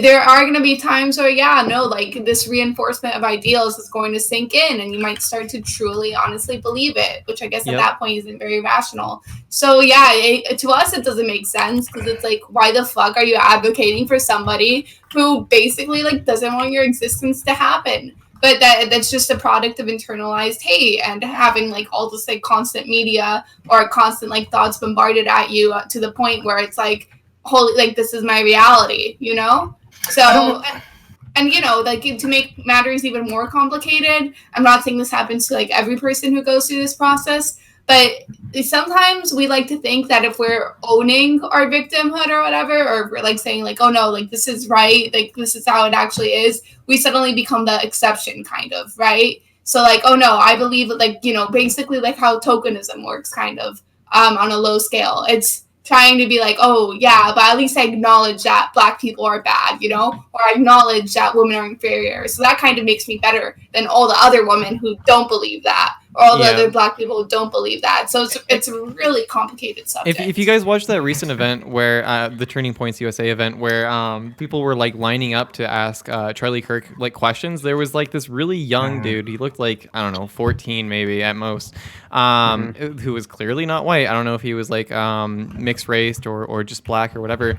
But he goes up there and then he starts literally asking Charlie Kirk if he worries about white genocide. And it's like, why are you like? If you're worried about white genocide, shouldn't you just deport yourself out of the country? Like, I don't know. It's like it seems very weird, and it's just internalized racism at the end of the day. Hey Wes, do you know who Blair White is? Yeah, it's Blair, and she's white.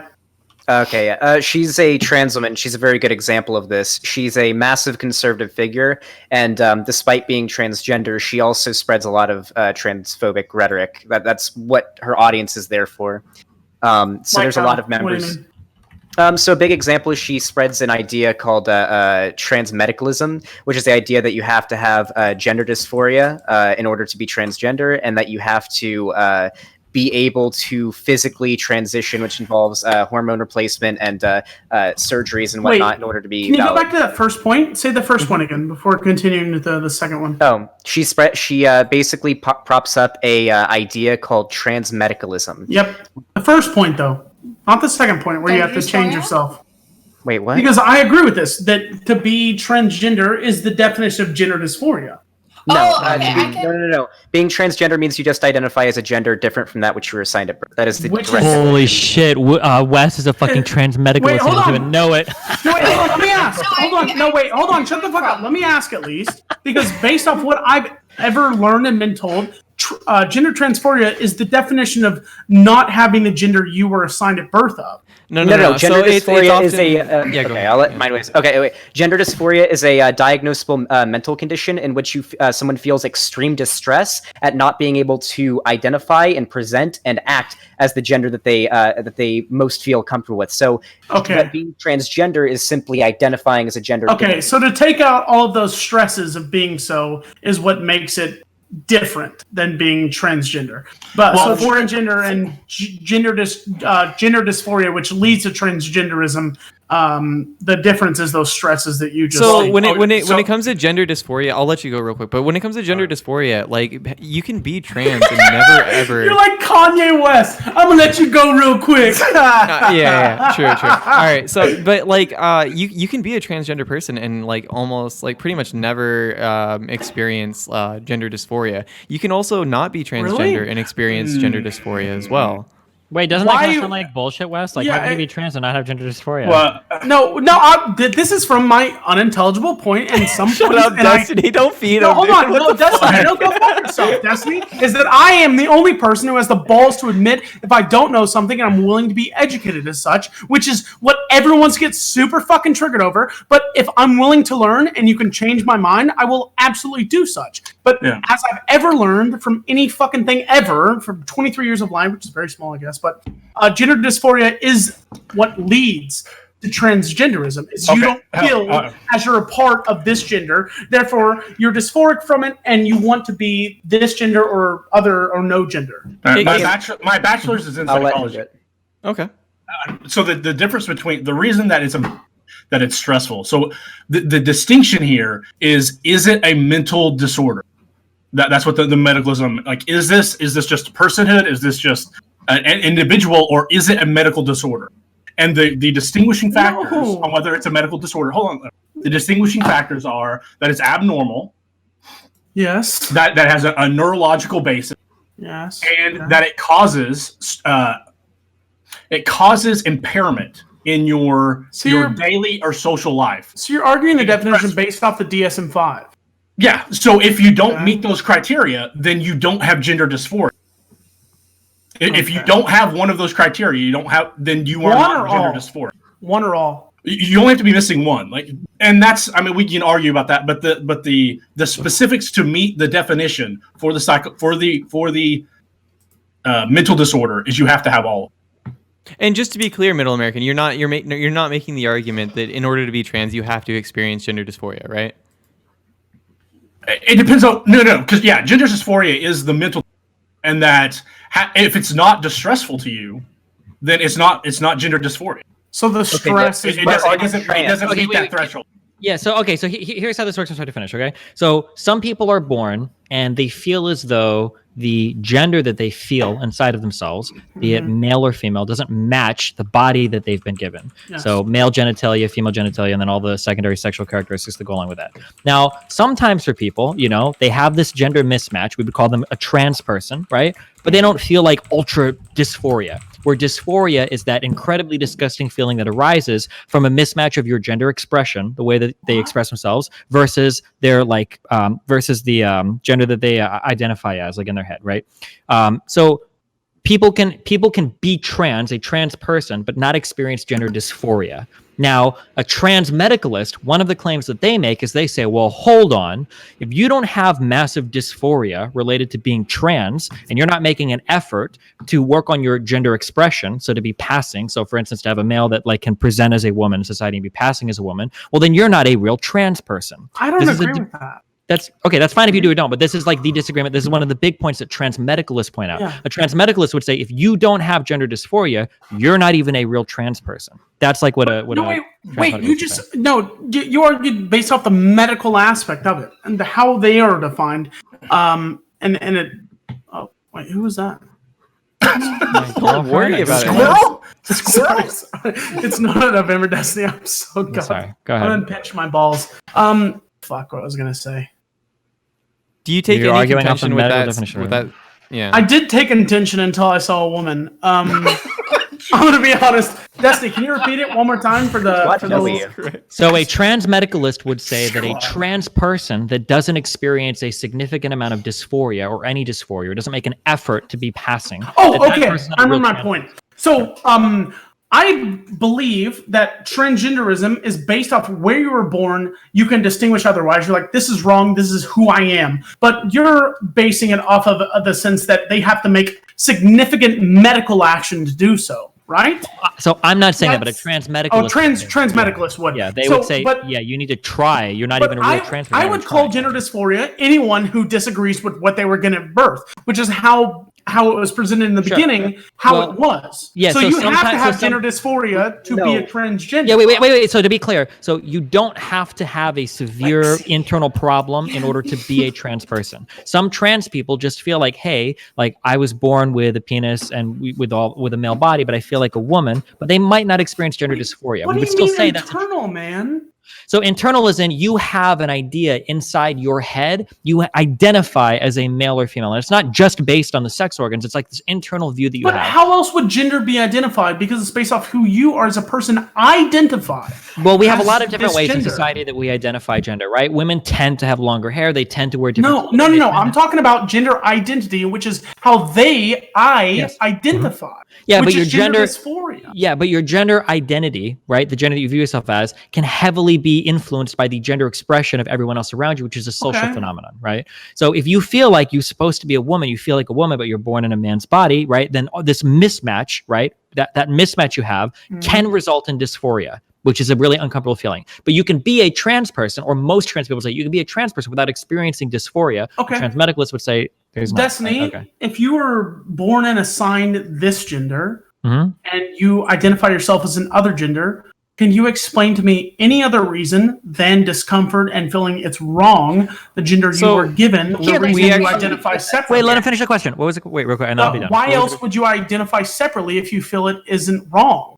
Well, because you can feel that it's wrong without it meeting a DSM criteria for being a disorder. Okay. Well, we can put DSM criteria. Wait, real quick. I'm not just trying to throw book definition. What I'm saying is like you can feel like, man, like this kind of sucks, but that's a big difference than like I can't fucking take care of my body. I can't go to work. I can't form relationships. I can't fucking hold anything down, and my life is falling apart because of it. Right? Okay, That's fair enough. like a dysphoria If that's the versus definition of dysphoria, which I don't, from what I've ever heard, and like I've read the DSM-5, I don't interpret it such. And the doctors I've spoke to about it, they haven't clarified it as such. So that's why I see gender dysphoria as a beginning stage to being a transgender. Because you're dysphoric about your gender assigned at birth. Therefore, you feel it's wrong, and you transgender, you feel like you're another sex or gender. Yeah. So I actually brought Lexi in here to talk a little bit about this, and Lexi, if you want to go ahead and take it away, and Yeah, sure. So I would say that there can be a lot of reasons that you can choose to transition.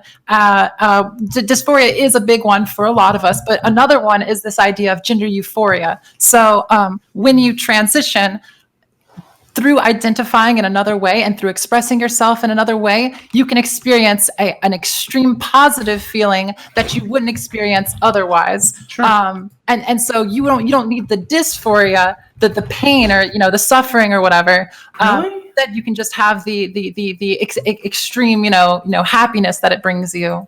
So you're telling me if you're born with a gender and you're not happy with this and you choose another, that you only experience euphoria, but beforehand, to claim it as not being happy, I would see it as dysphoria, because you don't have the happiness, you don't have the same euphoria that you would if you were the gender you wanted to be, and you but it doesn't have to be like a dysphoria in the first place. You don't have to be like uncomfortable in the first place. You can just choose to try what's the something reason else. you would ever? Oh my!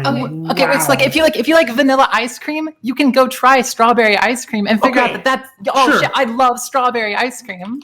Yeah, but based off this definition, it's like gender fluidity, right? Where you're born as such and you fluidly switch into another because it better suits you. But that still counts as being trans. Yeah, sure. I see. No, I'm just trying to connect the dots. I wouldn't describe that as gender fluidity, but I understand what you're saying. Yeah, two things. I think Eva is also a really good person to talk about this with, because I had like the same like questions that you did, Wes. Wait, who, Alabro? No. No, her right hand man, her right hand Eva Unala. Oh yeah, okay, yeah. But no, she talked to me and she explained to me a lot. And then when you're saying, well, if you're not experiencing euphoria or whatever, isn't that dysphoria? And not to dumb it down or whatever, or like make it seem like less than it is.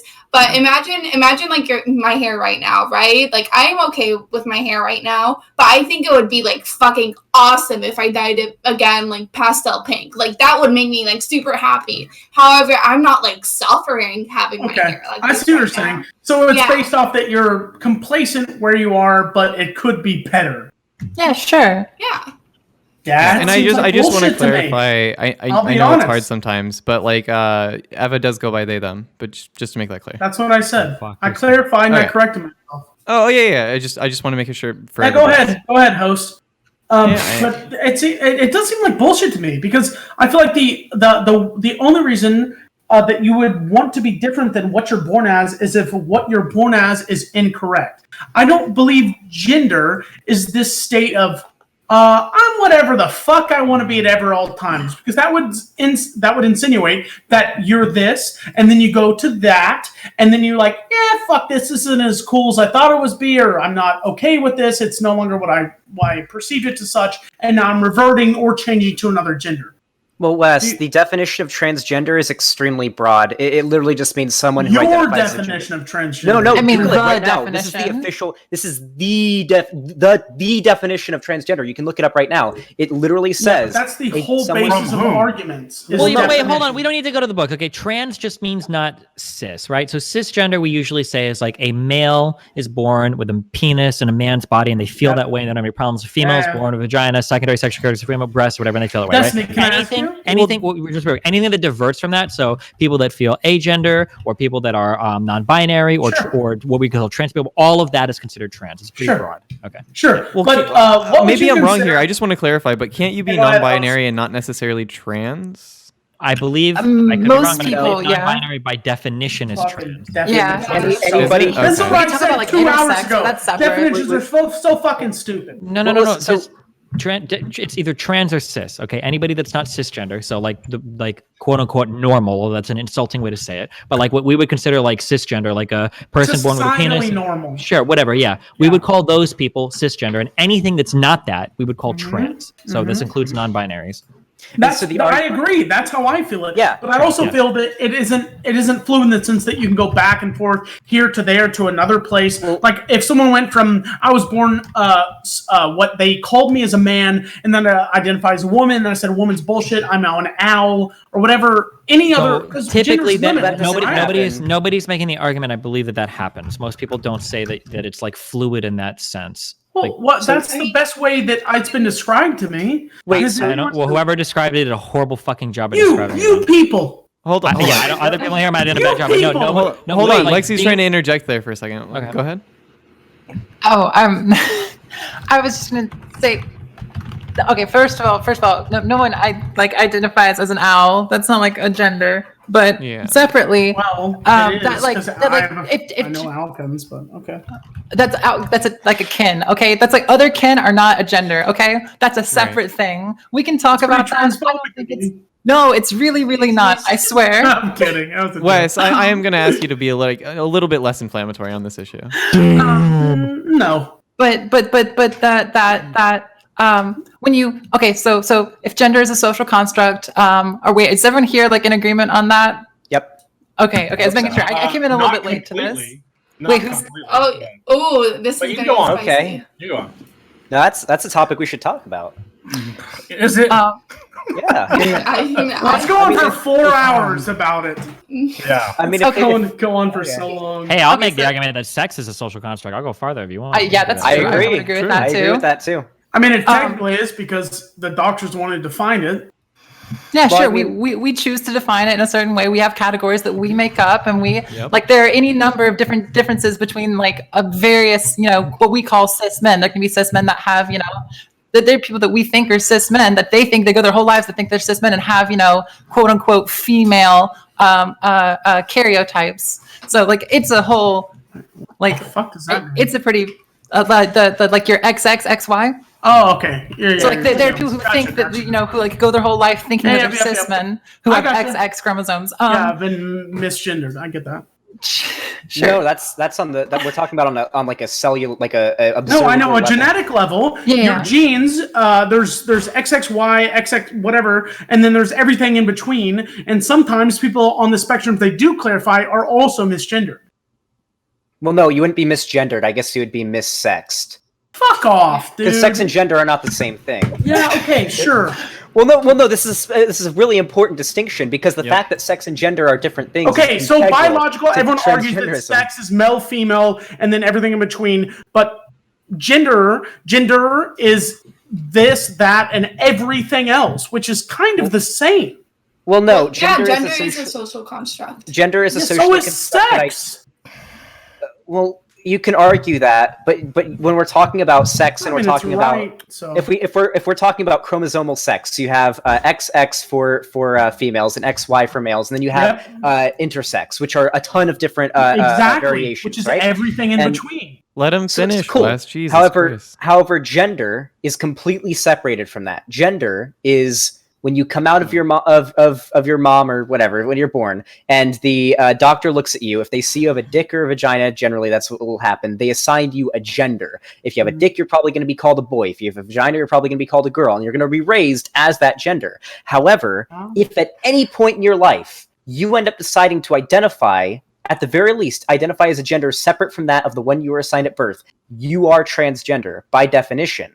Now, the argument that I was making when I brought up Blair White is that Blair White is a transmedicalist. She believes that to be valid as a human being, as a trans person, you have to have diagnosable gender dysphoria. If you don't have that, you are not a trans person, and you do not. And she doesn't even want you in her group. She wants you out of the trans umbrella, and she's that's a transphobic idea. It's wrong, and so that's why I brought her up, because we're talking about people who are part of marginalized groups who end up being PIGPUNCHER, can I ask you a question? Sure, absolutely.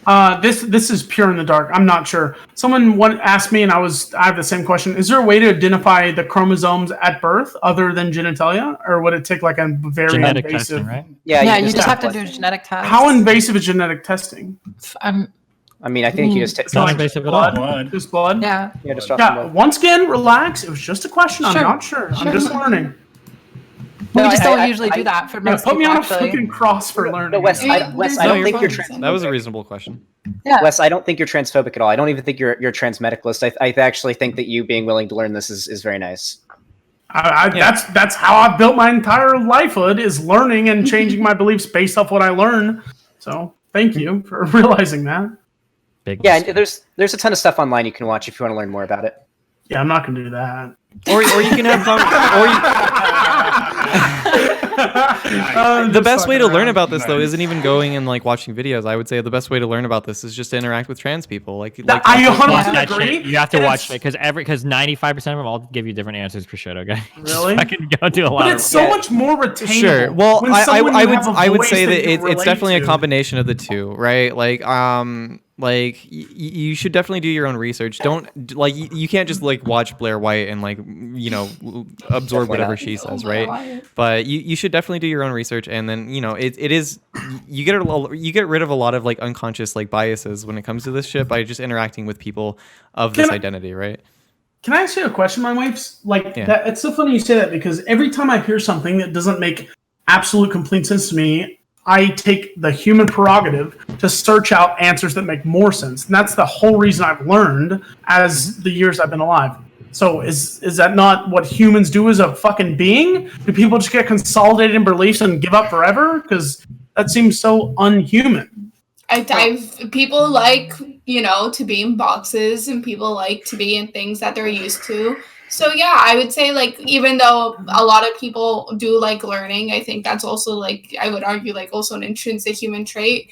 And also another intrinsic human trait is wanting to be part of a group or identity, right? So once you're part of a set of beliefs, right? That's why like we have the whole idea of community, religion, even like freaking parties, right? Once you have that community established, you're a lot less likely to question it or go against it in fear of losing those communities. So based off that, do you think it'd be better if we demolished all of those ideals? Community? A lot of them. I think community is good in some ways, right? But once you start having like an ideological thing attached to it, then it becomes like you easily can go into like this whole problem of like complete echo chambers filled with misinformation, right? Well, only if those ideological system of beliefs are set and such and not willing to change and be dynamic as those belief systems. Yeah, I agree. I don't think communities are inherently bad, but I think communities that have inherent ideologies that you're not allowed to like try to question or learn more about are bad communities. I don't know. I feel like ultimately what matters is what the individual wants and what people want to define themselves as. I mean, no, that is not bullshit. That is the most fundamental individual right, is to define who you are and what your identity is. No, but that's the issue about what so important. Okay. I mean, that is if you don't have that freedom to define who you are, how you present yourself to the world, how you define yourself as an individual. I mean, that's like baseline, you know. So No. I feel like whatever you can argue on the edges, but I feel like that is the real issue. You're arguing on the edges. Middleamerican, you wanted to interject there? Freedom from what? Like, are we talking about government or societal? I mean, I guess right? you know it could be both. I mean, I would agree with you with government intervention, but societal, I mean, that's a different threshold. Well, I mean, and I'm not saying anybody's obligated to like accept that. I mean, that's up to them too. But yeah, I mean, in terms of being free to go to the mat for your identity, yeah, I mean, absolutely. Where are the limits, Bastiat? I mean, I don't know. Violence. Wide. So I mean, I just want to I wouldn't say go to the impose it by violence, but so we have been going on for a little while now. I do want to wrap it up here in the next like 15-20 minutes or whatever. But I'm gonna go ahead and open it up to chat to go ahead and ask whatever questions. Flever, go ahead and gather those questions and shoot it to me in DMs, and we'll do that, and then we'll wrap it up. But if I wanted to ask Lexi if you wanted to like add anything to this conversation that we're having here, or if you think there's anything to address or whatever. I sadly missed a lot of the beginning part of the gender conversation here. I don't think there's anything right off the top of my head that I want to say. There's a few things in chat that kind of got me. Yeah, like what? Tell those dumb bitches how it is. I was looking. Oh man. Someone said I didn't feel like a girl or a woman until I was 22. Does that mean I was trans until then? And that's a very big no, unless you actively identified as something else. Like, right? You can. Well, wait. What do you mean by that? That if you didn't feel if you were still calling yourself a woman or like a girl as you're growing up, that just because you didn't like actively feel like the girly girl or like other girls, that didn't mean that you were trans. While that can be true, it's also possible growing up that like you could be trans, but because you're like so indoctrinated by the culture around you, you're like incapable of seeing it in that manner. No, so like for instance, like there are people that grow up who are gay, but they don't acknowledge that until like well into their 20s and 30s. Or it's not like when they're 25 or 35 they became gay, but they were so indoctrinated against it, right? If they came out, if it was, hey, I was raised as a boy my whole life, and then I came out later, and I identified as a boy that whole time, does that mean like I wasn't really trans or whatever? And like, no, of course not. Like that's literally me. Like I didn't come out until I was like 18 or 19. But no, this is like a cis woman who just didn't feel like they were like other girls, and so they were saying, was I trans the whole time because I wasn't like actively identifying and thinking about my gender that way. Lexi, I have to ask you one question before I leave. This is absolutely. My main issue with gender debates, where it goes too far for me to understand and appreciate when people try to tie. You were talking about, so you said otherkin wasn't a gender. How would you clarify? That's part of the question. Generally, okay, so maybe I have a misunderstanding on what otherkin are, but otherkin are generally people who say that they have a kinship with animals to the point where they say that, what's that? There's like that famous quote from the person who says, in all ways but physical, I am a wolf. Yeah. And well, he's not famous. He was just on a TLC show. Sure. But I don't believe that like that has no association to like gender. That just doesn't seem related at all. So if someone doesn't identify as gender, it becomes a very broad belief these days. Am I wrong? There's male, female, and I don't know if you could put a number on it, but 1,000 things between. But why is it an issue when they turn to animalistic beliefs? From my understanding, otherkin is more of a spiritual thing than a socially constructed thing. If they fuck as a wolf, live as a wolf, be as a wolf, how is that different? Well, no, otherkin believes their spirit is that of like a wolf. Yeah, gender are basically like the societal roles assigned to us, right? So no, it's not. Yeah, it kind gender is the societal roles because that's kind of. That's why I say gender is a social construct, right? Well, I would say gender is not assigned to you. You're not assigned as a trans woman or a trans male or a gender. You're assigned as as a woman or a man or whatever, and you're supposed to be expected to fill into those roles, which is like why personally I think that we should abolish like gender as a whole. Because I think it is it is a social construct. Women are supposed to be more like, submissive or quiet or whatever. Men are supposed to be more like strong and like manly or whatever the fuck you say that is, right? So those are like the roles that are kind of put into us when it comes to gender. You don't have societal roles expected of like a wolf, right? When it comes to human beings, it's not like eating lessers. Shut the fuck up. Okay, wait, really quick. Okay, so my problem with the idea of associating gender and otherkin is this idea that you are like actually that animal, that you are like gender is about like the roles that we play and the way that we express ourselves, the way that we act. It's the otherkin, as far as I understand. Like if I go look it up, I'm fairly certain that it says like otherkin believe that they like are not human, like on some level. And so you can argue your genderism, but you can't argue your speciesism. Yeah, I mean, sure. Okay, even though both are based off your genes. No, there's like a big... Wait. Here, that is... Okay, hold on.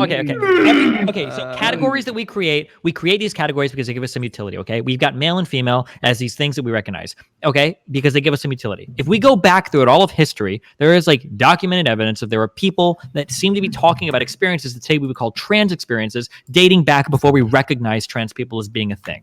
Otherkin, that doesn't seem to be the case. There seems to be much more of a social phenomenon. Okay. Social and spiritual. Is that... as far as I'm aware, if you go back into fucking ancient history, there aren't people that like identified as wolves and were literally killing themselves because maybe you should Google more, Gnome. Well, I'll say, okay. Yeah. But anyway, that's you would make like an empirical appeal here. You'd say like, okay, well, like it doesn't seem like there are people killing themselves because they can't live as like a furrykin in like any like recognizable numbers. So we probably don't recognize this as like an official thing, like we would with trans people.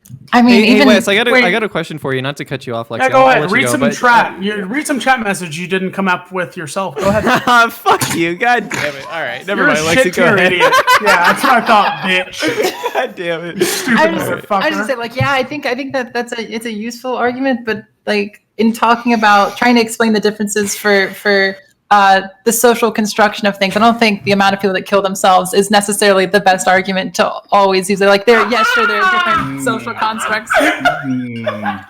I love that we're tying suicide to fucking otherkin. Yeah. Holy shit! Wait, what? Wait, well, that's a very real thing, right? Like if you say that you identify as this, and then you identify as a wolf, so you blow your fucking brains out. Yeah, that makes sense to me. Well, if it started happening in mass numbers, then we would probably take it like it'd be something. Maybe like, we would. Maybe there is like something like really serious going on here. You're right, Destiny. Maybe we'd stop saying Alkin in private, but until then, I'm gonna keep doing so because who the fuck cares? I don't call him Alkin in private. I call him Hoot. I say Hootaz. Hooters! I'll see you guys in 30 days. Say it with your fucking voice, boy. Quit being a bitch about it, Destiny. Hit them with the ER. Hit their fucking Hooters. Are we done? Yeah, well, do we want to? Well, I wanted to ask Lexi because I saw you trying to interject there. If there's anything else you want to add to this conversation, go ahead. But then I want to go ahead and transition into the chat questions. No, I'm good. Okay, all right. Wes, by the way, fuck you. Please say something nice about the members of the furry community who are surely watching us tonight. No, thank you, Beto. It's a real easy group to punch down. And just to be clear, there is a difference between being furry and being other Yeah. by the way. Yeah. Yeah. Oh no, of course there fucking is. It's called fucking in fursuits. That's the difference. Hey! Don't be kink shaming. I'm king shaming. Okay, To me, to all the furries I watching think every right pony now, has a right to wear what they want to wear. Okay. to all the furries watching right now, I just want to say thank you for humiliating Milo Yiannopoulos. Right on. True. Thank you, Beto O'Rourke. Thank you, Beto O'Rourke. All right, so I got some questions here. Let me see. All right. Can I say bye before your stupid fucking questions? Nope, you can't actually. What about people that are actually diagnosed as depressed, saying that people who are just depressed in their what? All right, these questions really need to be worded better. Holy shit! Come on, chat. Oh, ask Wes if he can let go of Fox News rhetoric. What do you think, Wes? He's not here. He left. Oh, he left? Oh, he actually did. Jesus fucking Christ. So, where's the part where PIGPUNCHER bread pills Destiny? When's that going to happen? I don't think I can ever do that. I don't know. I'm going to be honest. I'm not ready for that one yet. No, I feel you on that one. Let's see. So somebody asked, I'd like to ask everyone, what defines gender to you? I think we kind of already touched on this, right? But I mean, I think gender is whatever you identify as, and if the social space you're in also recognizes it because it's socially constructed, then that's a gender. I think it can be even more than that, where you can identify as it, but on top of that, you can also, like, even if the society around you doesn't recognize it, you can still identify as it without it being, recognized necessarily. Like, the recognition doesn't have to be there. I don't know. I quibble here a little bit. They asked you to define gender, and you say it's whatever you identify as. But what is it that in which you identify? And we're still not actually defining what is gender. It's the roles that are given to you by or the roles that you identify as being part of the society as a whole, right? So that sounds very vague, but it kind of is meant to be vague because in certain societal contexts, gender is, women are supposed to be submissive and men are supposed to be strong. While in other societal contexts, you have different connotations of what women and men or people who consider themselves their gender are supposed to do. So yeah, it is a kind of vague definition because it's kind of not super real to begin with. So our gender, is there only genders in humans and not in humans? For the most part, yeah. Yes, it's the same way that animals don't have consent. They don't have fucking consensual. They don't have the sort of social or- constructs and societies that. Yeah, you know why? Because not a bunch of fucking asshole humans who think they're smarter than everyone else. Animals definitely have behaviors that they understand as being male or female, and especially when it comes to things how they attract mates and whatnot. Oh yeah, Destiny. Well, it Tell me depends on about the otherkin or the transgenderism in animal communities. Oh god. It is purely a human construct because no one else can think to this critical ability. You don't need to think your critical ability to construct gender. It's just a behavior. That's probably I not agree with true. I mean, 100% it's not. that's kind of Sexuality. there are people who say, for example, that there were no homosexuality No, among animals. Bastiat. Totally I knew you were going to provably pull true. this bullshit fucking take because sexuality and gender are so fucking far off. How dare you try to construct? Wait, how are they so far off? These things Because you consider yourself man, woman, Yeah. or you can do homosexual, heterosexual acts. That's just all you ever see in the animal kingdom. There is no transgenderism. There's no. No, that's not true. There's That no is not other true. kin. Yeah, prove one. Prove one. Go ahead. No, Okay, there are animals say like one. I Say can give one. you an example Say of one. gender roles happening, right? So seahorses change I don't gender. know. Actually, Yeah. some frogs okay. do as well. But Changing genders because of biological beliefs is not the same based off mental biological beliefs is a paradoxical statement like that. No, like, it's what do you- not because they need to reproduce to make more fucking children to continue the fucking species. All right, Versus if I have to human listen to beings. fucking Wes talk about gender one more fucking minute, I you might have to just listen to fucking me end being myself smarter than in a you video in your game. I stream. swear to God. Wait, I have. Hey, you go live one more minute, I'm gonna fucking say it.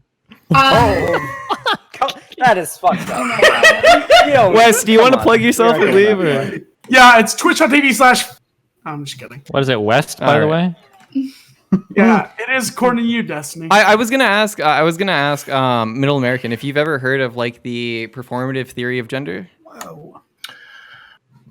So the reason I don't like debate this, it comes down to how do you define these specific terms? What are the usefulness of those specific terms and those definitions? And we're so far removed on what different ideologies and different worldviews define those constructs as that it's for me it's not a healthy or helpful discussion. Which I mean, everybody else can do whatever they want, but that's just me. So gender broadly, very broadly, refers to a set of prescriptions that we give in a bimodal fashion. In most societies, I know there have been some limited exceptions. In most societies, we have a masculine spectrum. We've got a feminine spectrum, right? Now, typically males are identified as masculine, typically females are identified as feminine, and then there are roles that we prescribe here based on that, broadly speaking, in society. So how are those roles developed? what is the purpose? Well, of so those the roles? development of those roles is incredibly complicated. Some of these probably have some sort of biological foundation, and a lot of these differences are probably incredibly exaggerated by social dynamics. So, for instance, men might be somewhat stronger than women. Well, if that's true, in society, we would expect to see men doing all of the strong work, which would lead to them being even more strong than women, more stronger than women, right? So, to a lot of these differences, there's probably some biological component, but socially speaking, we exaggerate a lot of these things as well. It's important to recognize that there's a social dynamic to any of these things, because when we start to identify gender or sex as these rigid, unchanging scientific categories, what happens is we're not capable of adjusting these definitions that we need to help some people, like trans people, that might experience dysphoria to such a level that they kill themselves over it, right? That's why it's important to recognize these as categories that can change, because there might be additional utility we can get out of these categories if we slightly change the definition of them. See, I don't mind that at all, as long Can I as please ask a question? Let him respond, Because- and then you can ask your Okay. dumb question. Go ahead. Yeah, it's really short. So as long as we admit that there is an evolution, there's a biological basis, and that this has developed over human evolutionary history, and that this isn't. We look at us today, and us today we have these two categories. They're social constructed, and that's how the world works. Well, the world didn't start today, and it started a long time ago, and those processes happened over millennia, over our evolutionary history and evolutionary development.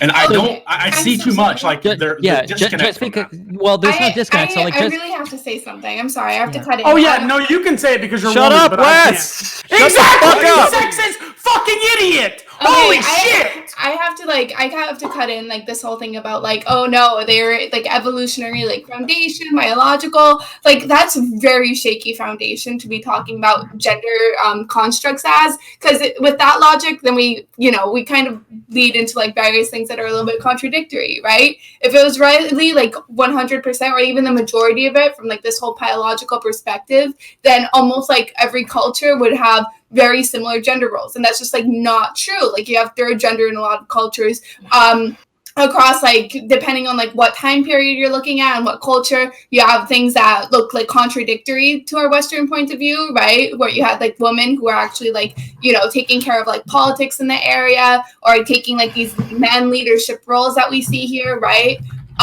When we look at our earliest societies, like as early as we can come to human history, like nomadic societies, we didn't even like really have like these gender classifications. When our earliest nomadic societies, we basically did everything like kind of as a whole, as a group. So men and women would both like hunt together, gather together, walk together everywhere, right? And I guess like it also comes back to like these bad notions a lot of people have their foundation on when it comes to like our earliest societies, because a lot of people think, oh no, but it makes sense, women take care of the babies, men go out at hunt, but that's just like not actually like very representative of our earliest at least indication of human history, where we wouldn't like the way we would hunt is basically out walking animals, and where it doesn't make sense to like kind of divide that labor in that sort of way when you're as a whole, like as a group, moving everywhere together. So yes, you can make an argument that certain of these things do come from like maybe perhaps a biological perspective, but at least from the knowledge and data I have gathered so far, there doesn't really seem much pointing to that way. Whew. Okay, I'm done. Yeah, good shit. So I have another question. Where did it go? I've been wondering, can you ask Destiny if he is a ethical prescriptive egoist or a psychological descriptive? That's so boring. Psychological. That's it. Go to the next one. Okay. All right. That one's pretty fucking inflammatory. Jesus Christ. Y'all's questions fucking suck. Wes has said that he hates all women and wants dudes to suck him off. The question is, will Destiny allow him to join his harem? I've never said that isn't a joking sense, and I've said so immediately afterwards. So people like you absolute fucking asinine imbecile, didn't make questions like this, but instead you made a 0.3 second clip, and it's literally me saying I hate women, so you could make this fucking question, and you're stupid. Hey, I didn't ask it. Somebody in chat did. I already blamed the chat. Don't worry, I'm calling him out. Call him out. I just want an answer from Destiny. Is he allowed in the harem? If he really wants to, sure thing, Wes. Wait, you'll fuck me? Well, no, you can come in the harem. Like, can I fuck your girlfriend? Maybe if she wants to go for it. She's her own free spirit. Okay. Poggers! Dude, Yeah. I'm going to let her down so hard, just like you do. And instead, she has to get nuts from an MFC podcast. Nice. Wait, Destiny, All right. somebody told me you were bi. Is that true? Can I leave now? Nice. Nice. That's all the questions. Everybody, like, yeah, these are shit questions. So yeah, I guess I'm just gonna wrap it up here. Welcome to the MindWaves podcast. Chat, I'm actually like extremely disappointed in y'all. Y'all asked some shit questions, but Oh, so no. Yeah, Yeah. you're disappointed in your cast, except to cultivate your viewership. You don't have Questions shit in here, questions. Your but he's chat got some won't good have questions. questions. Chat, you're amazing. Don't listen to him. Fuck off. Fuck you, Baldy, and fuck you, little. Wait, can I actually ask a real question since we're Oh my Yeah. god. So, do you think MindWaves, since you view yourself kind of as like being a podcast host or whatever, you have a view in your head of you being a really good one, and then you're obviously a garbage one, is that a form of dysphoria? all right. True. I'm sorry, I'm done. That's it. At I'm done. myself as a podcast. Yes, I am very host, before I dysphoric. leave, All right, don't worry about it. MindWaves, I want to shout out your dysphoria. Learn your place, bitch. It's a host, and don't try to overtalk the guest, or your guests are never coming back. Hey, yeah. How about you don't try to overtalk my fucking guests? Hey, Jesus I'm never. Christ. Hey, your guests are shit, and I'm a better guest. and I Hey. overtalk them. Hey, Baldy, fuck you, you fat asshole. You're bald too. What are you talking about? Wes, you can't Hey. say that when your Hey. hairline isn't Tim Buck fucking too. This is you. This is you in 10 years. This is you in 10 years. Just give it don't time, buddy. worry. You'll be Hey, there. All right, don't Hey, worry I'm gonna about be it. honest, Baldy. Don't worry. I'll be smart enough to kill myself before then. Shout out. Good game. No. All right. Well, on that note, Wes, you want to go ahead and shout yourself out and hey, get the if you fuck want off my a podcast? podcast that isn't dog shit with a bunch of humegalos who have brains smaller than me as an alcoholic piece of shit, DJ Cass, Saturday, Sundays after the Raj motherfucking Royale, twitch.tv/Wes, by the way, let's get fucking drunk. My man. I'm All staying right. here to Not roast really Destiny. though. All Don't right. kick- Yeah. Don't worry about it. Middleamerican, you want to go ahead and shout yourself out? Let people know where to find you when you stream all that good shit. Yeah, Middleamerican here on Twitch. I stream from 10 Central to usually about midnight, a little bit after. Conservative politics, do 5-6 days a week. I usually take Fridays off. Yeah, so come hang out, chat, call me names. We'll have a good time. Hell yeah. I'll call you names, but like Cutie and Sweetie. How about that one? I appreciate that. Thank you. I know, buddy. Yeah. Thanks for coming on, though. For real, it's hard to get conservatives on the podcast, and you actually like put your neck out there, and I really do appreciate that. So, you're braver than the troops, in my opinion. PIGPUNCHER, you want to go ahead and give your shout out and all that stuff. Yeah, my name's PIGPUNCHER. My Twitch is PLG Puncher because they won't give me my name back. So I had to replace the I with an L. And yeah, I also do YouTube. You can find me as PIGPUNCHER on YouTube, and I do leftist politics and gaming. Hell yeah, dude. How's that D&D campaign been, by the way? We also have Lexi doing the D&D campaign with like Vosh and all them. Yeah, it's Hell pretty yeah. fun. I'm pretty OP. Way carrying too the- OP. Basically carrying the entire party. It's pretty fun. Love When it. you What are- classes? No. Yeah, I am what a classes and races did you drow- pick? I am a drow rogue swashbuckler. Rogues are the best classes. Everyone knows that. True, broken as fuck. Yep. And my character has the sole is a pirate with the sole purpose of respecting all women. That's Nice. literally his goal. Yeah, It's- that's it's not pretty fun. overpowered. Literal white knight, nice. Mhm. Lexi, you want to go ahead and shout yourself out and let people know where to find you? And thanks for Yeah, coming on to talk about this issue. Sorry I wasn't here for longer. Sorry I dropped out and came on anyways. Like, That's I totally fucking fine. love you. But hey, I'm CyberWitchLexi. You can find me CyberWitchLexi on Twitch. I stream, talk about politics. I'm on Twitter. All that good jazz. Hey, Lexi. Yeah, what's up? You can find my DMs at twitter.com/WesBWT1. Jesus Christ. Wow. Hey Wes, Okay. I looked up your Twitter, and the first thing I saw was you standing in front of the mirror, shirtless, with suction cups on your nipples, dancing. That's what I found when I looked Not up suction your Twitter. cups, pasties, because it was. Okay. Hey, are you going to doing body devalue painting art? too? Hey, Yeah, what I the gave you a fuck's wrong follow. with I you? dropped you a follow. Okay. So Well, you're you. If you followed me, you're a piece of shit sexist. wow. True. Any truers in chat? Exposed. All right, Bastiat, you want to go ahead and shout yourself out? Sure. And for folks who've been talking about the cat, this guy's name is Old Jack. He likes hopping up on the back of the chair. So again, Bastiat is my name, corporate attorney by day. I work in fossil fuels, and then I stream just about every weeknight and some weekends as well. So yeah, check it out if you like it. We talk about law and politics and all kinds of good stuff in between. Lots of cats along the way, so be sure to check it out, folks. It's been a pleasure being here. MindWaves, as always, it was a lot of fun. Yeah, dude. Hell yeah. Appreciate you coming by, dude. Destiny, go ahead and shout yourself out. No. Is Destiny last? No, fuck off. All right, do Destiny last. No, Destiny's next. Please? Fuck you. Please. Shut up, Wes. I swear to God. I'll pay you. I swear to God, I'll pay you. How much money? 100 right now. Deal. All right, drop it. Okay, I'm All right. Destiny. I stream Go ahead, Destiny. Hi, I'm Destiny. Sorry, I'm muting this motherfucker. What is happening? You fucking pussy. Wait, who? Which one? Imagine muting me. God, you're such a I didn't mute fucking you. crazy- Fucking shut the fuck up. All right. Jesus Yeah, Christ. go ahead, Destiny. My bad. Okay, I'm Destiny.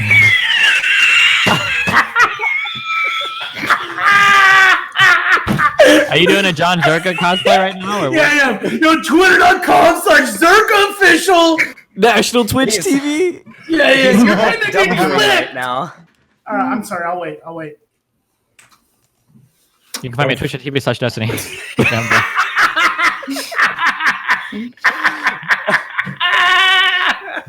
Are you doing your best? What kind of Check fucking impression? massive mistake did I do by fucking inviting Wes on the Big Brain podcast? Jesus fucking Christ. You made a All good right. move. I don't want to see another podcast without him. I was gonna say KYS, but by that I mean I hope your sister's hot so you can kiss her. I'll definitely kiss my sister. I'll kiss Yeah. your sister. How about that one? How about Pixie, you you want to kill go for it? yourself metaphorically? Yeah. Hi. I'm Shut the Pixie. fuck up, Wes. Jesus. It was I'm actually gonna have to metaphors. kick you. What's wrong with metaphors? Kick me right now. Pixie, go ahead. Please kick me. So I'm Pixie. You can find me at Twitch Pxie. I don't really have much of a life, so I just like talking politics to random people and screaming sometimes. So yeah, that's basically it. Hell yeah. And well, I'm MindWavesTV. I host the Big Brain podcast Fuck that for guy. whatever the fucking shit show that it is. Yeah, we do this every Tuesday. So tune into the next one next week. Yeah. So yeah, that's it. Thanks for coming here, guys, and all the guests. Thanks for who the fuck dropped out? Was it Wes? Oh, thank God. Yeah. Jesus fucking Christ. All right. Yeah. So thanks all the guests that came on, and yeah, it was fun, guys. Hey, I had a lot of fun. Thanks for having us on. Thanks. Yeah, definitely. I hope you all enjoyed it. Bye. Always a pleasure. The president of the United States has talked about taking the military, declaring a state of emergency, and building a wall on the border. And we're talking